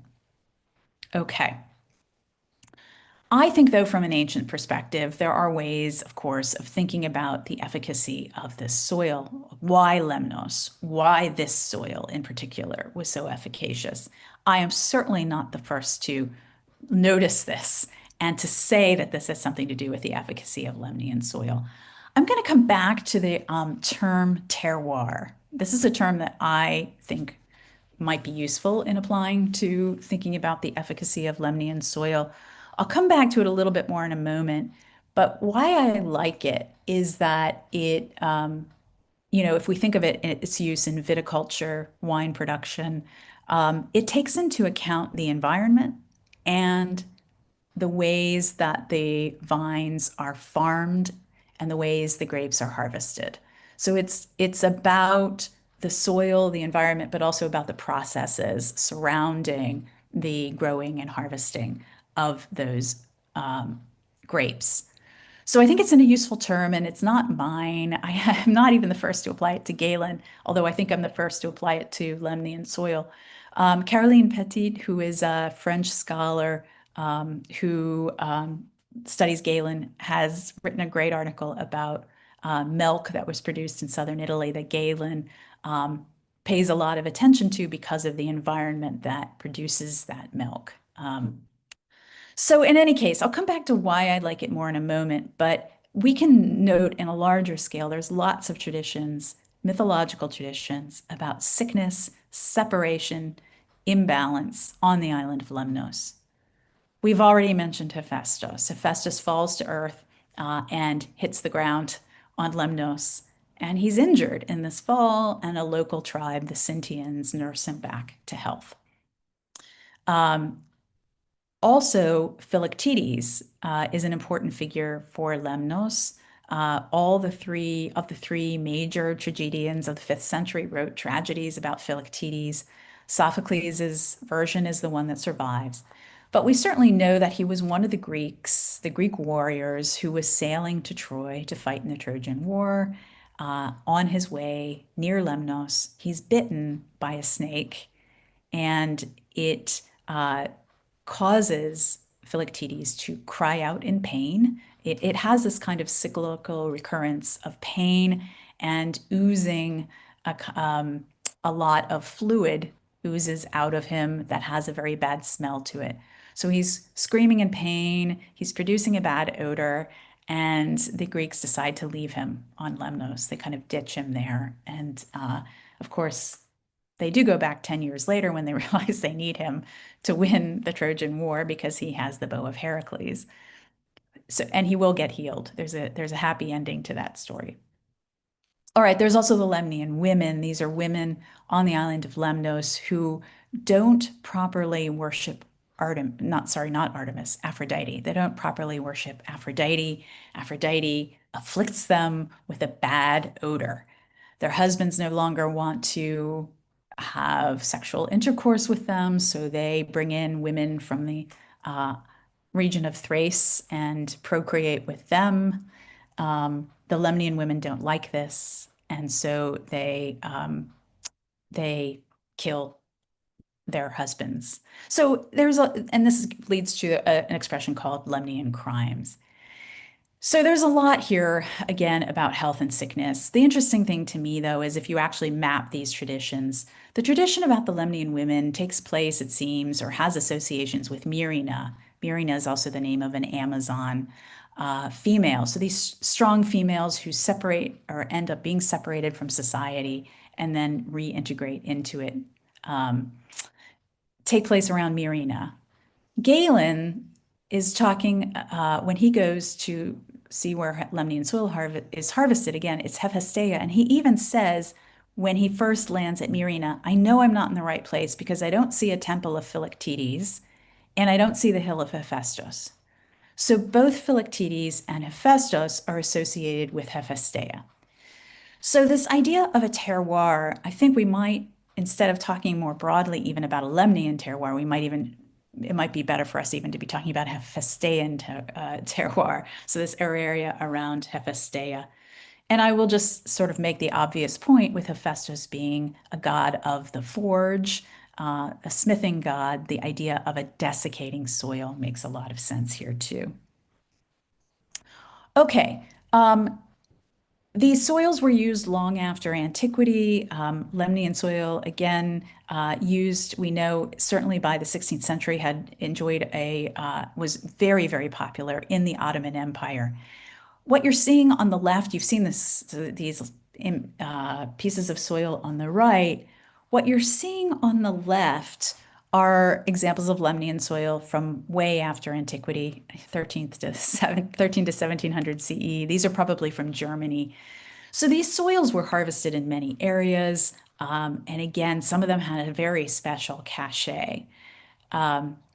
So it is interesting that there was, to me at least, it is interesting that in the Ottoman period, this Lemnian soil was very popular again. We have the accounts of quite a few travelers who come to Lemnos to investigate Lemnian soil, or maybe to investigate also other aspects of the island, but they almost invariably mention Lemnian soil too. What you're seeing here is a drawing from one of these travelers, and I'll just quickly try to show you. I hope you can see it okay. What you're seeing here is we definitely are on the island of Lemnos. In this area here is a very small building. It's a chapel or a church to the Savior, Sotiera. And you might see that there's some people walking along a pathway, and the numbers of people grow until they get to, looks like Mont Vulcan, right? The hill of Hephaestus. And look, there is a hole in the ground and people are harvesting the soil.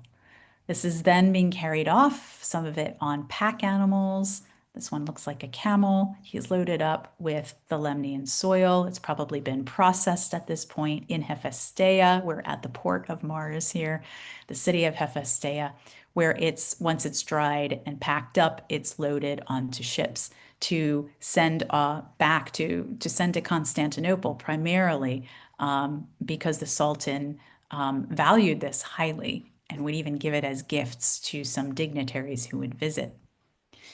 We have, in conjunction, also the account. This is one of the most detailed accounts of the harvesting of Lemnian soil from the same time period, Pierre Bellon's account. And what he says is, yes, the soil was harvested in this area near Hephaestia. He says the process began with a service, a worship service at the Church of the Savior.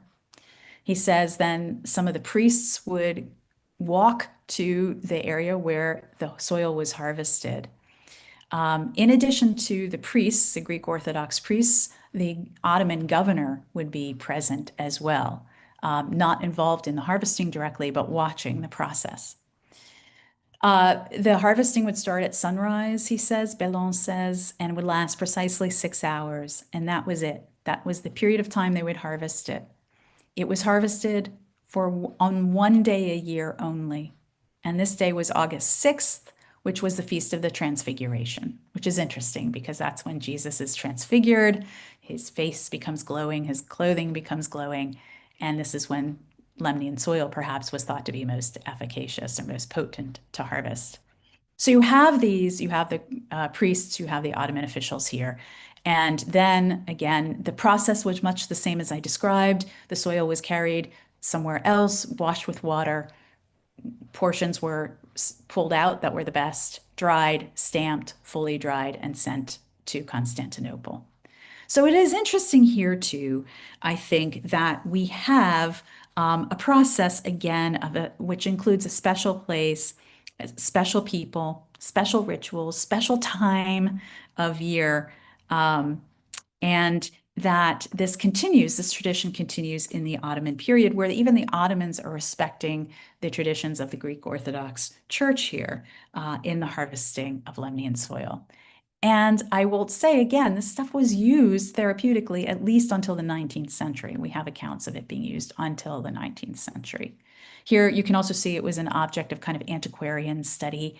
These were collected, much like coins would have been collected, and cataloged, these pieces of Lemnian soil. You can see some of them up here, including one with, looks like a goat on it, as Dioscorides had said that goats were stamped on these pieces of Lemnian soil. And here's another drawing of one you can see with some Ottoman symbolism on it as well. Okay, I'm just going to wrap up now with a sort of footnote. We talked earlier about how exciting it is that even texts are rediscovered sometimes. We wish more of them were rediscovered, but at least some of them are. And a great complement to that, of course, is archaeological study. And so much material comes out of the ground that informs our understanding of Greek and Roman healthcare.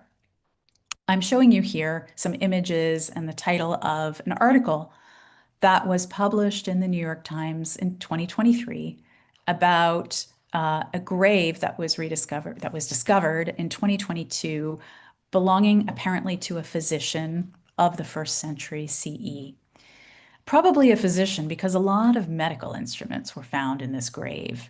And you can see some of them illustrated here. And I should add that this grave was found in not far from Budapest. So on the frontiers of the Roman Empire, a physician seemed to have been practicing, and a physician who was well equipped with medical implements, medical tools. The author of this article, who deserves a lot of credit for getting this published in the New York Times, makes a very astute comment when he says that surgical instruments really have not changed a lot. In their basic design, they haven't changed a lot since antiquity. And then he says something that I might take a little bit, I might disagree with slightly. He says, by contrast, he says, medical remedies have changed. They have improved. No more, he says, no more smashed snails, salt-cured weasel flesh, or ashes of cremated dogs' heads, which is, it's true. Those elements were used in some ancient therapies. And we might be thinking, what the heck? Soil? They were eating soil or drinking soil or rubbing soil on their skin? What is that about? But let's remind ourselves that the traces of medicinal soil are still with us in mainstream medicine today. And I'll bring you just one example. This is an antibiotic ointment produced by Pfizer called terramycin. And you can see that the active ingredient is oxytetracycline hydrochloride. And it is interesting that this ingredient, the active ingredient in terramycin, was discovered in soil near the Pfizer laboratory, which happened to be in Terre Haute, Indiana. So Terra here actually comes from, I think, the name of the town, Terre Haute, but also points to the fact that it came from soil that they were investigating near Pfizer. And I will simply also add here just another quick footnote, because I think it's interesting. Arthur Sackler, the famous Sackler family that went on to run Purdue Pharma and has produced OxyContin and has caused all this controversy. Earlier in his career, he worked for Pfizer marketing terramycin, which was discovered around 1950 in the soil in Terre Haute, Indiana. So this is just to say that, I used a French term earlier, terroir. I'm going to use a French phrase here, plus ça change. As much as things change, there are elements that remain the same. And in conclusion, I find in my teaching and in my research that, talking to students, talking to generalist audiences, which are the audiences we need to talk to save ancient studies, right? That healthcare is a really powerful place to find points of connection. We all get sick, right? But it's also the case that in some ways, these therapies are not totally different from the ancient world, these therapies that we use today. Thank you all for your attention, and I'd be happy to answer any questions that you may have. Thank you, Dr. Brown, for that very interesting presentation. While we wait for the questions from the viewers, a very general question for you. How do modern categories like scientific, religious, or local obscure our understanding of ancient healthcare systems, even in relation to Galen and Lemnos? Oh, this is a great question. Yeah, I mean, we need to be aware that the category like religion is a product of the Enlightenment, right? So in antiquity, people were not thinking in these categories. And I would say that much of what we think of as ancient medical care has some element that we'd also think of as religious associated with it. Even somebody like Galen, who, we think of as this paragon of scientific study in the ancient world, he claimed to be a follower of Asclepius and the healing god Asclepius, and even said that the god gave cures that Galen himself adopts in his own practice, and that Asclepius healed him at one point. So I think this is wonderful. It's hard sometimes to think around these categories, but it's important to try to, or at least to recognize that in antiquity, they weren't using the same intellectual categories always that we use today. Thank you.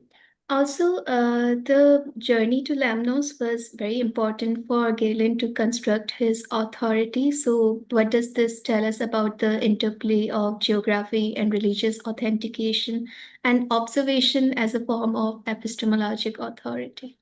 Oh, wonderful. These are really good questions. Autopsy is, I think for Galen in particular, but true, of course, for many of the great thinkers of antiquity. And we could think of Aristotle, of course, and many others. But Galen was intent upon the empirical side of medical practice. He said, you can't just learn to heal people from reading books. You have to work at it, and you have to practice by dissecting animals if you can, and that kind of thing, right?